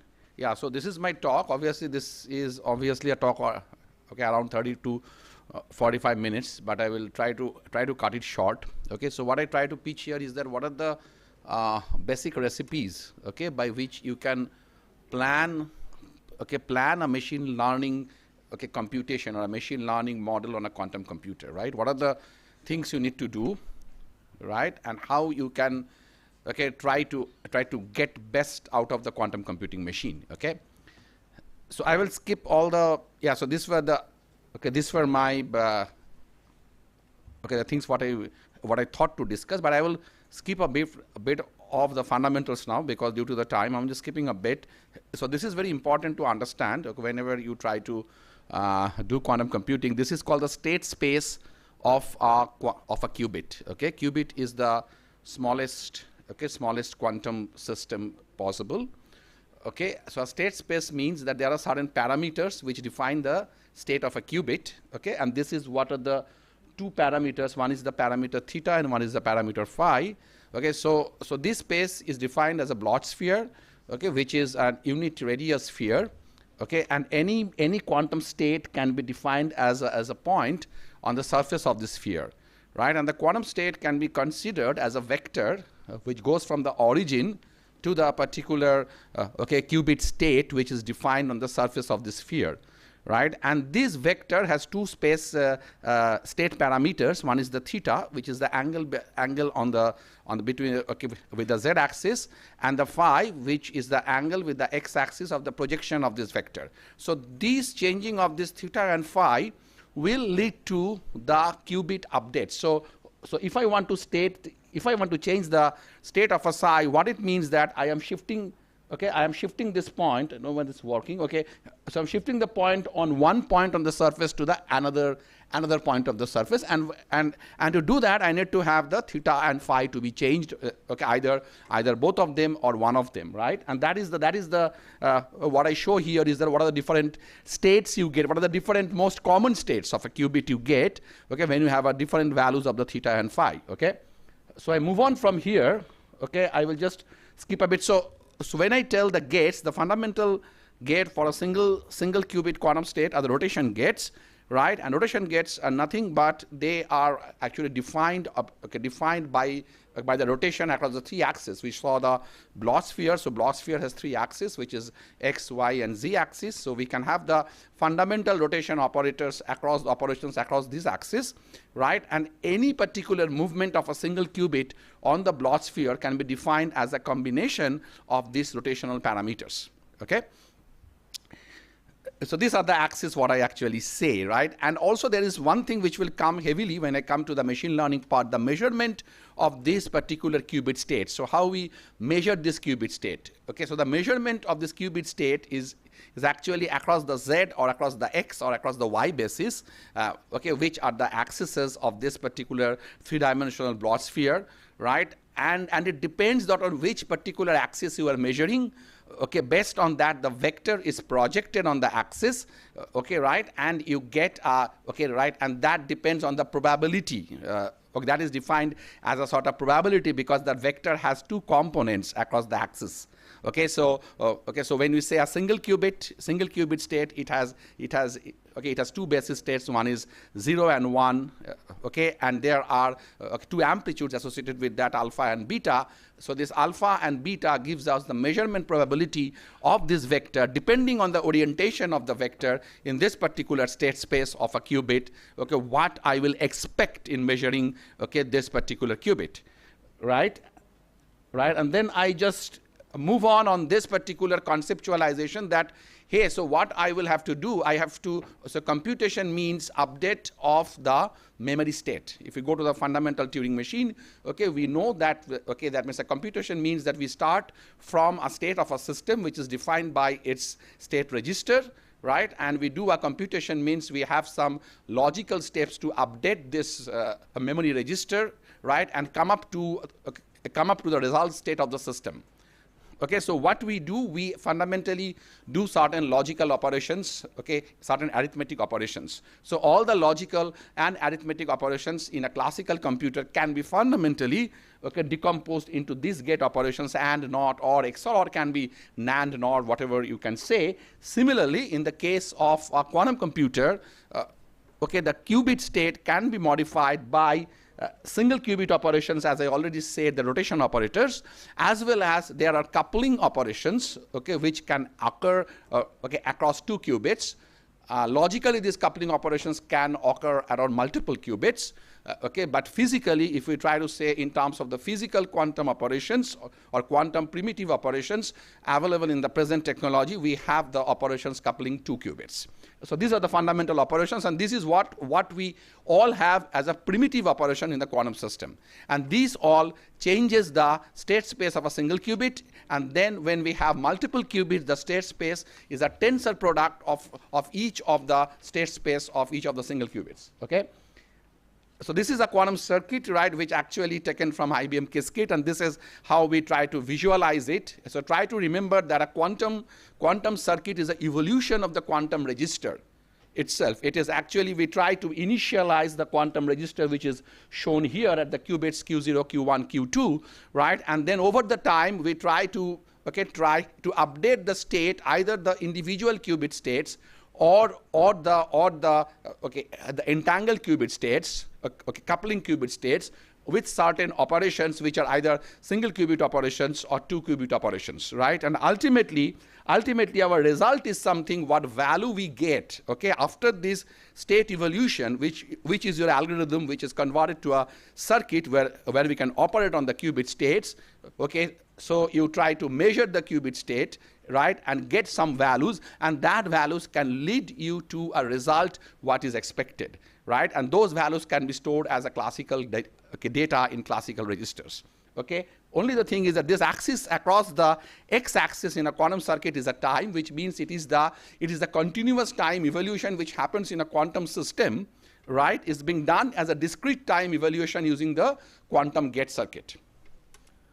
Okay, so now I go into the concept. I will just show something. So what I understand as a machine learning is understanding distributions. Okay, so what we give in a training data, in a training data, we try to give our record, right, and the result or the label where this particular record maps, right, or this particular okay, that means in a parametric space. Okay, in the parametric feature space of your problem, you try to label each of the data points as class 0 or class 1, which means that given a set of distribution of my training data, that distribution can be absorbed by my system. Okay, if that distribution which is given by the training data can be absorbed by my learning system, it means that for any particular unknown information in that particular okay, that means in that particular larger state of the distribution, right, it can also evaluate to the proper level. Okay, so what I show now here is that quantum computing can generate distributions at your own way.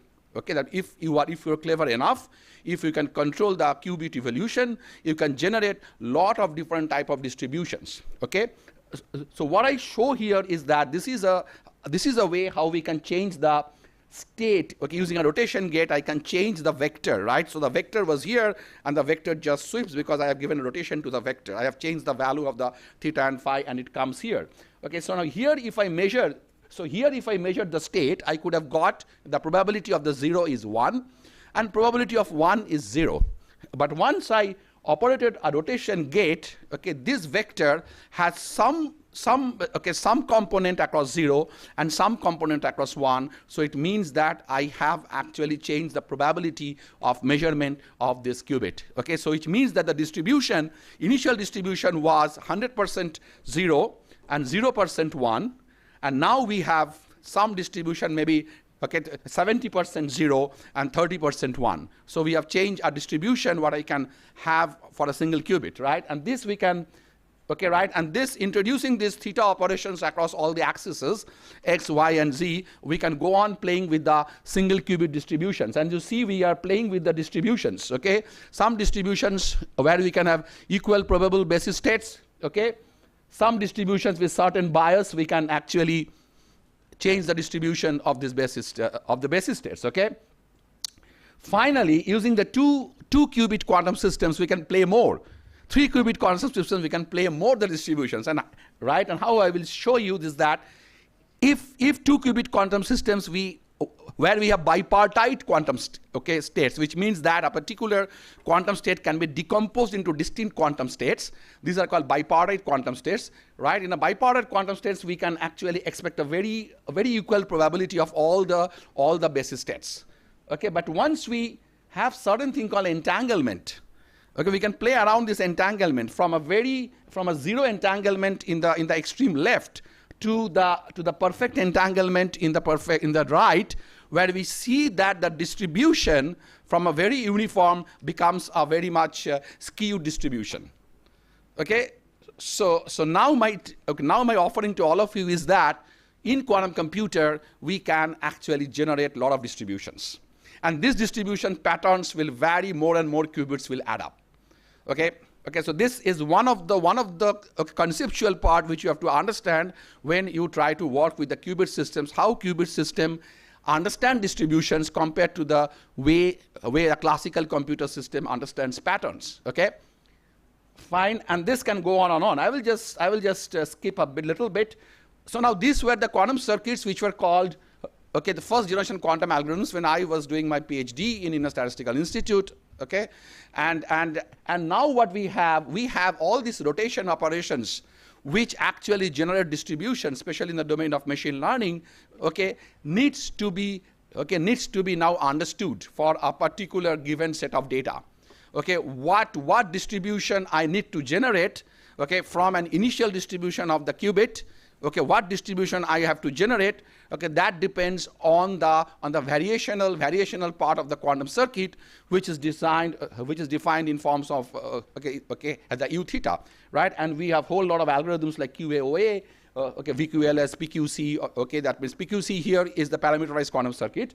Okay, and right, most of the NISQ. Okay, so Dr. Ritojit will discuss what I heard from it. He will discuss more about NISQ because he will be discussing about circuit cutting. So NISQ is the present scenario of quantum computing, where we cannot have a larger qubit depth or cannot have a larger gate depth in the quantum circuit due to the limitation of resource, and we have to look into those algorithms which can support it. In the presently, we can only work with those algorithms which are supported by the NISQ. Okay. Next, I go to the feature map. This is almost the last part. Okay, so I have shown that what is a quantum system. Okay, now the challenge is that, hey, I have a classical data, right, and that needs to be mapped to a quantum system. What are the tools I have in my hand? Okay, so first of all, what I need to do, we need to encode this data into the quantum system, and then we have to apply a quantum kernel which will take the initial distribution from the data space to the distribution which is required, as per the requirement of the learning, as per the learning requirement, what distribution I need to generate, and that is called the quantum kernel, which is a particular operation in the Hamiltonian space and tries to generate a certain distribution which helps in the learning parameter of the model. So the challenge is that how I take the first challenge is how I take a classical data to the quantum. There are 3 very easy ways, and there are some complicated ways which I'm not getting into due to limitation of time, but I will give you the most 3 easy ways to do that. Okay, the first way is called the basis. Basis. So suppose you have a vector, you have a feature vector from x1 to xk. So each of the vectors can be encoded in binary, right? And corresponding binary strings can be encoded. Corresponding qubits can be designed or can be defined in terms of the binary string. For example, if we have a very short vector, have two features. A feature vector having 2 features. The values are 1 and 3. So we can encode 1 in binary, we can encode 3 in binary, right? And we can generate a particular. So we have values 0, 1, and 1, 1, which means it's a 4 values we can have. So we require a 4 qubit system, and we can design the quantum input for the classical input. But this is not scalable, right? All of you can understand. This is limited in terms of the values of the features. If the values of the features are high, you require more bits, and then you require more qubits, so you cannot scale it up, okay? So the next thing is what is done on, called amplitude encoding. So what is done in amplitude encoding is that you have a feature vector, okay? So you normalize the feature vector, okay, because, right, and each of the feature values becomes the amplitude of your basis. Each of the feature values, suppose for this example, you have a feature vector of 4, okay, which are the 4 features you have to encode in quantum, okay, and these are the values you have. So you normalize it, okay, so you divide, okay, so you take a square root of the sum of the squares of all the values, right, and you normalize each of the values with that particular denominator, right, because ultimately the sum of the squares should be 1 of a quantum state, okay. So what do, you actually do this, and then each of this normalized amplitude becomes the amplitude of the basis, because an n qubit quantum system can generate a 2 to the power n basis distribution. So this is the power of quantum. That means using n qubit, you can actually encode a space, a feature space of 2 to the power n dimension. Okay, whereas in case of classical, you can only encode, it's a linear. In the classical, particular capital N features can be encoded in capital N capital N storage. Okay, here with N storage, you can encode a feature space of 2 to the power N. Okay, because you're encoding in the amplitude of the basis. Okay, okay. The third way to do that is that. Here we take a feature as a parameter of a rotational gate, okay, and try to do a rotational transform of each qubit, okay, which is equivalent, which is proportional to the particular feature value in the of the feature vector, okay. And once we do that, okay, there are other. I'm just skipping a bit, okay. So these are the detailed explanation. How this angular encoding works, okay. I will just show, okay, so this is the next part, okay. So the first part is the feature map we generate, okay, which was psi x in the classical domain, okay, phi x in the classical domain converted to a psi x in the quantum. So what it becomes, x becomes some part of the quantum state parameters. Okay, that means either it's the amplitude, right, of the basis states, or it is a rotation by which the particular quantum state vector has been rotated, right? And here the classical feature x comes into the quantum domain. Okay, I think all of you are clear with this. Okay, so this is called the feature map. Okay, so what I do, I take feature vectors having 3 features, okay, x1, x2, x3, and I do a rotation as per the feature values, and I generate a 3 qubit state which can generate actually 8 basis values, okay. So now there is something which we can add to this. This is very interesting. This is interesting, called a data re-uploading, okay, and this is very used in variational quantum circuits. Okay, what I do here is that a single qubit, okay, try to look into that. Okay, that means a single qubit can be performed a multiple sequence of rotations. Okay, right, and each of the rotations can be a sort of a feature. Okay, that means a feature value. Okay, so instead of one rotation, okay, encoded in one feature value, okay, one feature value encoded in one rotation, right? You can constantly, because in a runtime system, what we require, the feature values gets increased. Okay, suppose you have a quantum system done, and then you want to increase the feature value, right? How you can do that? So what you can do, you can actually increase the number of rotation operations performed on a single qubit. Okay, and you can do two rotation operations, or 3 rotation operations, or 4 rotation operations on a single qubit, okay, to encode a feature which has much more dimension.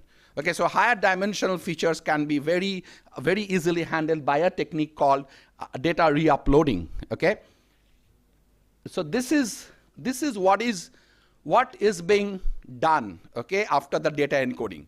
After the data encoding, okay, okay, forms the quantum kernel part. That is the most important part of the quantum circuit. Okay, so this is also parameterized quantum circuit. So what is the classification, right? If I take a simple classification problem, so a simple classification problem is that given the feature space, given I have mapped the data in the feature space, can I form a boundary, okay, which can partition my label data?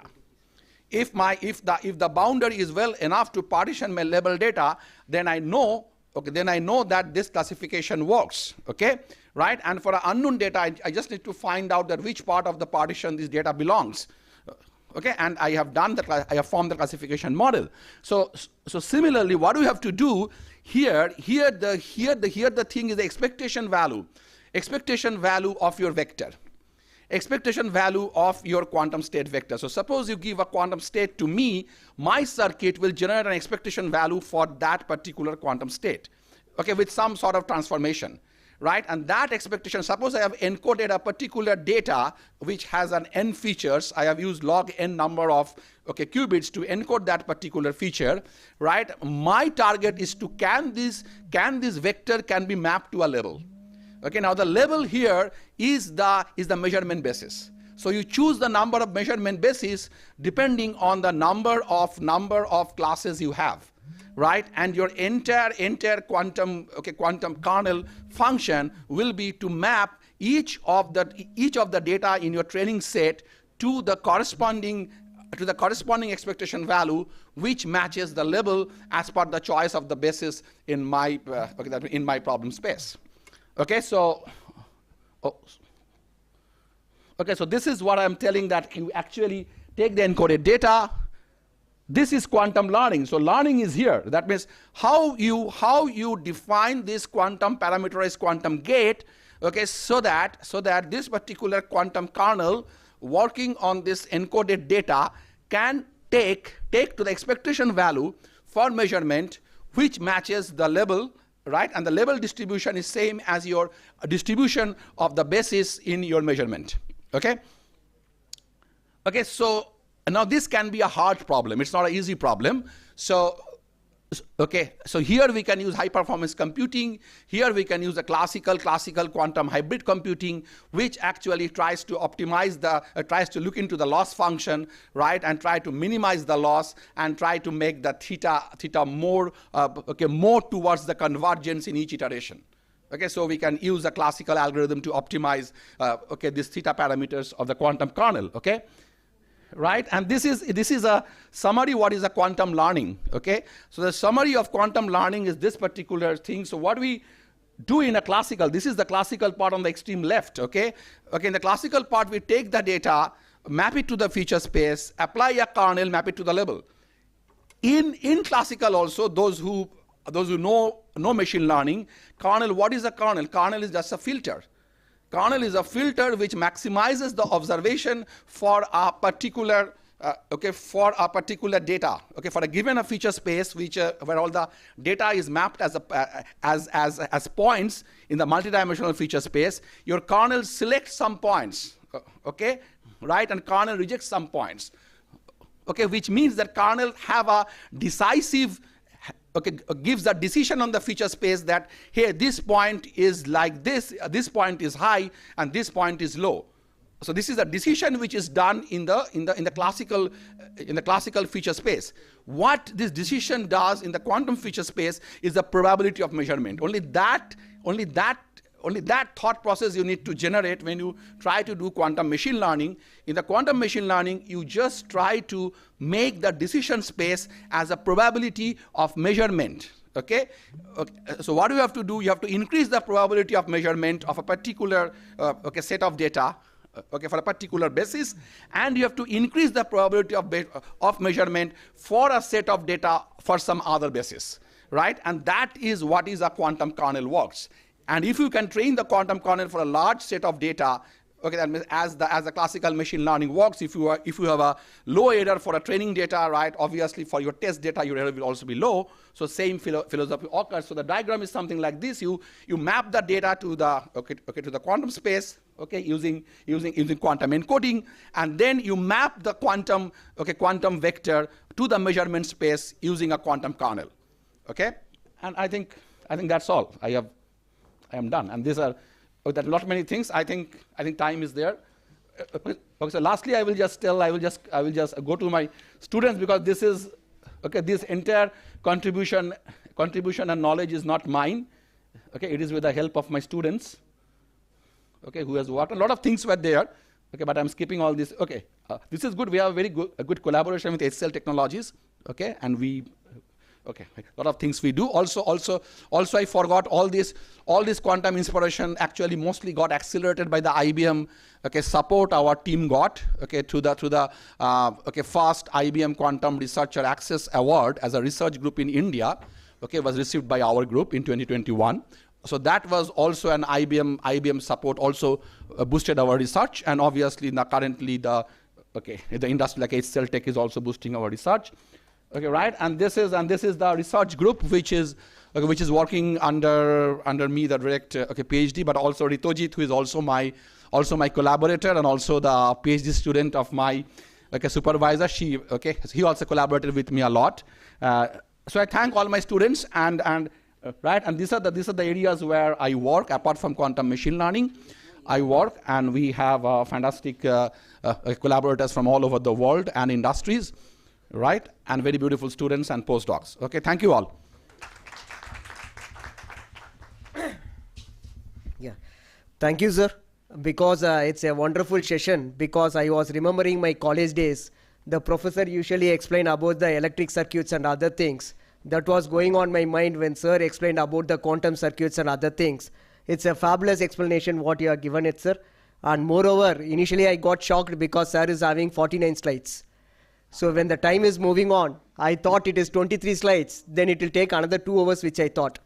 Thanks for finishing this thing, sir. Big round of applause for sir. It's sir for your contribution also in quantum computing, sir. Now I like to invite Dr. Ritajit from IBM, and another request, sir. So I hope sir is having only 11 slides. So I thought sir will quickly finish his slides, what I'm thinking it. Welcome, sir.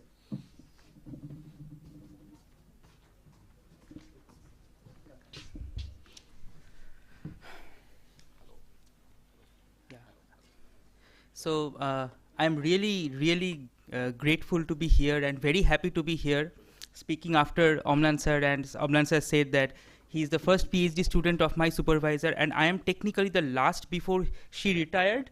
There are a few more now that she has retired. And it also feels great that the technical session kind of started with Venkat, who is the lead of our IBM Quantum India, and I am in part of that team. So I belong to this team that is called Quantum Algorithms and Engineering, and we have been hearing a lot of things today, what quantum computers can do, what they are good for, and in a funny and crude way, if I want to say, the task of our team is that all of those are great. Can you get them done? So that's precisely what we do, that you hear a lot of things, that this can be done, this can be done. Can you get those done? What do you need to get those done? That's precisely what I do here, and I'll talk about, there are many techniques that we come up with. There is no one solution for all problems. That's not possible. So we will start with what is called circuit cutting. That's one of the techniques to get things done in some specialized scenarios, obviously. So we'll come with some motivations for circuit cutting. So let's take a particular scenario. So what we know about quantum circuits today, most of the devices that we have, definitely the IBM ones, many other devices also, they are some sort of a planar graph. So if you see this right-hand side, that's what a quantum computer, that's what a IBM quantum computer looks like. That's a 27 qubit. We have 127 and more today. But that's a planar system. And let us take the circuit that we can see here. We just learned from Omlan sir about all the single qubit gates, 2 qubit gates. The single qubit gates are never the problems. So think of something that, let's say that I am asking that you are doing some work together. So you can either do some part yourself, that's like a single qubit gate. It doesn't matter where you are sitting, which part of the room you are sitting. You don't need to converse with your friends or colleagues. But not everything can be solved like that. So we also have these 2 qubit gates. These are the C0 gates in this example. Any 2 qubit gates, which you can think of that you need to discuss with your colleague and then get the work done. That's what a 2 qubit gate is about. Now let's take a scenario. We have this particular circuit. It's a 13 qubit circuit, and I need to place this circuit on the hardware, which is a planar structure. And let's say that I am putting 0 on 0, 1, 2, 3, this red kind of line. I am putting all the qubits from this circuit to this particular hardware. Now everything is fine. Everything looks very fine till now. Where will we have a problem? Sorry. This particular gate will be the issue. Otherwise, see what is happening. There is a 2 qubit operation between 0 and 1. Fine. That means you two are sitting next to each other. You are talking with each other. That's not a lot of noise if you are talking with next to each other. But if some of you who is sitting here wants to talk with someone who is sitting here, that will cause a lot of trouble because you cannot directly do that. So what will you do? You will ask that, can I shift places? Now, if you start doing that, that will cause a lot of noise in the system. The computation will become slow, and yeah, that's kind of a problem. So ideally, we want to have a talk between qubit 0 and qubit 26. And we would have been very happy if there were a connection like this red line, but apparently we don't have that connection. So what happens? The original circuit has a depth of 13. When I transpile it, that means when I take this circuit and place it on the quantum hardware, it ends up with a depth of 52. So that's exactly 4 times. Now quantum circuits are noisy, so having a circuit with depth 13 and having a circuit with depth 52, they are really, really different. Your outcome will be really different. And that's happening just because you don't have a connection. If you had one connection, that problem wouldn't have been there. So this is one of the problems to motivate that if I can remove this, can I remove this particular C0? That's what circuit cutting is about. Can I remove this C0 in some way? So circuit cutting, we can kind of divide it into 2 parts, mainly gate cutting and wire cutting.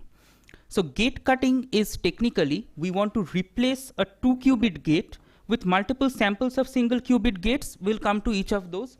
But gate cutting is mainly useful when we want to talk on qubits which are far away. On the other hand, wire cutting is also there, which is very useful if you want to create, say, smaller sub-circuits out of some bigger circuits.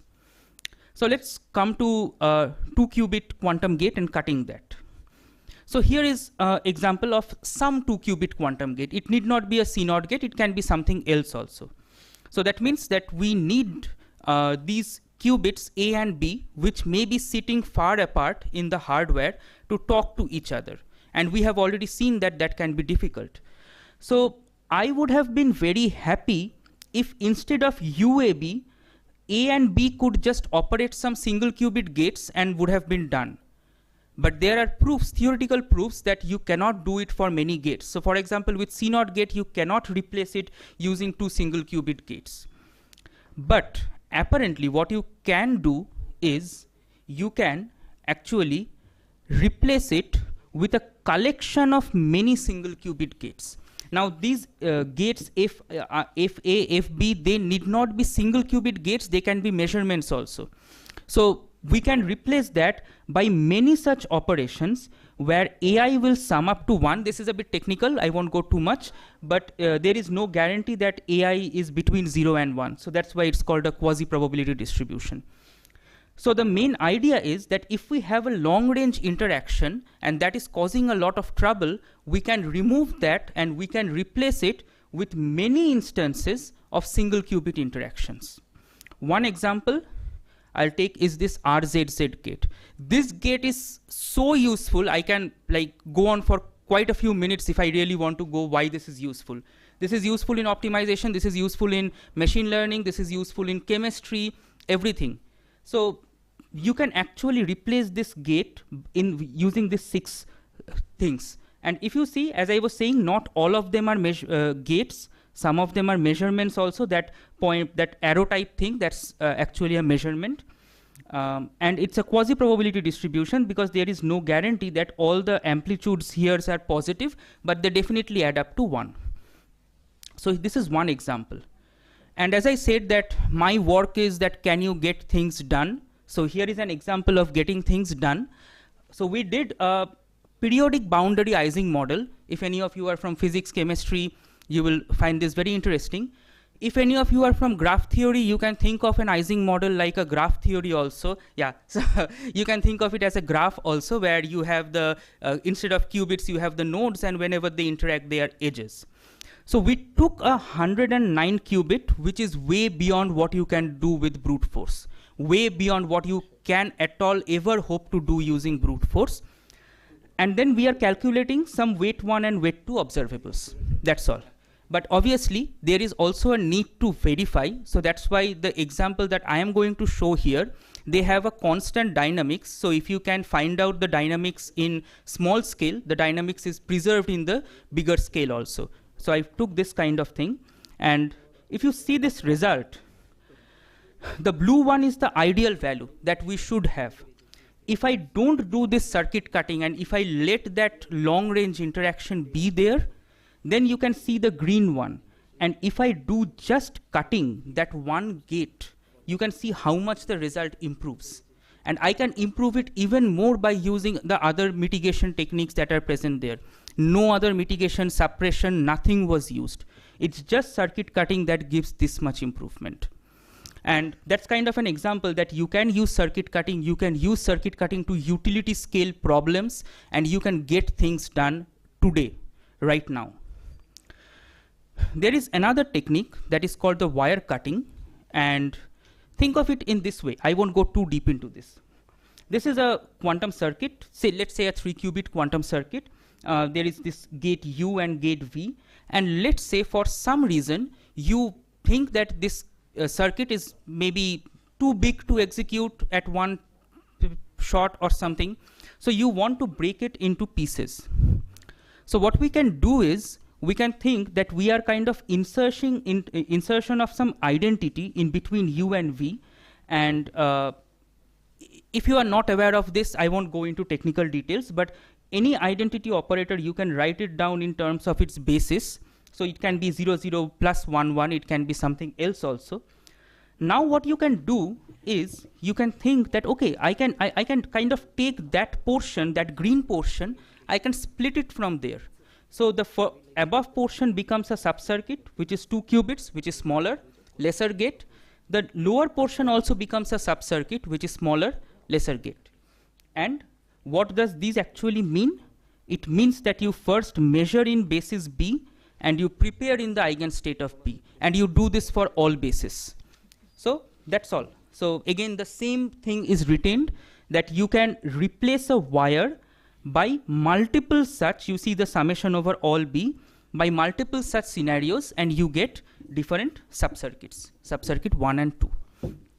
Of course, if there are people from physics who are sitting here, maybe they are kind of just coming around to try to kill me that what you have shown is not perfect. What you have shown is only true when everything is pure throughout the computation. But if you want to see the generalized view, if it looks scary to me too. So don't worry. This is from the original paper of circuit cutting by Peng and Aram Harrow.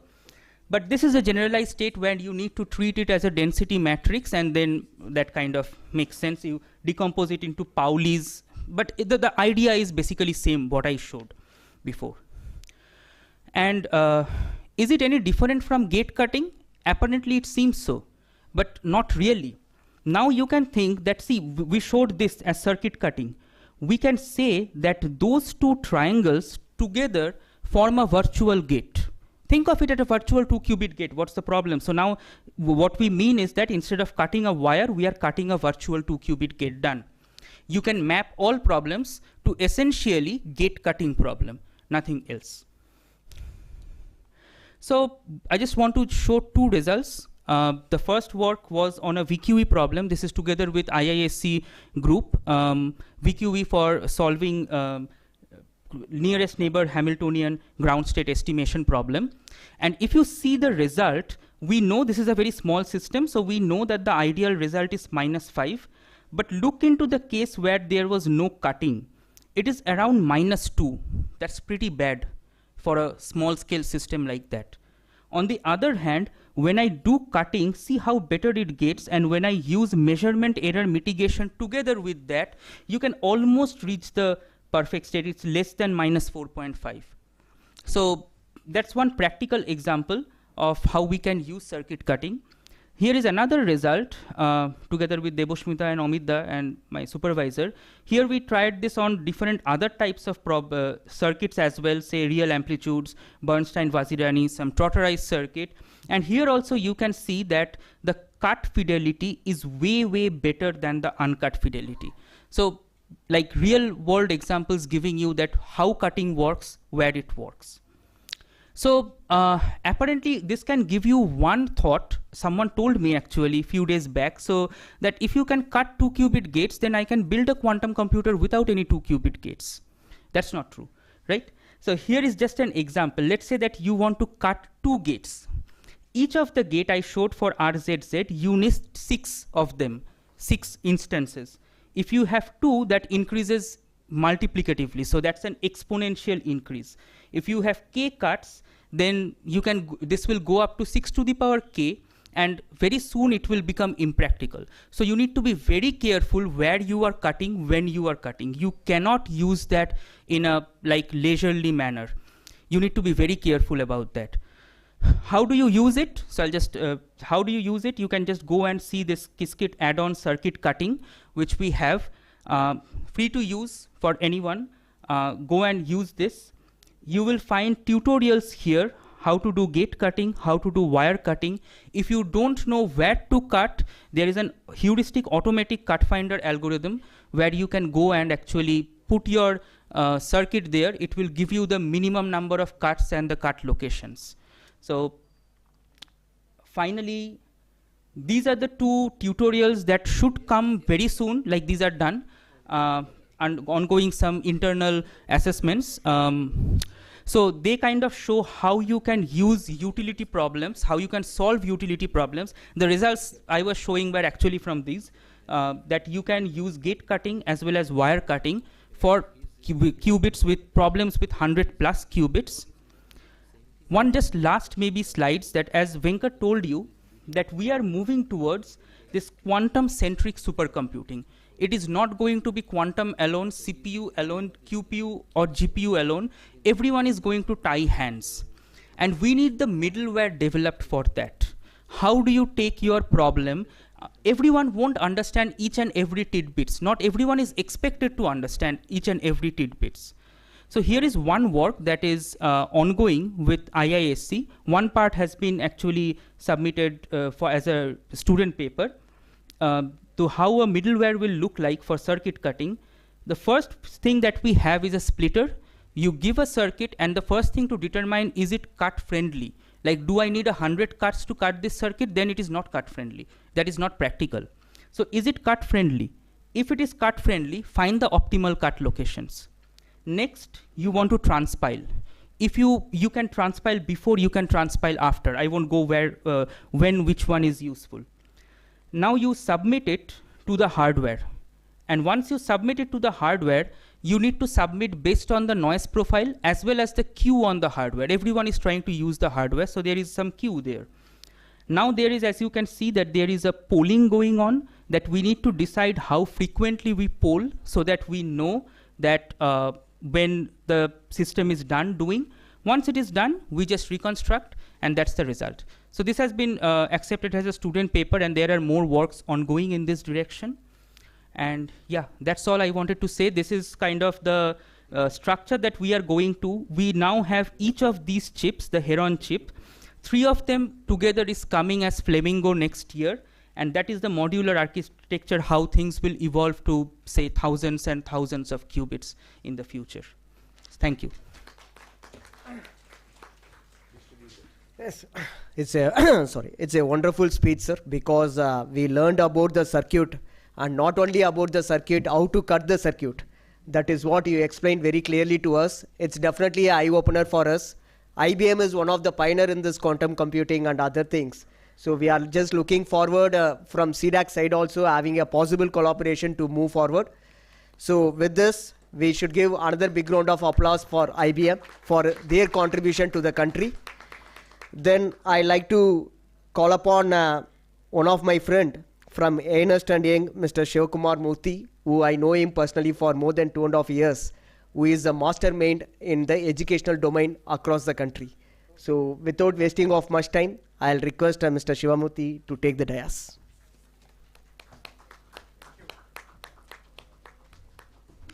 Thank you, Dr. Ethirajan. So when Ritajit said, I'll tell you how to do it, and he finished his speech, I said, wait, I want to tell you how we do it.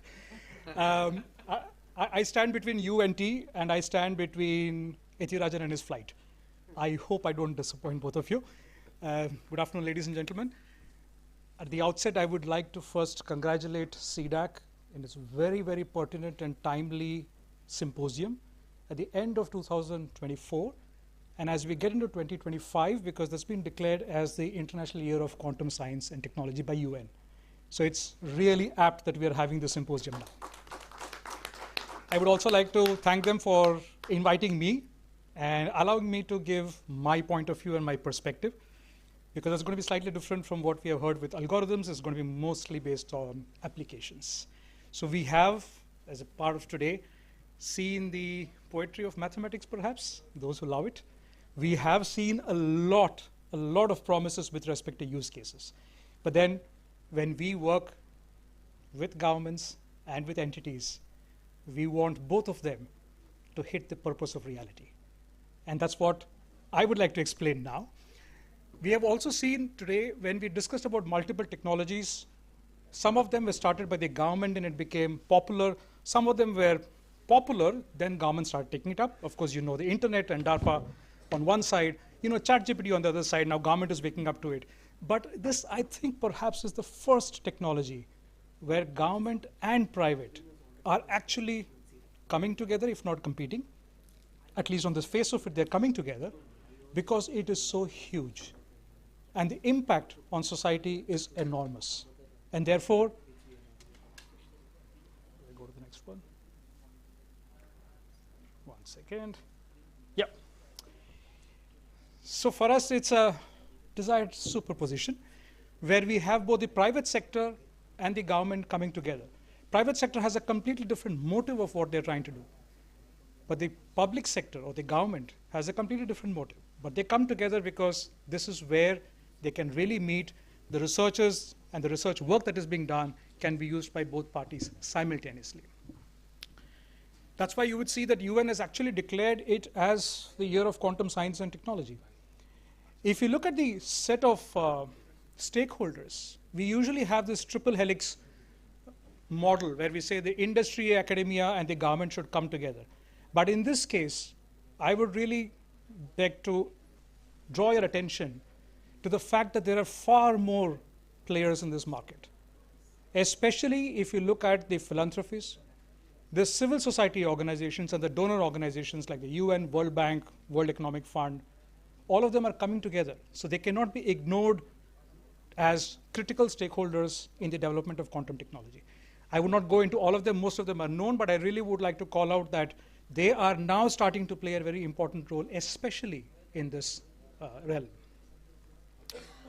Oops. We have heard about quantum supremacy, and those who have read the book would also know that it has now become a hot topic.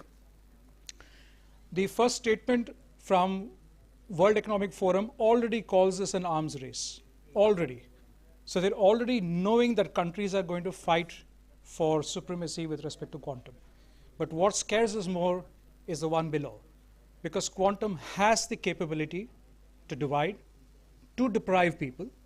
And therefore, if you look at the Open Quantum Institute, they're already talking about quantum diplomacy, because they really want to ensure that countries and private players come together and there is no harm done with quantum technologies. So much so that for AI, we are still struggling to get a governance model whereas World Economic Forum has already come out with a governance model for quantum technologies. It is no longer an isolated technology, but for us, it is. And that's why, as a part of digital public infrastructure, I look at quantum primarily because quantum is not an isolated technology, but then for society, it would become a digital infrastructure that everybody would use and benefit. And therefore, we do hope that when all governments and private parties come together, it would not divide, but would really democratize the benefit of quantum technologies. Looking at applications, what we did is to map the SDGs, because I'm looking from a societal impact point of view, where we have heard a lot of use cases and promises that are being made. Mapped it across the SDGs and say which SDGs are impacted by optimization, simulation, or AI/ML, or looking at quantum computing, communication, sensors, materials, etc. What we have found, and because we work with governments, we also work with private parties, is that the first thing that people tend to take is optimization, because you can afford a little bit of error in that, a little bit of fault in that, and you're still good. I know from theoretical point of view, you may not be happy with it. I'm pretty sure you won't like if it's not fault tolerant, but for practical applications, it's more or less good enough. And it's extremely important for us as a community that the private entities start picking up, and the moment you see commercial benefit in any of these technologies, I'm very sure that you will have more funding, you'll have more scope, and you'll have more people working in this space. One of the areas I really want to call out is we have spoken about a lot on climate. What's actually caught the attention is not about climate simulation, because that's a little bit further away, but how do you address disasters?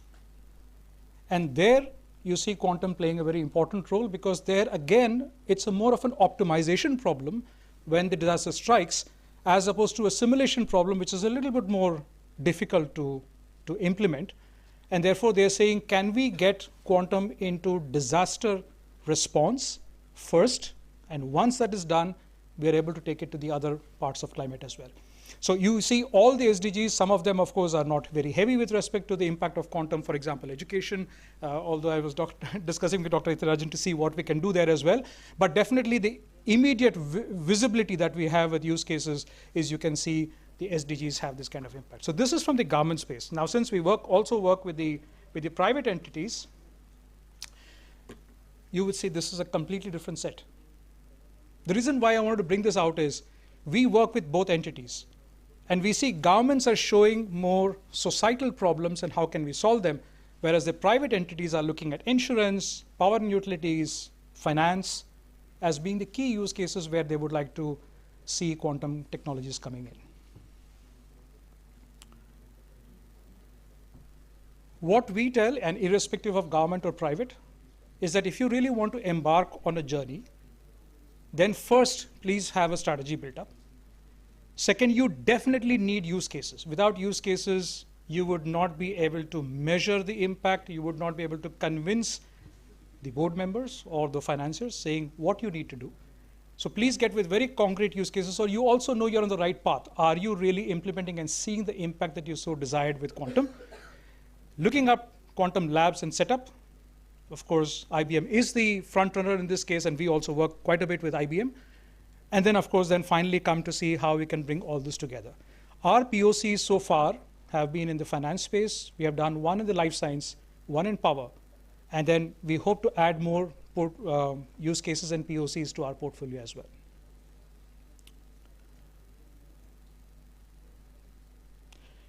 This is how we go about the strategy development. We also acknowledge and recognize that without alliances, you really cannot do much.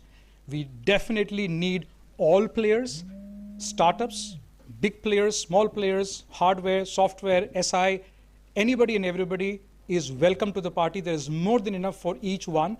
And we never feel, at least in this space, we never feel that we are trampling on somebody else's foot. And I hope that others don't feel that way as well. But getting alliance and partners is extremely crucial for any kind of, so when we do the POCs as well, we have 4 or 5 partners that we do. So even though we would like to see that we get academia, but we also work with a lot of startups, and then we ensure that everybody is able to learn and benefit from what we do. Of course, talent is a very big issue. Since we do work with international market, in India it's not so much of an issue, but international market talent is a very big issue. And many a times we provide the talent from India. So you would see that in our maps that we have India having quantum talent. Unfortunately, they are not solving the problems in India, but they are trying to solve problems where other countries are able to give those problem statements. I won't go through all of these. I just wanted to give some kind of use cases what we do, because it's extremely important. Like I said, governments are coming in to support as well. And if the governments are not clear how they should go about with their quantum strategy, then all the funding, the collaboration, the multiple helix model that you have, the consortia that you would have, would not be effective. And therefore, our first thing is to actually tell the governments how they should embark on this quantum strategy. And only then you will start seeing the other things come in as well. We do have an oil and gas major and financial services. They are also interested in quantum. And surprisingly, it's not for them, it's for themselves, but also to look at investments. So you can see the private sector has really woken up to it. I'm not able to give all the details because obviously this is all for them extremely confidential. They are looking at how they can really benefit from this wave. But what I wanted to tell you is you do have governments, you do have private major players, you do have financial services, which I think is the easiest one to guess. And you also have, interestingly, subnational governments, which is equivalent for a state for us. So if you go to the European Union, you do have not only countries, but certain regions are saying that I want to be the quantum hub of the country. Can you please devise a strategy for me? So it's like a state saying that, okay, West Bengal wants to be the quantum hub, which Venkat has already told the maximum number of people actually come from here. So I think it's rightfully placed. But then what is the strategy that the state should adopt to become a leader in that space? So you can see that it is just not at the national level. Even at the subnational level, there is competition to say who should be the leader. Yeah, I will just go through these.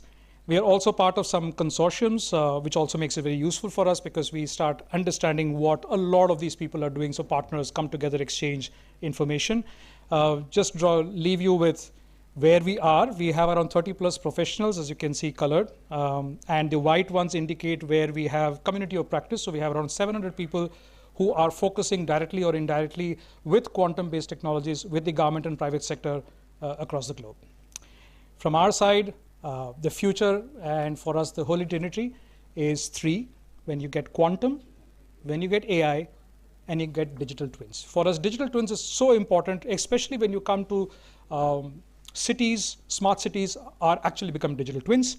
You do have large factories becoming digital twins. You have areas becoming digital twins. And therefore, and again, if I take the example of disaster, if a disaster strikes, how do we respond and how do we evacuate people is best done when you already have a digital twin for this.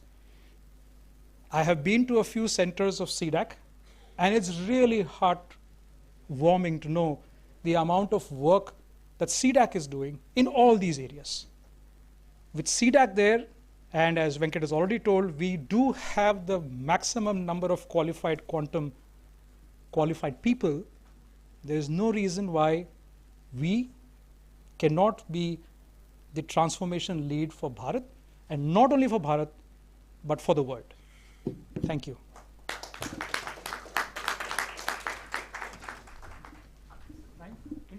Excellent.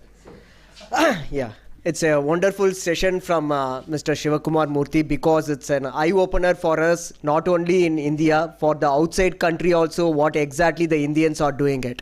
Yes, as an Indian, we are always to be proud because wherever we are going out, either in India or outside the India, we are proving our talent for across the country, saying that we are the best across the world. For that itself, we should have big round of applause for among ourselves itself. It's a motivation for us, right?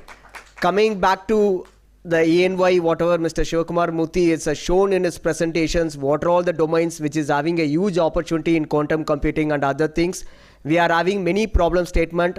I'm just really happy to hosting this session because I just gone through with the complete professor. The next is IBM. The last is ENY, who is taking into the market. The only missing in this session is the startup, right? So that is the only missed out of the session which I'm thinking it, or otherwise I'm just happy in hosting the session. So with this, we are closing the session with few of the momentums to the speakers.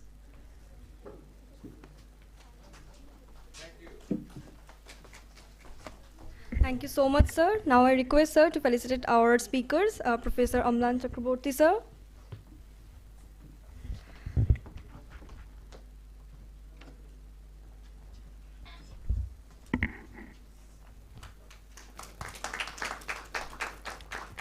Now let us move forward to Sri Shiv Kumar Murthy, sir.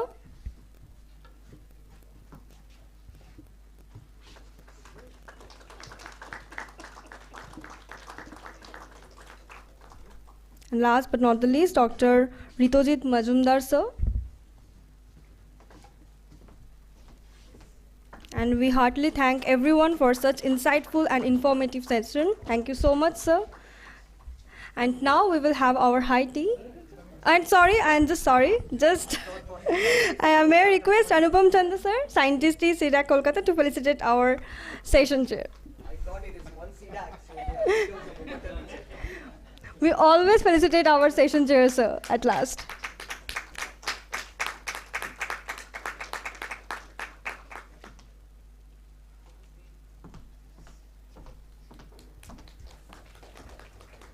Thank you so much. And please excuse me for that.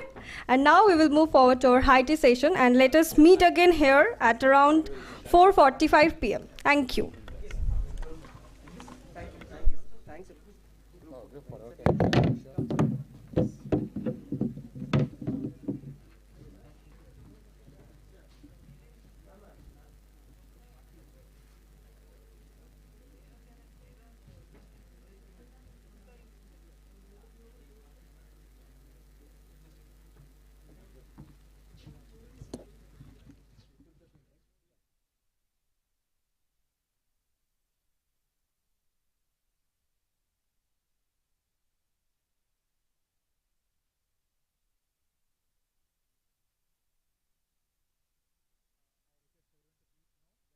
Back for the next session by 4:30.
Hello everyone.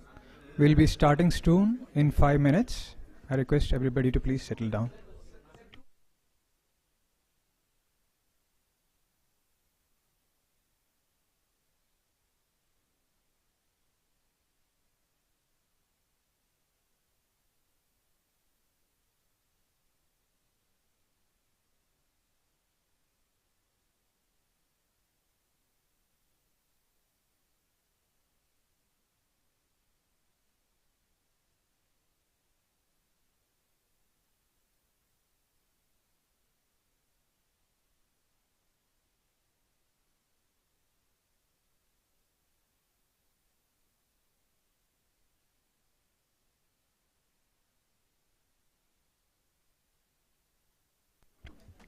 Good evening everyone. Welcome back to the last session for today.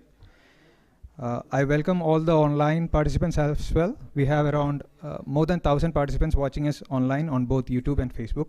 So I welcome them as well for the last session of the day.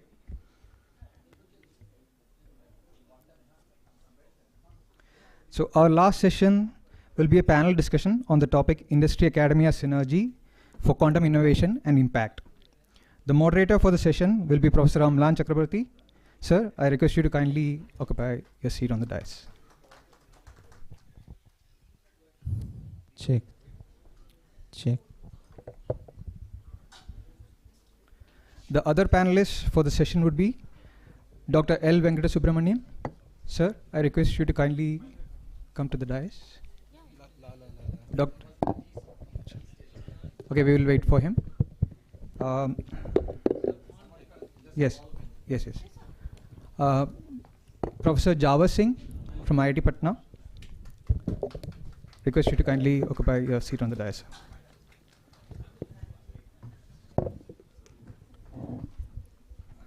We have Dr. Ritajit Majumdar, IBM. Sir, please come to the dais. We also have Dr. Mustafizur Rahman, also from IBM, joining us in this panel discussion.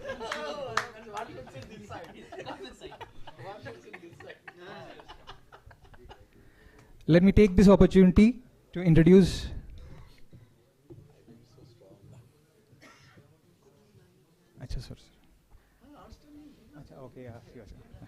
Sorry, sir. We also have another panelist, Dr. Sri Shivkumar Moti. I request you to kindly join the dais. With so many friends on the dais, I can't say it, so I will come be respected. So let me take this opportunity to introduce our new members in the panel. Professor Java Singh is a distinguished academic and researcher in the field of electrical engineering. Currently a full professor at IIT Patna, he previously led the establishment of Vishleshan iHub Foundation and served as an associate dean for research and development. His research interests span cutting-edge technologies like neuromorphic computing, quantum computing, and low-power integrated circuits.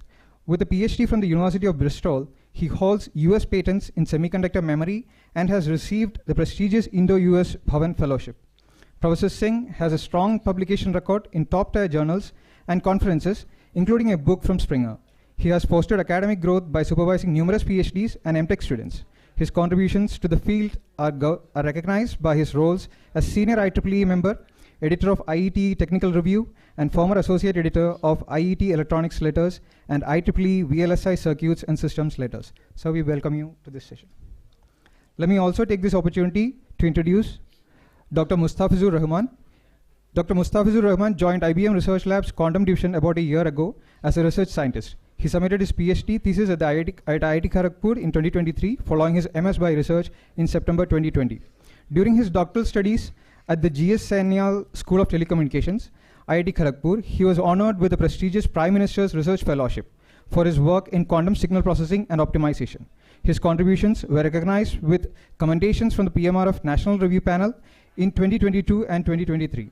In addition, Mustafizur received the IBM Quantum Researcher Program Access Award in 2021. He has authored around 30 publications, including articles in leading journals such as Nature and IEEE Transactions, as well as conference papers and patents. His recent work on quantum polynomial encoding scheme for quantum chemistry, published in Nature Scientific Reports, received the Distinguished Research Paper Award 2024 across all units at IBM Research Lab. Currently, he leads the quantum simulation team at IBM Research Lab and is actively involved in India's national quantum mission, contributing to the development of a quantum-ready ecosystem. I welcome all the panelists once again to the session, and I hand over the session to Professor Amlan Chakravarti. Thank you. Yeah, so thank you. I think this is an excellent set of the panel members I have, and I hope that whatever discussions we have already done and what discussions we will do now will surely give certain directions in the thought process, maybe for the researchers, for the industry, and also the startups. So first I will go to Dr. Venkat from IBM, right? And Dr. Venkat, my question to you is that you have actually, that means not only walked as a technological backbone of this quantum computing in India, being a strong member of IBM, but also you have popularized quantum computing, through your Quantum Nation book, which is really going all around. So my question, that means, what are the acceleration, because we have reached a certain stage in quantum computing in terms of research, in terms of industry, activities, but what are the next step of acceleration we required in, that means in India, right, to become the quantum leader?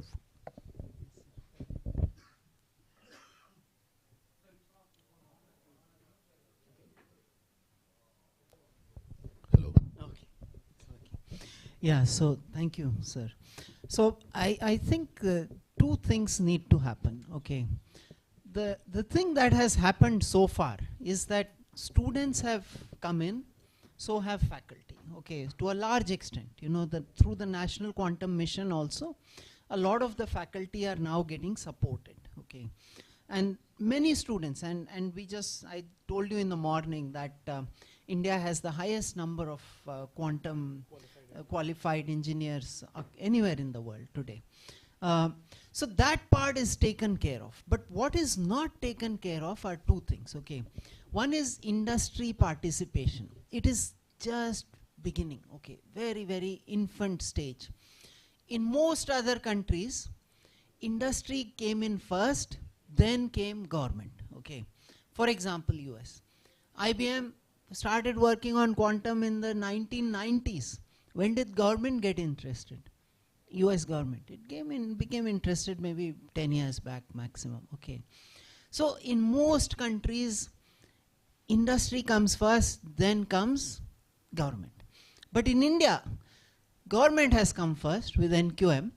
Industry is nowhere to be seen. Not yet. It's not there. Startups, the second pillar of any technological growth is startups.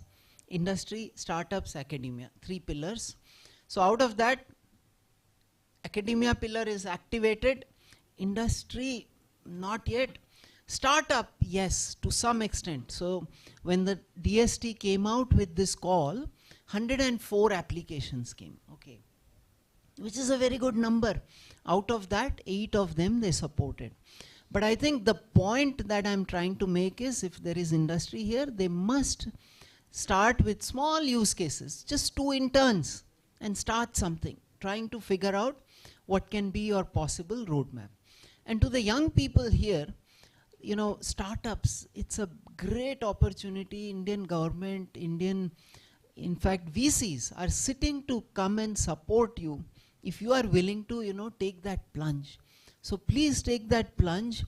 In Bangalore, I have met VCs with $1 billion pool, basket of money, waiting to give it to youngsters like you who want to take the plunge. So seriously consider that, and have as mentors, professors like Amlan, like the academia, which is already one of the best in the world. So I think that's a winning combination. Yeah, thank you, Venkat. Yeah, so we got that. I think the time has come, for the young generation to think of more to develop products and the startup, right, and also industry, also to support the young generation and to take help of the academia. So I think academia is always eager to help, but we need to bridge this gap. Thank you, Dr. Venkat. Okay, now I will go to Dr. Mustafizur. So Dr. Mustafizur, you have had a fantastic journey in research, and now you are joining industry, right? Okay, from a student's perspective, right? How good is a career in quantum computing, and how we can motivate the students, present students, to take up a career in quantum computing? Right. So, so if you ask anybody, like, okay. So if you ask anybody who is a student, and so probably 2 years back, if you ask anybody, any branch, metallurgy, computer science, engineering, physics, so which area do you want to have a job? The direct answer will be AI, right? And the time is coming to choose you as an alternate, or probably I won't say alternate, it's better to say an integrated path, because quantum plus AI is now an integrated technology. So it's a great opportunity. Okay, because when you start your PhD journey, when I started PhD journey, so I had to choose among multiple topics, and I chose quantum computer. That time I did not have probably access on a quantum machine. I started with only pen and paper. Now, later, everybody right now has access to quantum machine. They can test their ideas, and they should start using quantum computing. So there are lots of unsolved problems, and it's a good opportunity for all the students to start doing something on the quantum computing. So from research point of view, this is a great opportunity, as well as from the industry part. So as an example, like me, so the competition is much lesser. So not because there are less expert people, but also the skills that you need to acquire so that industry can hire you. So you need to grasp those areas, right? So whatever the theory that you are learning from colleges, like from professors, so you should apply those like theory into practice, and industry is a good options for you. And as well as already Venkat told, like if some of you are interested in the entrepreneur journey, so in India it's a huge market, because India almost 140 crore people. So, and lots of challenges, like agriculture to medical to healthcare and all different kind of like economics, finance. So you have lots of opportunity, and quantum computing, the computation power is huge, but we don't know the use cases, right? Proper use cases of quantum computer. Assume you have a quantum computer, but what is good for? So students are the best minds, so they have lots of time, and they have the intellect powers in India. So definitely it's a good option for them. Yeah.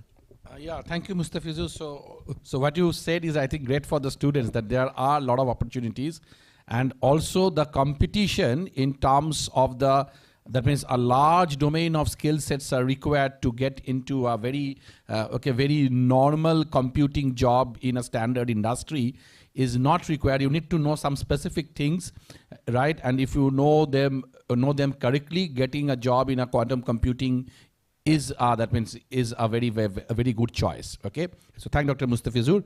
So now I will go to Dr. Shivamurthy. Okay, so I think the question, the point what he mentioned at last is that the use cases. Okay, so in research, what we try to do, we try to take our solution or our research to a particular use case.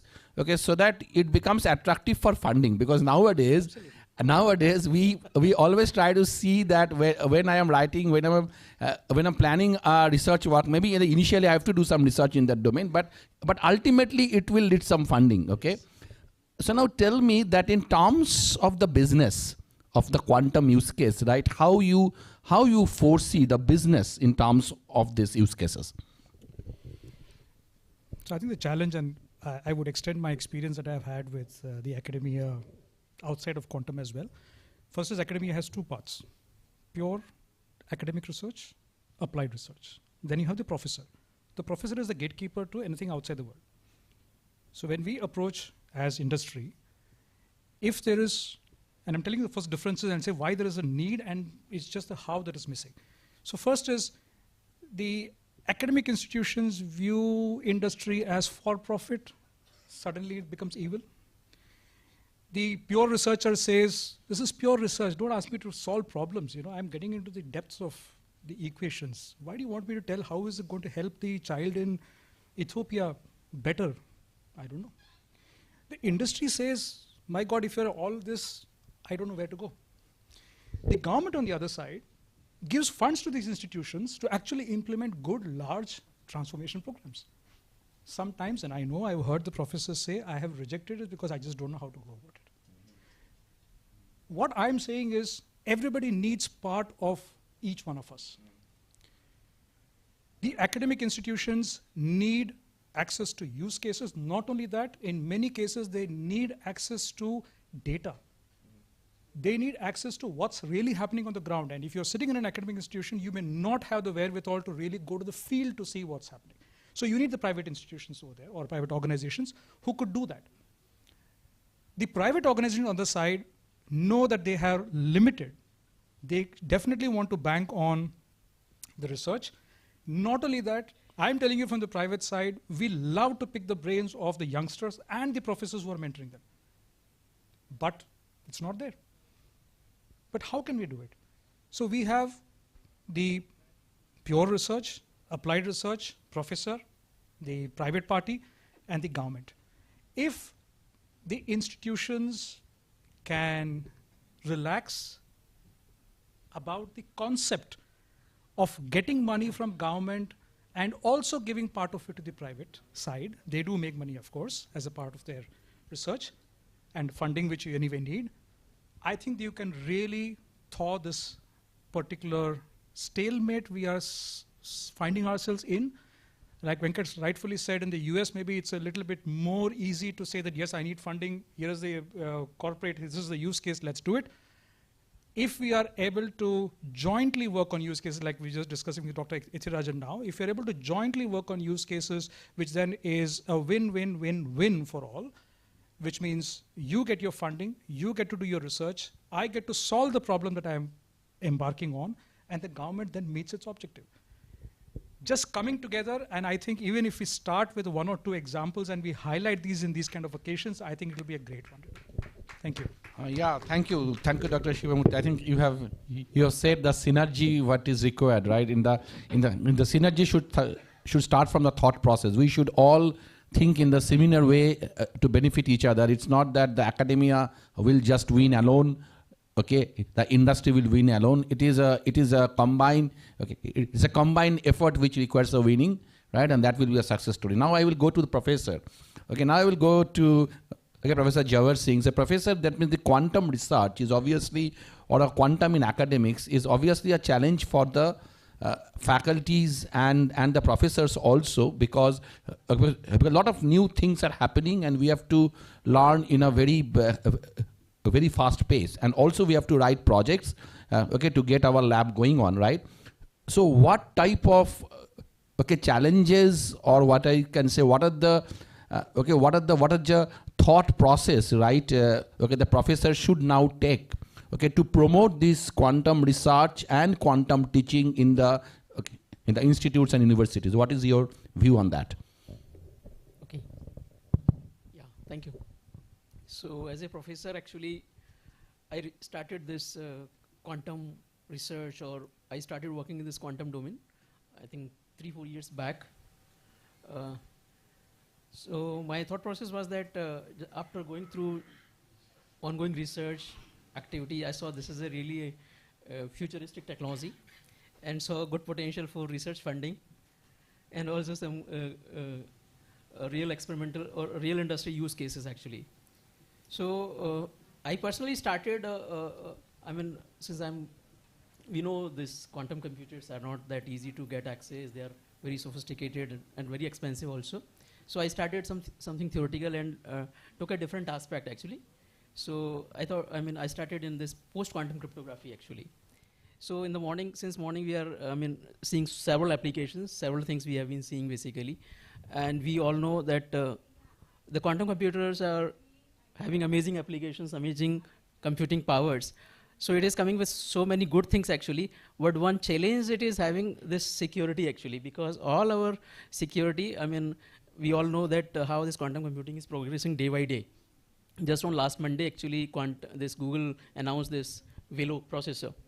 It has, I don't know how realistic it is actually, but according to their data, it is ultra fast computing it can perform actually. So from that point of view, if it is really a relevant computer, generally we call crypto-analytically relevant quantum computers, then it is really a serious threat to our existing digital infrastructure. So so from that point of view, I started working in this domain. How do we save our digital infrastructure? So as and when I start, let's say, accessing as I start my browser, actually I open the browser and access. Immediately if you see the connection establishes and then security protocols comes into the picture, and that they ensures that actually the connection is secure. So currently if you see TLS 1.3 is the golden rule actually, but almost a large number of these TLS, it is just 1.2 actually. Tomorrow I'm going to show you. And even there is almost half of them lower than the TLS 1.2 actually. So this is a very serious problem. So we started basically developing all these things. And tomorrow I will show you that we have basically implemented these algorithms. And another thing is with this actually, if you allow me, is harvest now and decrypt later is a serious problem actually with this quantum computer. So this problem, even in 2015, Mosaka has already mentioned that 10 years back in 2015, he mentioned that there are going to be lots of adversary. They are collecting the data today and they will encrypt when this quantum computer will be available. So this quantum harvest now and decrypt later is a serious problem people are seeing. So we started basically, I started my own startup about a year back just to address these issues, and we have developed some solutions related to this attack, as well as the NIST, all the algorithms that recently NIST has announced. They are announced 3 algorithms basically that can be used for as a post-quantum cryptography safe organizations or businesses. So this is how basically now the mindset and the landscape in the academic is also changing actually. So this is what I would like to say from as an academic perspective. Thank you. Yeah, thank you. And it was really very good to know that you have found a research problem, right? And you have found that what are the challenges, and you have thought that okay, there can be a solution. The solution can be taken to a startup. Okay, I think this is a very good example. Okay, you have set, and I think this is okay. This can be taken ahead. Okay, by a lot of researchers here. So tomorrow I will talk about all those things actually. Great.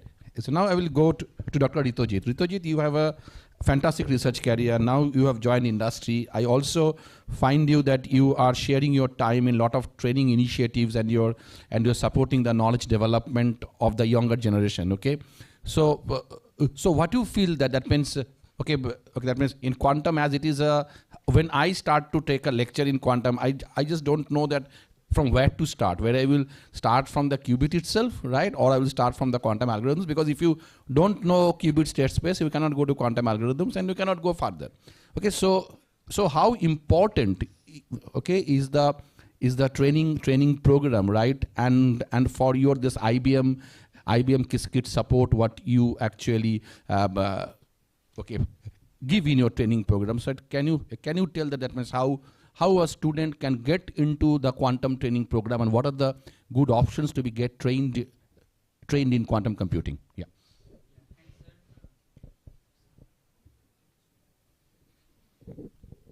Hello. Yeah, thanks for this question, sir. Yes, so I have been, so it's a very apt question, because I am partly involved in research, and even from the perspective of IBM, I am partly involved in the enablement of many teams. And we currently have this IBM quantum learning platform, which I have to give this disclaimer every time because I come from IBM, is that not because I am coming from IBM, there is no better educational material out there. This I can guarantee.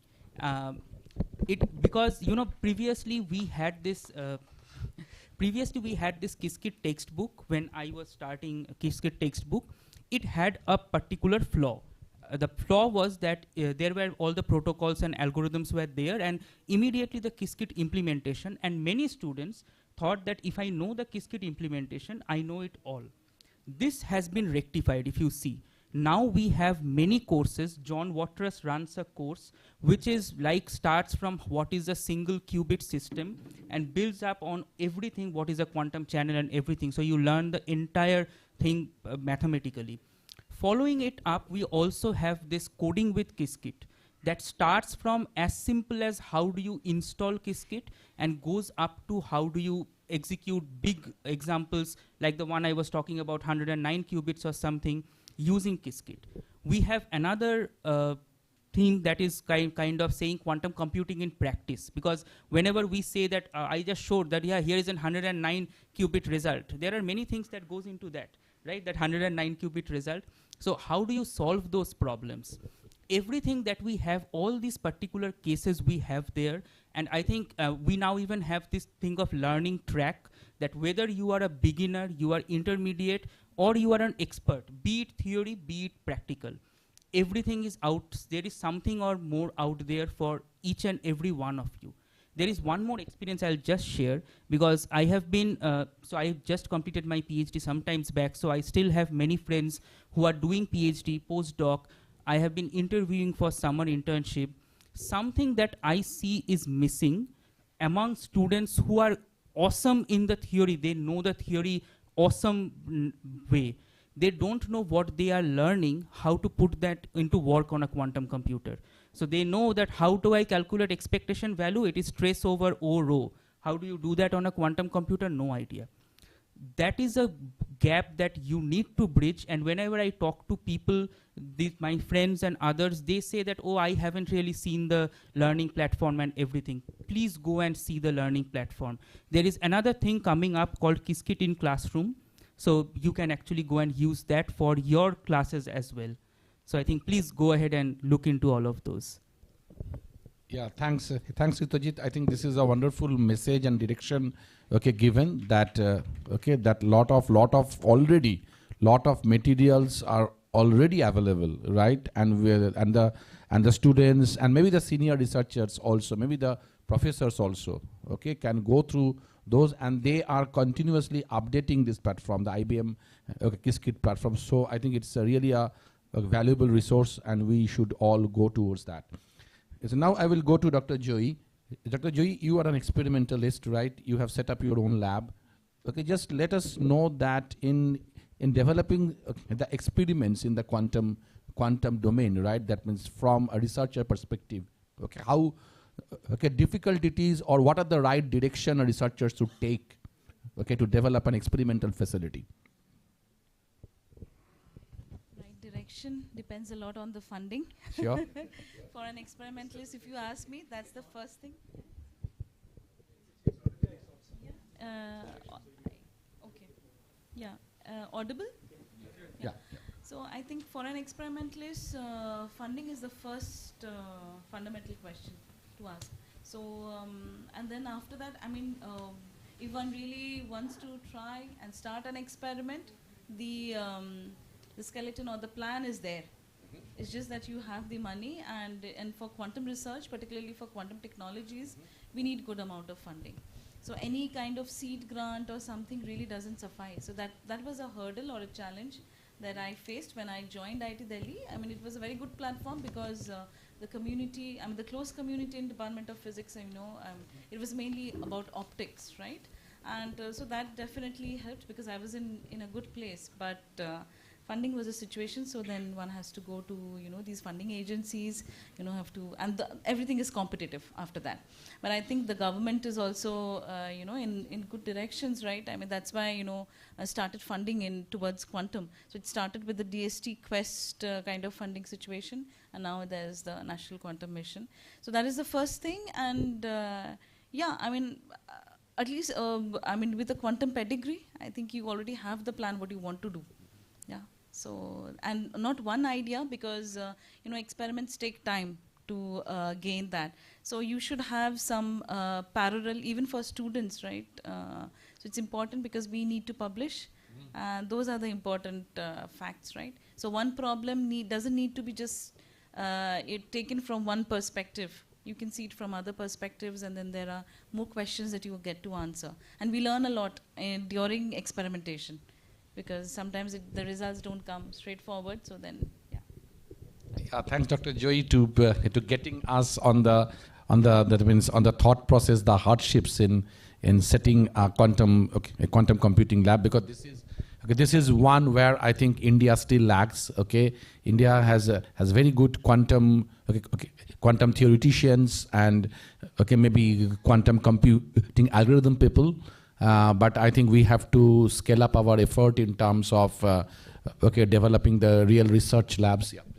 So now India, I think, also has a handful of good quantum experimentalists as well, in various fields, right? In photons, in NV centers, in silicon, in trapped ion, in cold atoms. Yeah, I mean, we still have a handful, and people are coming back. Yes. So I see light at the end of the tunnel. So this national quantum mission has obviously boosted this, and it has made a statement that obviously, that means our country will build the quantum hardware through our researchers, right? And that is we are in the right direction. So due to the limitation of time, I will just take that means a very brief direction from all of you. The context maybe, that means what from your opinion, in your opinion, we should start doing from tomorrow, in quantum computing. So first I will go to maybe Mustafizur. What should we do from tomorrow?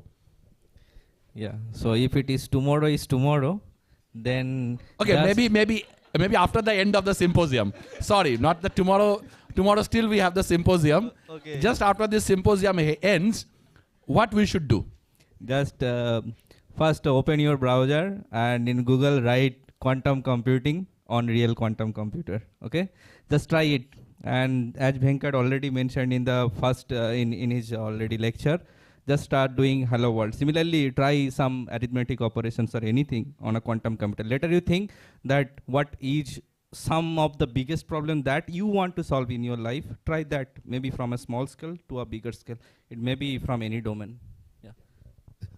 So Professor Jawar Singh, what is your opinion we should start doing after the conference ends? Yeah, so my call, I will say start thinking of migration actually, post-quantum migration. So this is what I'm thinking. So because time is, shrinking, because the threat is day by day growing. So I'm not threatening again. Actually, it is not that case. But I think it is the real. It is the real challenge, or it is the real issue actually. So we should think in that way also, and especially the government organizations, businesses, industries, they should think in that way actually to secure our entire infrastructure, critical infrastructure also. So think of that point of view, security point of view, and think of PQC migration rather than quantum cryptography, because it is little expensive. Yeah, but I think the defense and also many government agencies, they are following two paths. Yeah, one is PQC for the existing, exactly. Equipment and architecture and framework, right? But definitely for QKD as well, because that's the future. Yeah. So this once QKD comes full-proof in play, and people are commercializing and utilizing them or implementing them actually in public forum. But still, cryptography is needed actually. Traditional, I think. Am I right? This still. QKD, you can just access the keys actually, but ultimately the encryption has to be done in the classical way. But there's no problem in that. So setting, But that is. So Venkat, what QKD. So Venkat, your turn now. What we should start doing after this conference ends?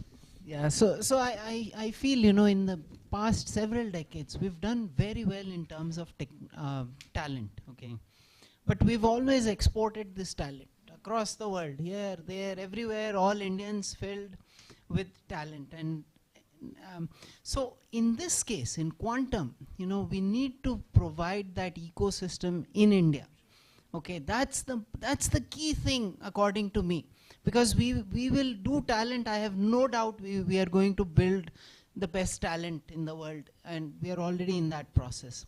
And great academicians we've always had, in our IITs, ISERs, and all those places. But what has been missing is that ecosystem which will provide young people an opportunity to build the next generation of big companies, and that we have to enable. We have to start tomorrow, today itself. That's something we have to do. That's so good. Okay, it now goes to Ritojit. Okay, Ritojit, yeah, what we should do?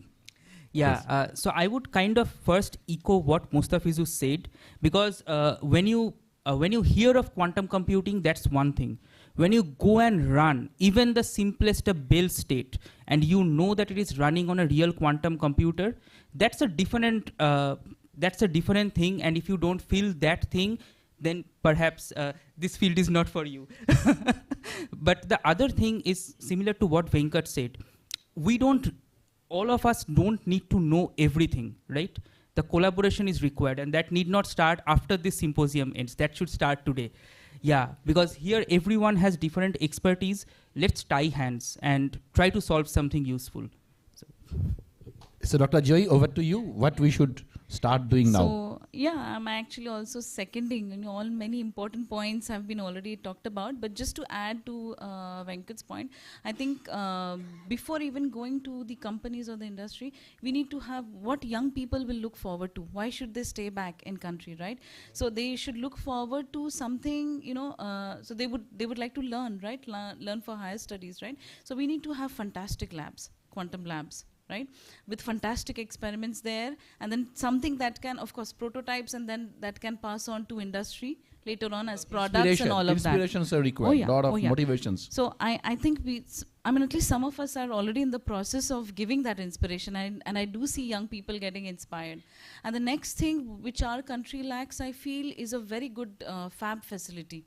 We still buy many of these equipment, and many of us are already talking about this, and also the Make in India thing.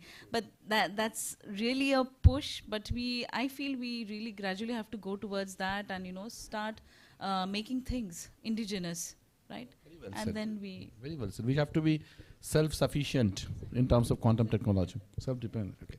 So now I will go to Dr. Shivamurthy. Yeah. Yes. So I think we realize that money really makes the world go round.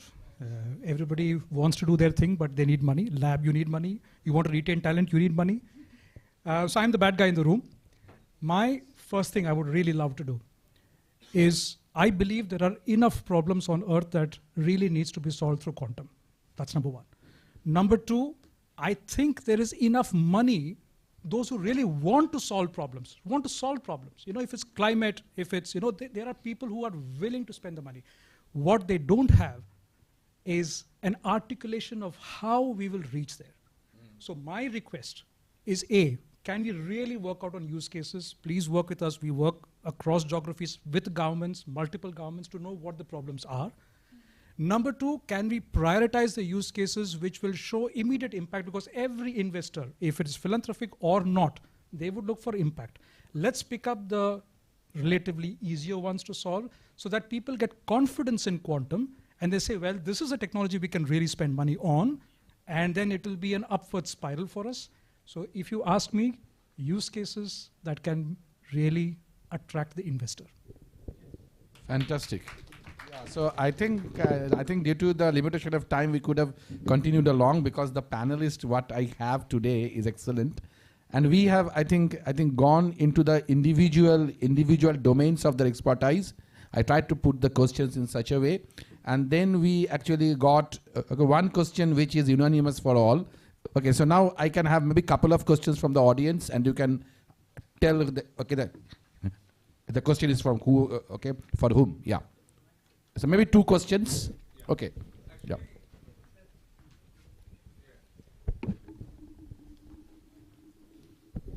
Hello everyone, fantastic discussion, awesome. I'm really impressed, and I must say this is a very engrossing discussion, and this question is not particularly for any individual, but general. And maybe, he said I'm the bad boy in the room. I believe I might take that position after this question. He might be the second bad boy in the room. So my question is, and these are based on very hard and cold facts, but maybe a disturbing question, two disturbing questions. Number one, I've been working with quite a few students, although I've been living in the US since '99. I've been working with quite a few students, engineering students, in different parts of the country, including West Bengal, Calcutta and all. What I faced is that what they're learning, I'm talking about mostly engineering or applied science students, what they're learning from universities and colleges and what the industry wants, there's a big gap, and that's getting bigger with every passing day. Why is it happening in spite of all this hullabaloo about, like, this promotion, these, that, blah, blah, blah, government's interest, excitement, passion, dedication, all sorts of very, very abstract nouns I have heard, which are all good words. But why is the gap widening? I have facts and figures, okay? That's number one. Number two, I'll give you some examples. And Professor Chakraborty is like my younger brother. He comes from the EDA background. You might love this. The major products of synopsis and cadence, including some of the standards, like, say, binary decision diagram, or any kind of different kinds of delay models, they came from people like Larry Pileggi, Randy Bryant, Professor Randy Bryant, Professor Sangiovanni Vincentelli, Professor Don Peterson, and Professor Dimicelli. Fortunately, some of them are my mentors. So my point is that a lot of great products in the US, and they all are used by people all over the world, including India, of course. They came from pure university research labs. So university research labs, if they can produce those products, I believe our students and our professors, our culture, in terms of educational depth and all, and you can quote me on that, that's Elab CEO Raj said that, at least 10x better than the US. At least 10x better than the US. But still, why we do not see a lot of products, why we do see a lot of pointless research, I'm sure they are fantastic research, but they need to know what's the tangible outcome of that. There are a lot of people in the country who need a lot of solutions. There are a lot of problems, as Mr. Shivamurthy rightly pointed out. A lot of problems, a lot of solutions. There is no bridge between them. A lot of knowledge, a lot of research. They are not leading to research. These are my two questions. I believe before I leave this world, I will see some kind of change. Number one, the gaps between students, what they're learning, what the industry wants, is kind of not really getting wider every passing day. And number two, university laboratories in any part. I really want to see that the professors are really encouraging, hey, this research will lead something tangible. Let's do that. And if they start doing that, I'm almost confident governments and individual investors, they will see, you know what? Now the difference between so-called US university-based products and India university-based non-products, that's kind of changing. If I can do something about that, I'll be the happiest man. And this is a question for all of you. I believe now I'm the bad boy in the room, right? Okay. Yeah. Thank you so much. So who wants to? So this question is, I think, that means can generate another panel discussion. Okay. So, but I have two professors here. One is Dr. Dr. Joy, and one is Dr. Jawad. So I can go to Dr. Joy first, and then Dr. Jawad. If not, okay, then I will add to that, because it's a main question for the professors. So I think the professors should actually go ahead. Actually, yeah, very well taken. Yeah, and at least how do I answer that? So we take care in our labs, especially because we give practical training to our students as well, particularly the engineering students. And we try to expose them to topics which are very modern and cutthroat. At least keep some kind of experiments which have something to do with the quantum age, for example. So in the undergraduate lab, in the, even for the master's lab and all, that's how we do. And we go through a curriculum review every 5 years in our, at least in the IIT setups, right? So that is how we try to modernize even our courses as well as our experiments, right? And we give them hands-on training on these setups. So you will not believe, although these setups are pretty, I would say expensive for an undergraduate lab, but we have a few setups now on these entangled photon source experiments, right? So we could build them, but building them would require a lot of, research and all of them, but we can also, so there are some companies abroad now also, indigenous, some companies are coming up, where you can buy them, and at least some students can start doing experiments with them, the simple ones, okay, not with very good numbers maybe, but good enough for an experiment. So that would be, the first thing I would say, starting from undergraduate lab. And I think they are very much encouraged. They do internships, they do projects with us, and they do it in all cutthroat experiments, and sometimes they have their names on publications out of these projects, right? And publications cannot come out if you do something old or something that's already established, right? So yeah, that is our contribution I would say. Yeah. Do you want to add to this?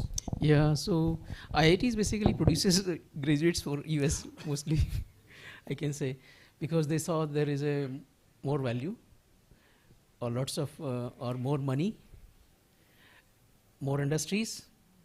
So this is one reason I saw actually that's why the more students goes to abroad actually. And slowly this pattern is changing actually. I mean now we are also having our lots of companies are coming up from Indian universities also, IITs also, lots of startup, I think unicorn or are there now. Yeah, now in India is also, I mean these IITs also having lots of unicorns coming up. So in the near future, I think we will be having more companies like Google or Meta. Maybe. Yeah. Maybe. Maybe, yeah. Yeah. Specifically So in the quantum. Yeah, because we are the, yeah. IIT Delhi, at least I know, and also like I think even other IITs. Right, Yeah, there yeah. are many incubations Yeah. there, right? And small startups, and these startups start from undergraduate, very green minds. Minds. They come to us with a very curious, ma'am, we are very interested in what is quantum entanglement? Can we see it in the lab? Okay, come. So a bunch of students, we do this very routinely, and then some of them result and culminate into some successful project. So they have their names. They of course they go maybe outside for higher studies and all, but some of them definitely come back.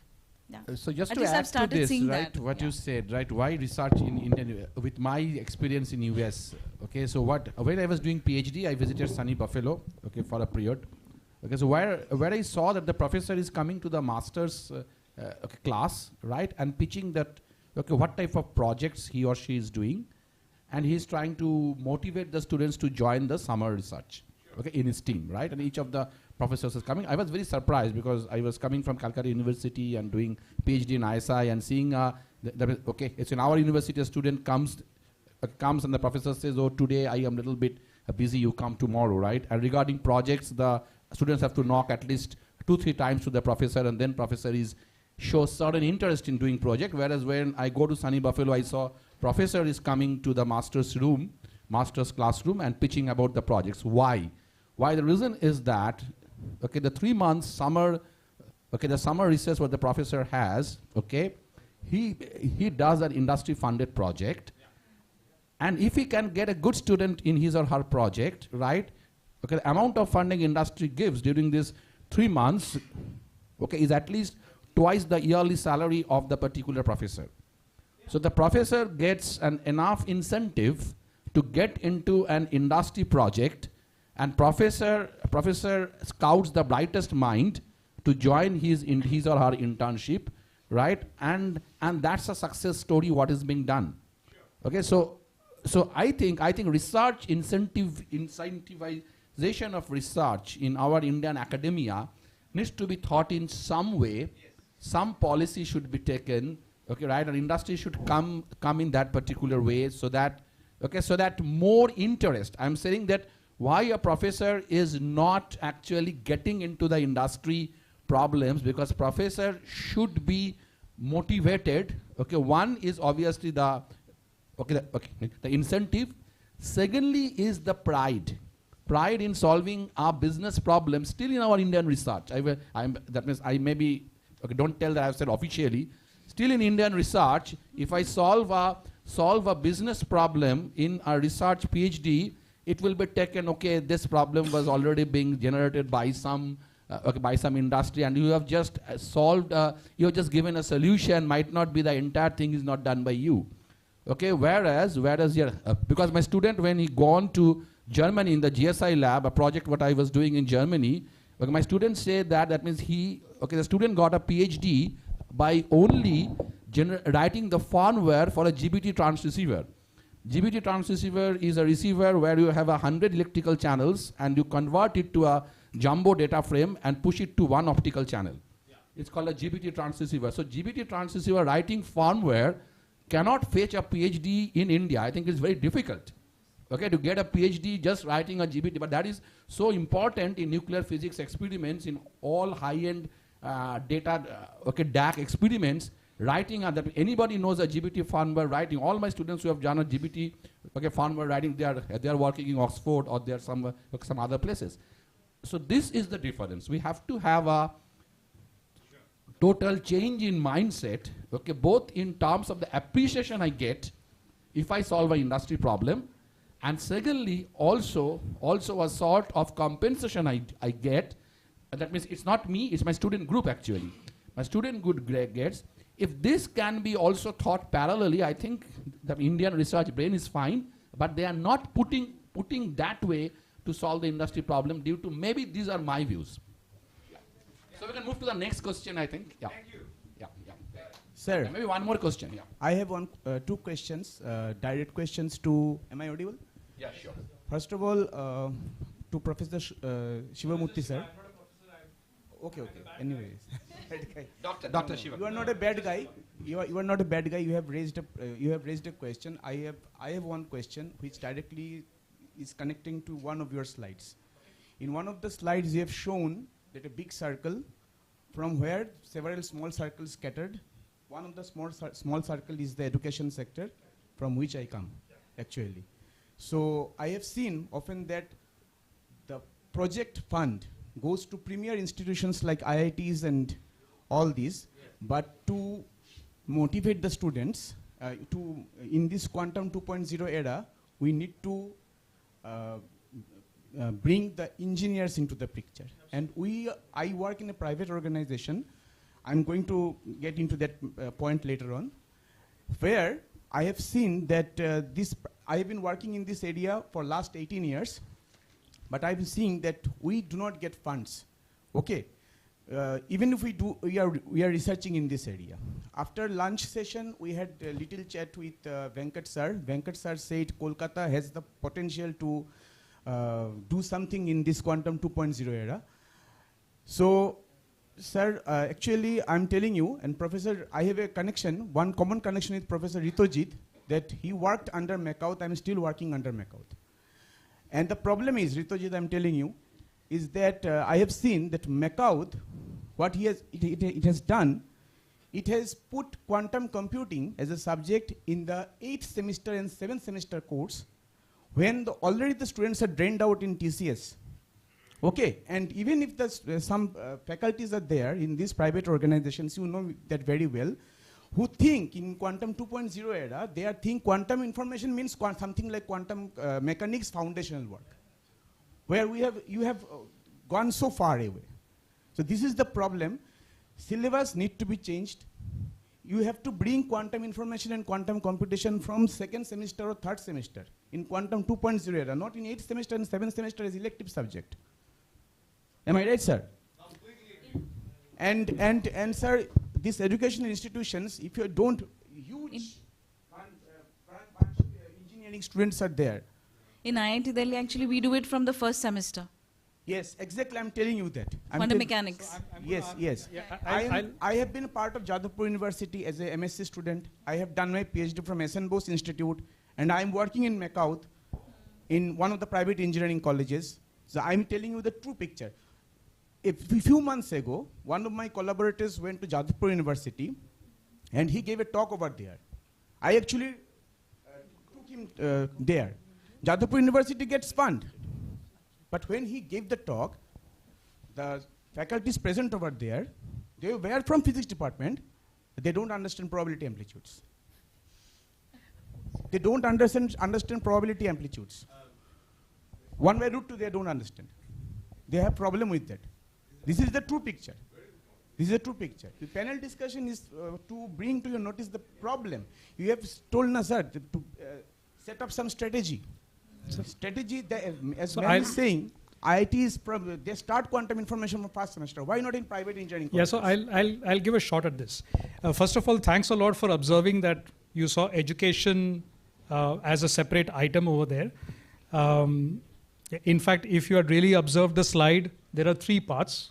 One is research, second is education, and third is skilling. And I did that consciously. It's not by chance that I put education and research separately. In fact, I've added skilling as well, because as we go into quantum 2.0, the requirement for skilled people, need not be researchers, is also required for the industry. So these are 3.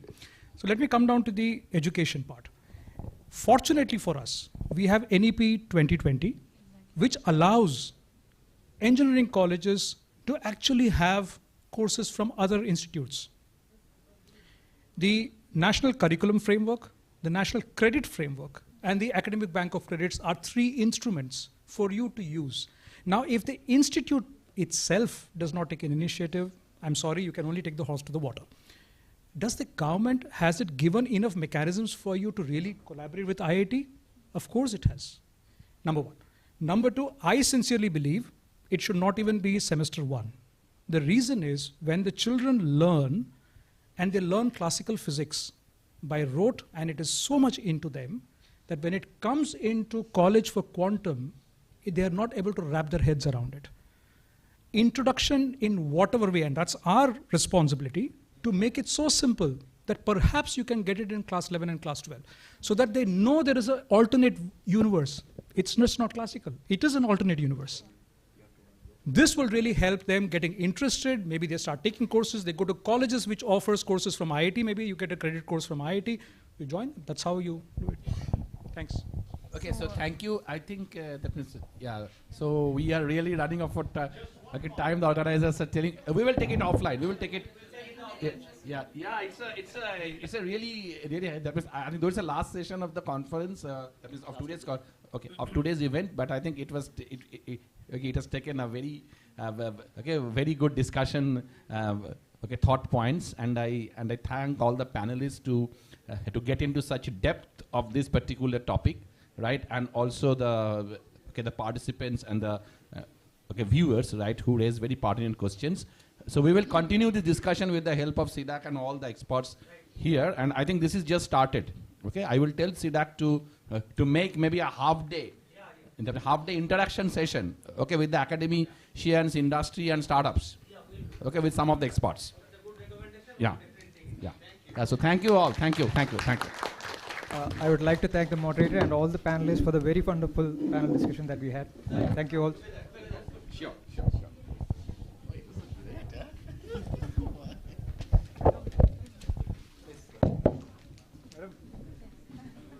I would make a small announcement as we come to the end of the technical session for today.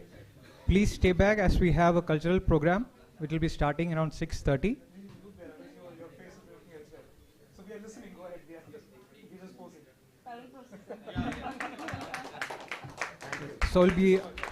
So as I said, we'll be having a cultural program consisting of Rabindra Sangeet as well as sitar music. So I request all of you to stay back for a relaxing evening, and the cultural program will start at 6:30. Thank you all for the wonderful day of symposium. Hope to meet you all tomorrow morning.